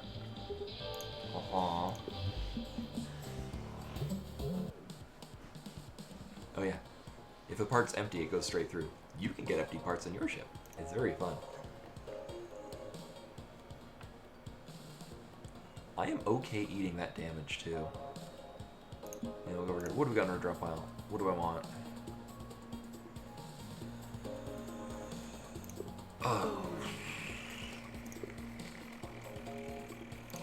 Here's what we're gonna do. We're gonna get this. I'm gonna pull this. We're gonna use it. I'm gonna hope that we pull a hand cannon. And we do. Do we have a draw shot? We do not. Well, we're gonna use that. Wow.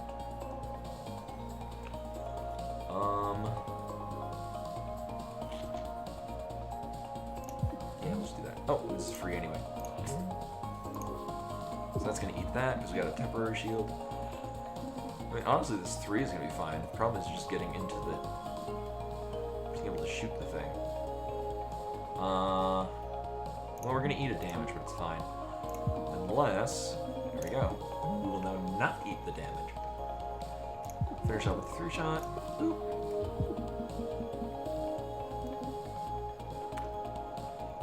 Ooh, which one? Pulse barrier. Oh, this one? So this gives us a shield, but it also gives us a maximum capacity of our shield. So like, the base shield of that, we can have up a maximum of 4 shields. Yeah, it raises your shield cap. Alright, so this is good with that. But I need to get, I would like just a one move.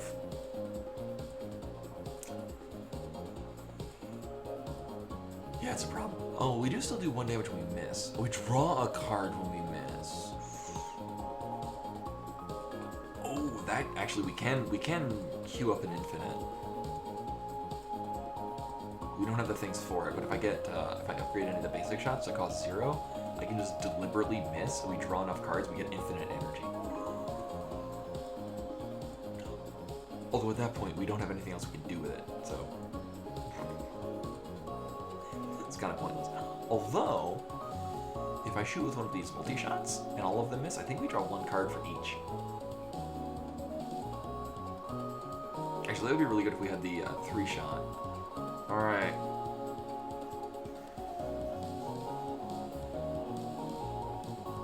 So I need to move, but I also need 4 energy to pull this off. Here's what we're gonna do. I'm gonna draw a card. This does not help me.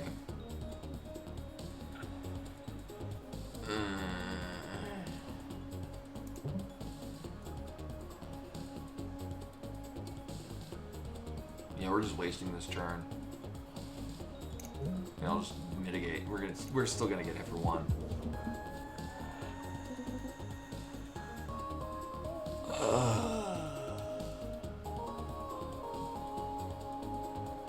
Actual test is that I think I'll draw 3 cards. We're gonna find out. Okay, we do. Well, that's... So this is gonna draw us 3 cards, which is gonna put us to 8 on the hand cannon.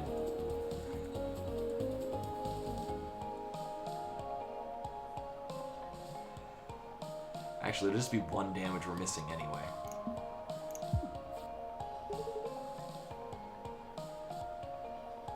Oh, it's gonna be so fun. Oh, feels good. We're gonna hit for 3, it sucks. And then it does. And then mini bosses, which is without... Oh, EMP is great. Especially when you upgrade it to this. So, EMP, first it brings your shields to 0. Then it brings the enemy's shields to 0. Then it stuns the enemy, so it cancels all of their moves that turn. And then it ends your turn. It is really good. Like, even if you don't upgrade it, it's really good. We're gonna take that. We're not even running very high shield. This is fun, because then your shield lasts between combat. How many 3 energy? Every time I play this, I'm thinking mana. We have 1 3 energy cost, which we just picked up. This is usually good, but you gotta be running really high stuff for it. I'm gonna take that. Out of all the things, that seems most beneficial. Oh, this is, yeah, this is gonna explain. Yeah, this is armor, so if we hit that, it'll be -1 to damage we do. This is the opposite of the weakened. I do want to not be in their line of sight. Actually, can I pull this off? 1 second. So we need to draw 4 cards. And this puts it in our hand. In Magic rules, putting it into our hand would not be drawing a card. It does not. Okay, so the same as Magic. So we're going to draw 5 cards. Ooh.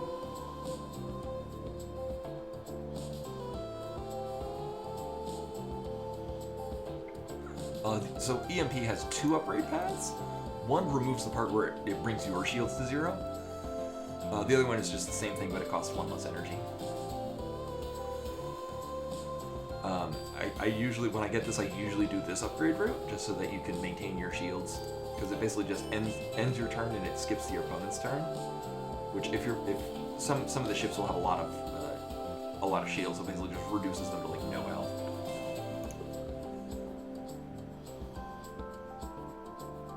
I mean, this just kind of makes the most sense. Damn. I've never had that interaction before.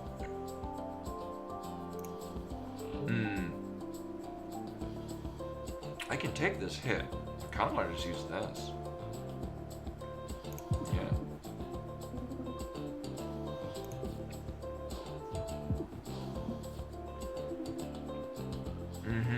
Well, we'll go this way, get rid of that.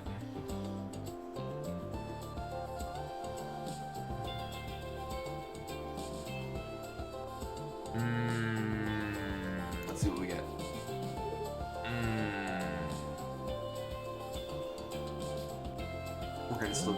We're gonna take 1, but I'll at least mitigate 1.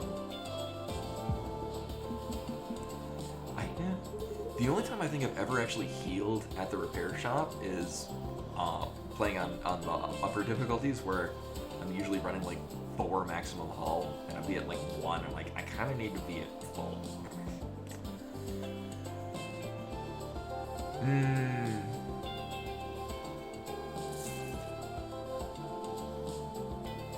I'm gonna see if we get hand cannon. We don't. Is it even? Oh.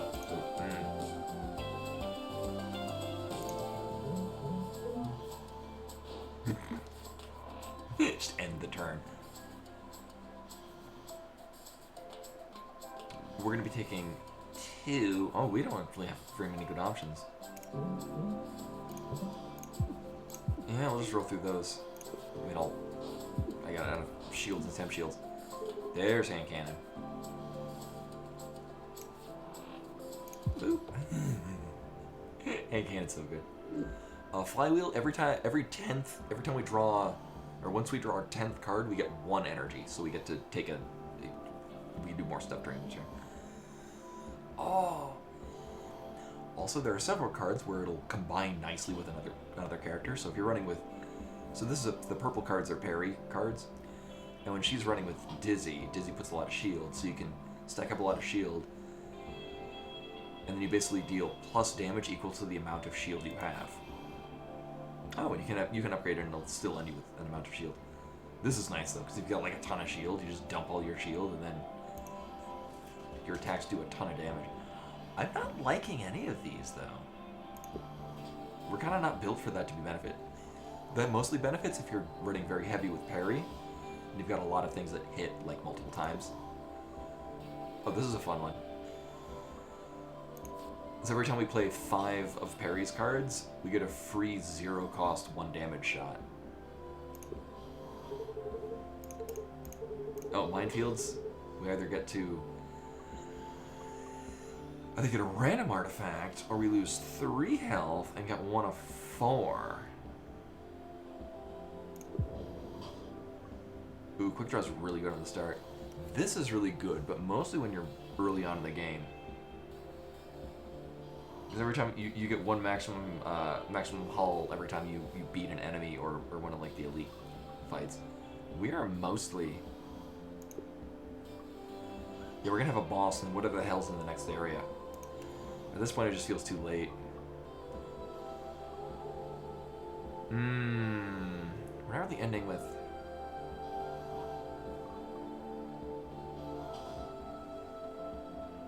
This just gets us into our flywheel much faster. So we're going very heavy on a Riggs draw build. Yeah, these shots that you get a card if it hits you. I think this one gives Oxygen Leak, where you have 1 less energy on that turn. So, what we can do, I can play this on this turn, which will just effectively do 6 damage to him right off the bat, and then we get a free turn. So that's fun. What else we gotta drop out? Ooh, I don't know what any of that. I kinda do. Okay, so we can't get in between there. This is why I like the Ares. The Ares would fit right in between these. How are we doing this? Oh, well, I could play this, get the draw shot. I just don't want lunge. Lunge isn't helping us. Yeah, we're gonna do this. Get that. Shoot that. I wanted that. I did not want that. We can't get out of the way though. Yeah.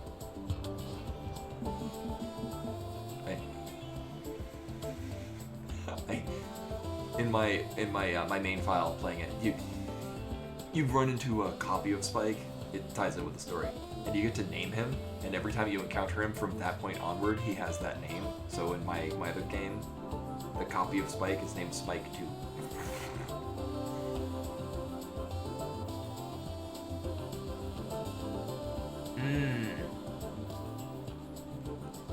I feel like I need to draw 1 more card for that to work. Yeah. There's so much more characterization and personality to these than I came into this expecting. So this would do a 4 damage regardless. So I like how this song goes like borders on Steely Dan. We're gonna get hit with that, it's fine. I'm gonna get that for future planning. Oh yeah, so this is the guy that, yeah, 1 less energy on the drop. You can get rid of it for free. It's whatever. Okay, so we're gonna do this. Can we get, we might get, ooh, this might work out. We're gonna go over here. This is gonna give us one more energy. We need to get draw shot. Or sorry, hand cannon. We did not. Well, that sucks. Can we kill it? No. Can I get out of the way? No. Oh well. Yeah, we can at least mitigate the damage. It's fine. We'll get into what the card is. Whatever. I just need to. Oh man.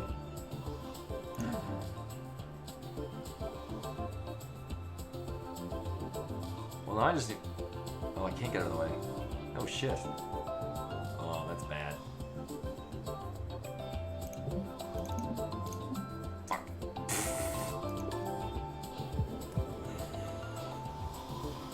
I didn't plan that out too hot.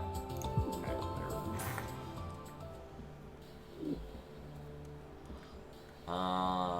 Oh, block shot piece. Sometimes you get these and they're already pre-upgraded.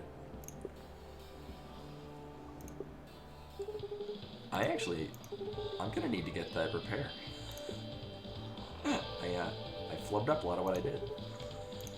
I'm also so used to playing with a different ship. This is the song. This song is great.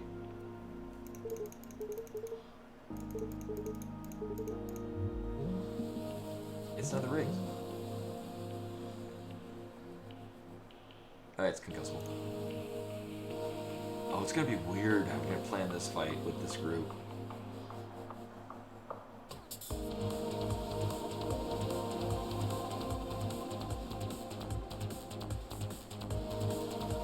Oh, I don't like this. I don't like this at all. This song is great.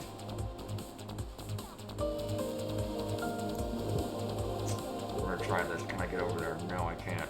Fuck. This is really good. Good music.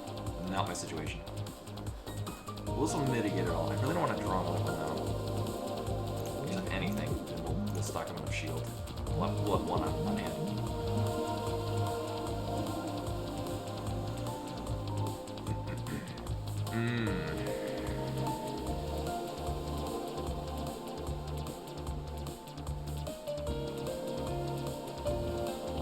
Actually, it's the most damage. I don't even need to. Yeah.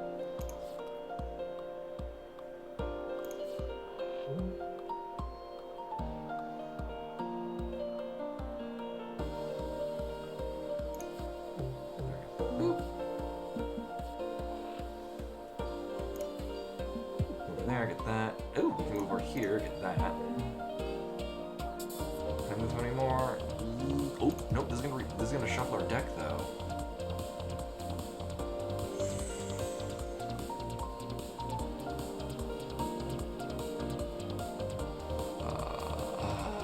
Actually, we're gonna that. I'm gonna do some fun tricks, but I don't want to risk drawing the wrong card. This is the hand we want. Yeah, we're just gonna hang it here. Gonna hit that. And that. And then boop. Do you have any zero costs? No. We're at 700 flywheel. Let's turn this down. It's good music, but it's kind of loud. That's what.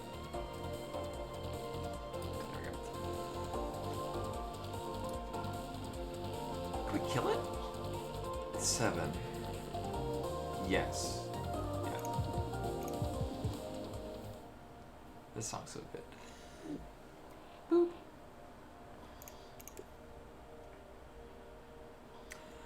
I've never used this.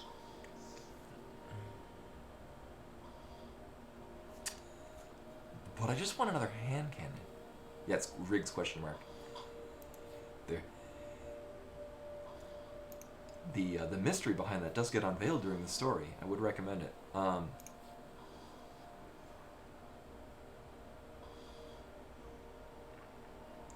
Ooh, this one's fun. Oh, what else? No, because we're doing damage with Riggs and and dizzy stuff. This one's fun because you always start with 4 energy, but parry's the only one that does damage at that point.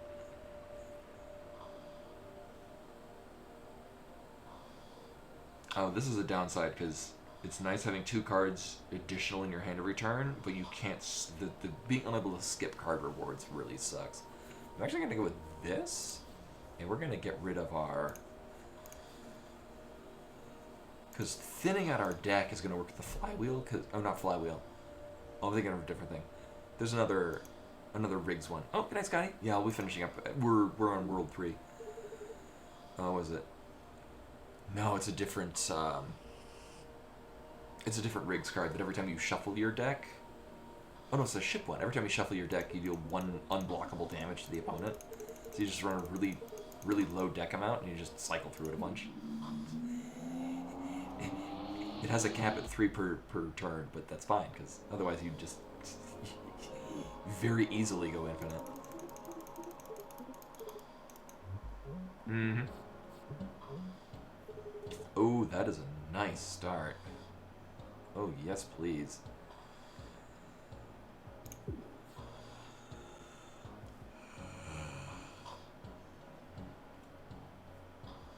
We're gonna do that, and then we're gonna get the hell away. Oh, we draw a card because we missed.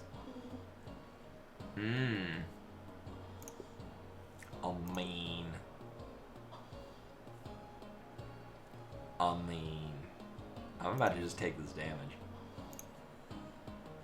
Right, we're gonna get that. We can play this, fill our hand with cards. 8 damage. Well, I can't mitigate that. What else we got that's good? I mean, that's free. What can we draw? Nothing I'd be able to use. Yeah. You know, actually, the fact that we have 2 hand cannons, we've got a lot of card shuffling. That's gonna be some pretty high damage output. Yeah, because we're just high likelihood to pull it. How much damage do we need to do? 11. We only have 3 energy though. It's probably more beneficial to just. Actually, let's gonna give it a shield.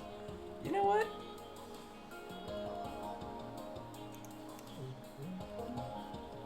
We'll try that again. Alright, this is a bit more beneficial. Alright, if I can pull a hand cannon with this. And then finish it off.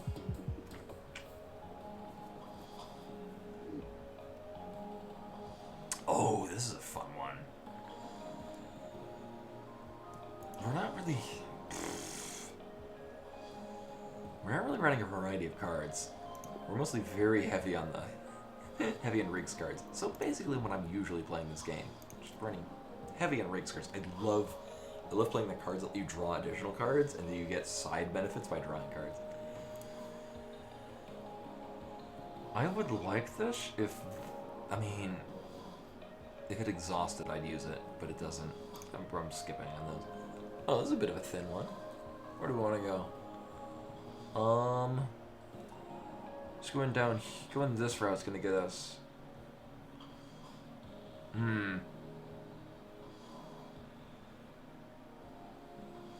Right, we're either getting. Yeah, well. Actually, I'm gonna go here, here, here, here, here. I'm hoping we get sports. Ooh. See one of. I do like rigs cards.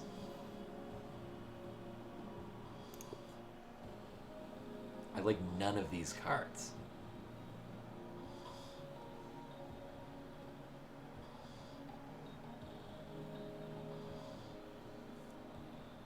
I mean, yeah, I hate juke because it sends you a 3 in a random direction. So, yeah. All right. Oh yeah, we're full health. We can't restore. Oh, a nice thing, if you go like, oh, I want to remove a card, and you're like, oh, I don't really want to. You go back here and you just do this again. It's not like you already picked one, you're stuck. I like that. But I do want to plan. What are we going for? I mean, I kind of want to. Because this would do, like, with the way that we're usually doing this, having... Oh, it winds up costing 3. That's what sucks about it.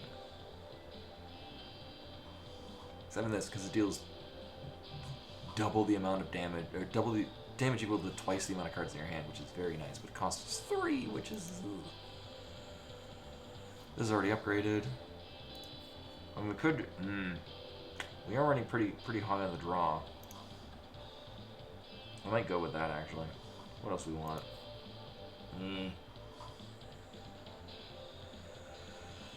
This was good back when we only had one hand cannon.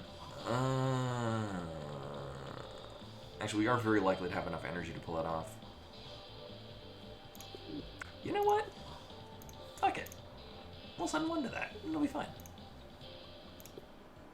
Oh.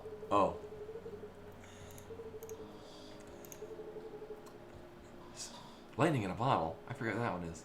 Oh, right. So, the funny thing about this, so you shoot 3 times for 0. You move 2 to the left, and then 1 to the right twice. This you take 1 point of damage and then heal for 1 point of damage. And this is you use 3 energy to gain 3 energy. We are not built for any of these. I did have a really fun thing. I got this and I upgraded it. It's not going to show us what the upgrade is. I upgraded this where it's you move 3 to the left, like jump 3 to the left and then move to the right 3 times. I had an ability where every time I moved, I shot for 2 damage. So then I would... Yeah, we are not built to use any of these properly. And like this is if... Like when I had the overload where you dump all your shield and then gain plus power equal to it, it means all of these would hit for... I mean, it's still just... You need a particular build for this. We are built for none of these. And like, so there's other artifacts that whatever you heal for an additional one. So in this case, it's literally just pay 1 to heal for 1 permanent health. So it's actually pretty good. This, because it has exhaust, if you're running max, has things that all of your cards with exhaust cost 0. It's just literally zero energy, get 3 energy. So it's actually really good. Sadly, we need none of those. Ooh.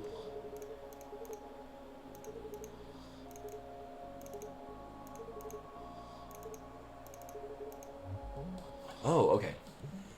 I forgot you get a cutscene at the first time you encounter this one. We can. Oh, set. Oh. So here's how this fight works. When you hit it once, it like doubles or triples its health, and then it comes out of the ground. We can deal 12 damage to it immediately. If you can kill it before it does that, it just ends the fight. So we're just skipping the main part of that fight. Oh, I want none of these. I'm bordering on this. Stun is actually really powerful. You know what? We'll go with that. Oh. This is what I was talking about. This one's really good. I like this one. Especially if you're running a thin deck. This is nice too. Starting with another 3 of 8 is really useful. We're gonna go with that though. Oh, here's the thing. Whatever you heal. So, I could have gone with the... Take 1 point of damage and then heal for... Oh! This guy has crab facts.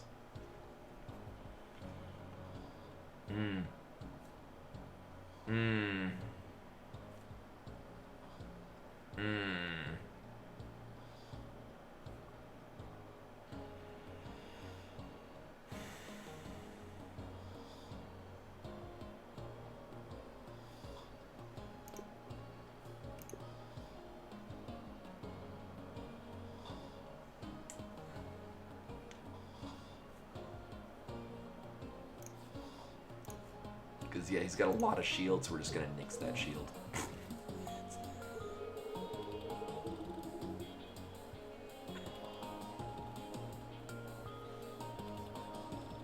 No! So this is I just started a new game for this just so that I'm not, because all of the tutorial stuff to show off so people know what the tutorial is. Ooh, I actually don't want to draw. We're gonna do this because I'd like to get it within range. Yeah, I like Books' line, crabs are nature's crab. So this is kind of what I wanted. If we can pull that, that'd be great. Max and Books combine so well for infinite combos. There we go. That's what I want. 16, will that win? That will. Boop. Hand cannon.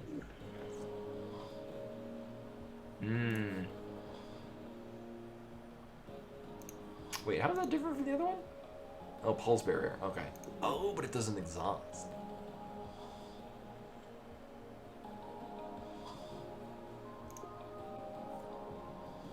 But I really don't want to run any more cards. I've got what I want. If anything, I'm going to get rid of this. Yeah. Oh, this is a fun one. This is great with Ares because this thing hits for 1 damage multiple times, and if you've got shields up, like you've got shielded plating, you just take no damage.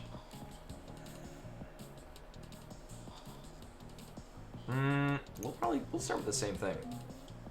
I mean, I could use the multi-shot, but whatever. Alright, if I draw 5 cards, what will that get us? Actually... Oh, it would work, but it won't. Oh, that's unfortunate. Oh wait, no, we'll get an energy from Flywheel. Alright, so here's what we're gonna do.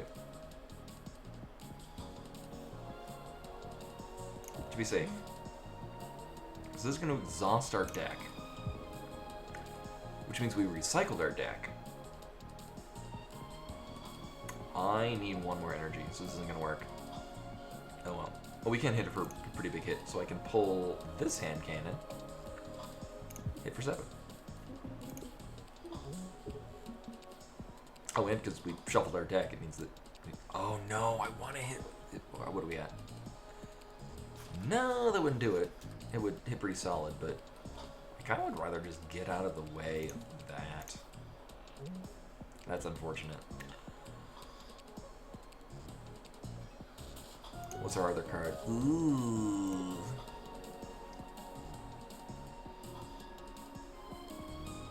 Nah. So if I use the multi-shot, it would shuffle our deck. Because we're getting this, then we shuffle our discard pile to get these again. Can I kill this turn? I mean, if anything, I need to get out of the way of that. Here, let's see what we get. If I could flip that, that'd be great.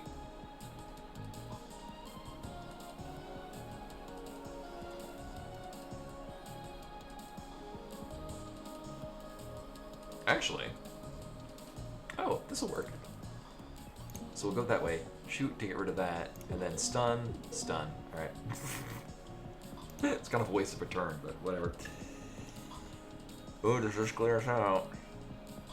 8. Oh, this will do it. Yeah, just enough. Nice. This is a silly one, especially so. There's another artifact you get that your second shot each turn has stun. So these multi-shots are basically just a free stun. I want none of these though. I kind of want to just get rid of this basic shot, because this is not going to help us. Actually, a lot of these are not going to help us. I want to run as thin a deck as possible. I mean, I really want more things that draw us cards, but... Actually, we're going to upgrade that.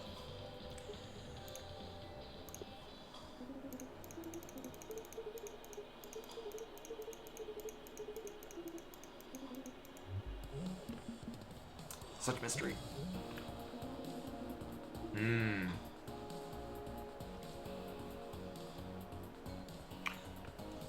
I mean, on a first turn, it's mostly just beneficial to just whip out the stun. It's the Cobalt. The core is relevant. Yeah, there's nothing I can... I mean, if I had another one, I'd use that to build up dodge, but whatever. We're just gonna boop, nix its entire shield. I'm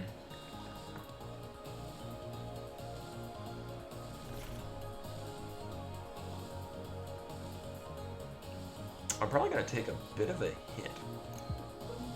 What are we gonna get? I mean, I wanted the double damage one. Our maximum hand size is 10, so we got 1, 2, 3, 4, 5, 6, 7. Yeah, it'll take 1 point of extra damage, so if we had like the multi-shot ones, that would be good. Problem is that if I get in the way, I mean, I could lunge back out.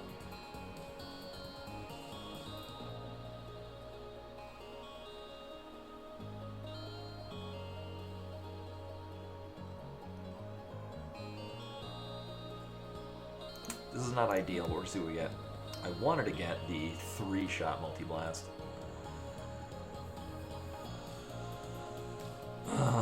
Oh yeah, the nice thing is that we're running a thin deck. When we use quick thinking, we're very likely to get it again. Which also means we're going to do 1 damage from this. Which also means we're going to be building more in the flywheel. But since we have a maximum hand size of 10, if we're at 10, like we are right now, or we're at 9, we can't draw any more. So we can't go that infinite. Do I want to deal 10 damage and take 5?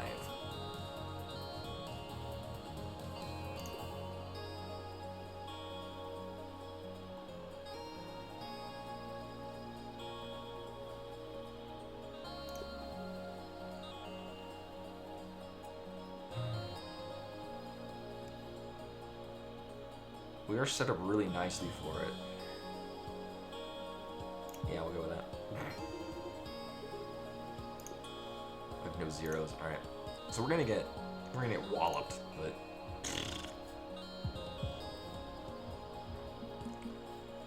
okay. Well, if you want to go there.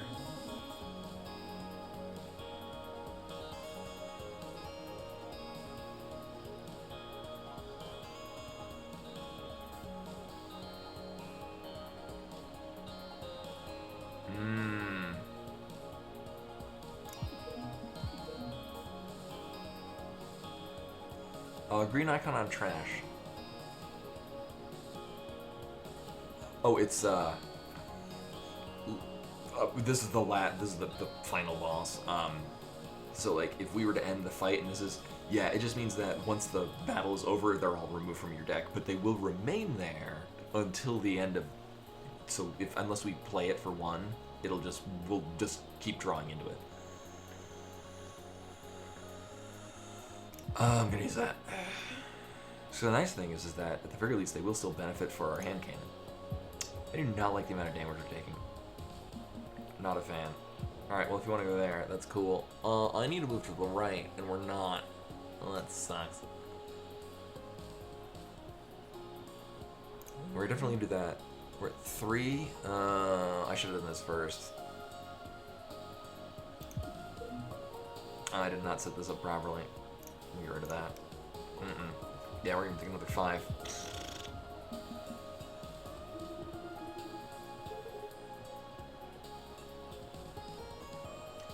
What's our fly with that? Okay.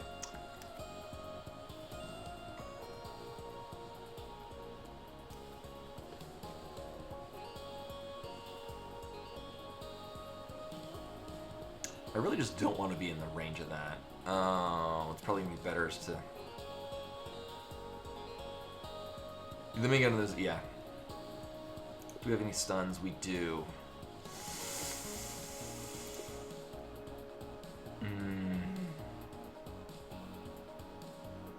I got an idea. Okay. But I can't get over to there. That's the problem. 1. Oh, we will get lunge, which will actually move us the most. Yeah, we're gonna roll with that. Thank you. Just get out of the way of that. How we sitting? We're at 6. We get 1, 2, 3, 4, 5, 6, 7, 8, 9. Oh, so we're not gonna be pushing that flywheel.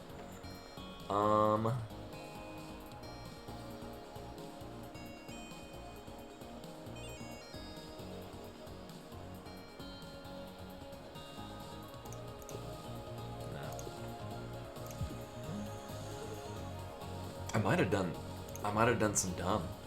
I'm also really used to flying a particular ship, and this does not fly the same way.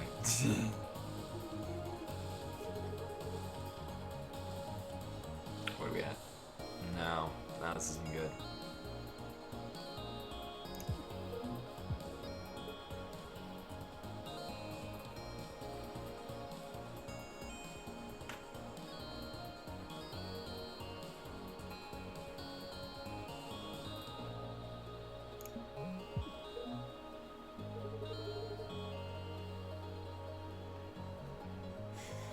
Because this will kill us. I'm gonna have to put that out.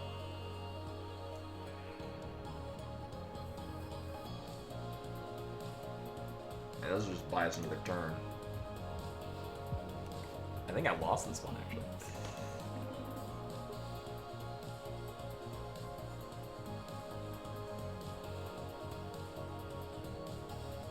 Yeah, this ship is impractically wide.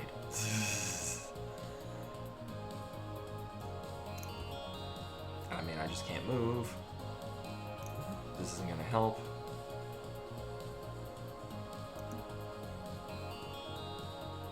Yeah, no, we just die. Oh, I was hoping we pulled the flywheel. Nope.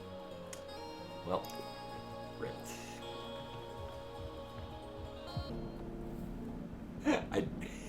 I didn't build this the way that I wanted it to. We got like very little movement too. Like we had, I mean, I got rid of the 1 move for 1, but we didn't have any 2 move for 2. Anyway, this is a great game. I think it's fun. Oh yeah, and then there's this is the one. Oh, you have to win on hard. This is my favorite. I love this ship. This ship's great.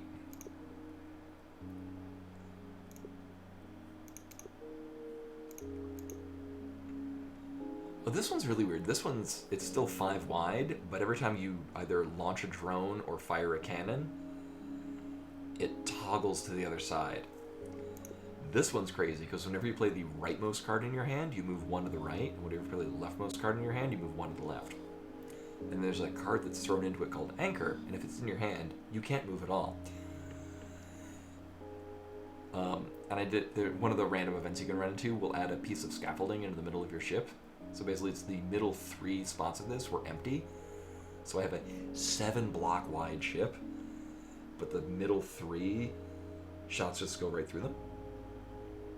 Yeah, it was so funny. Let's see. So yeah, and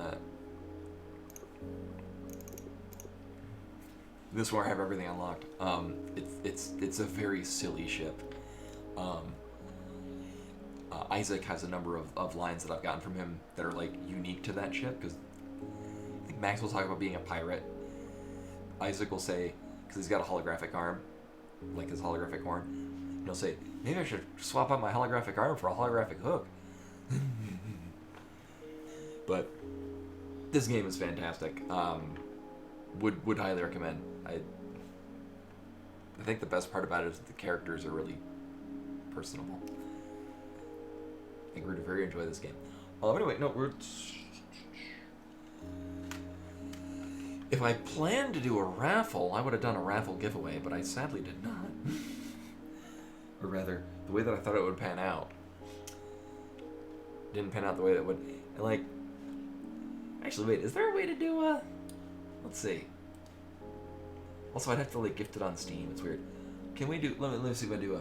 Where's a? Is there a thing for it? Where's the 60-second ad? I don't run ads at all. Where's this? Community? Activity? Is there a... No, that's not what that does.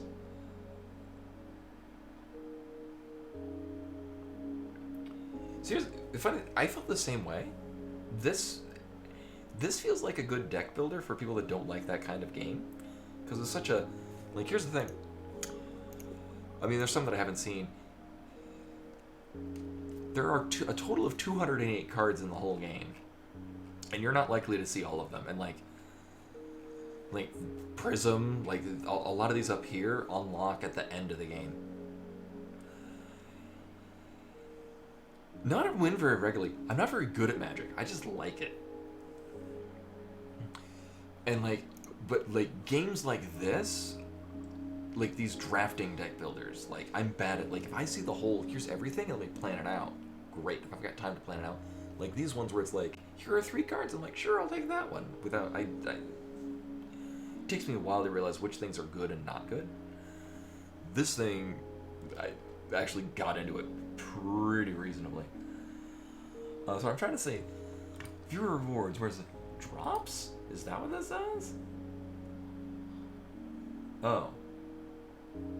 No, this is a bunch of Russian. I don't read Cyrillic. I'm looking for... Isn't there a doodad? I would like to do... Maybe somebody knows this. I'd like to do a... Like a vote thing, but like a... what's the raffle thing?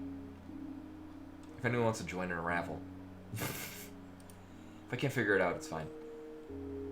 We'll go plan for it in a bit. Maybe I'll do it tomorrow. Because I think at this point, a lot of people are probably asleep. Maybe I'll just do that tomorrow during Final Fantasy 12. I'll see about figuring out how the raffle thing works. Monetization? That's not what that is. Settings. We'll deal with that tomorrow. What does a raid over to...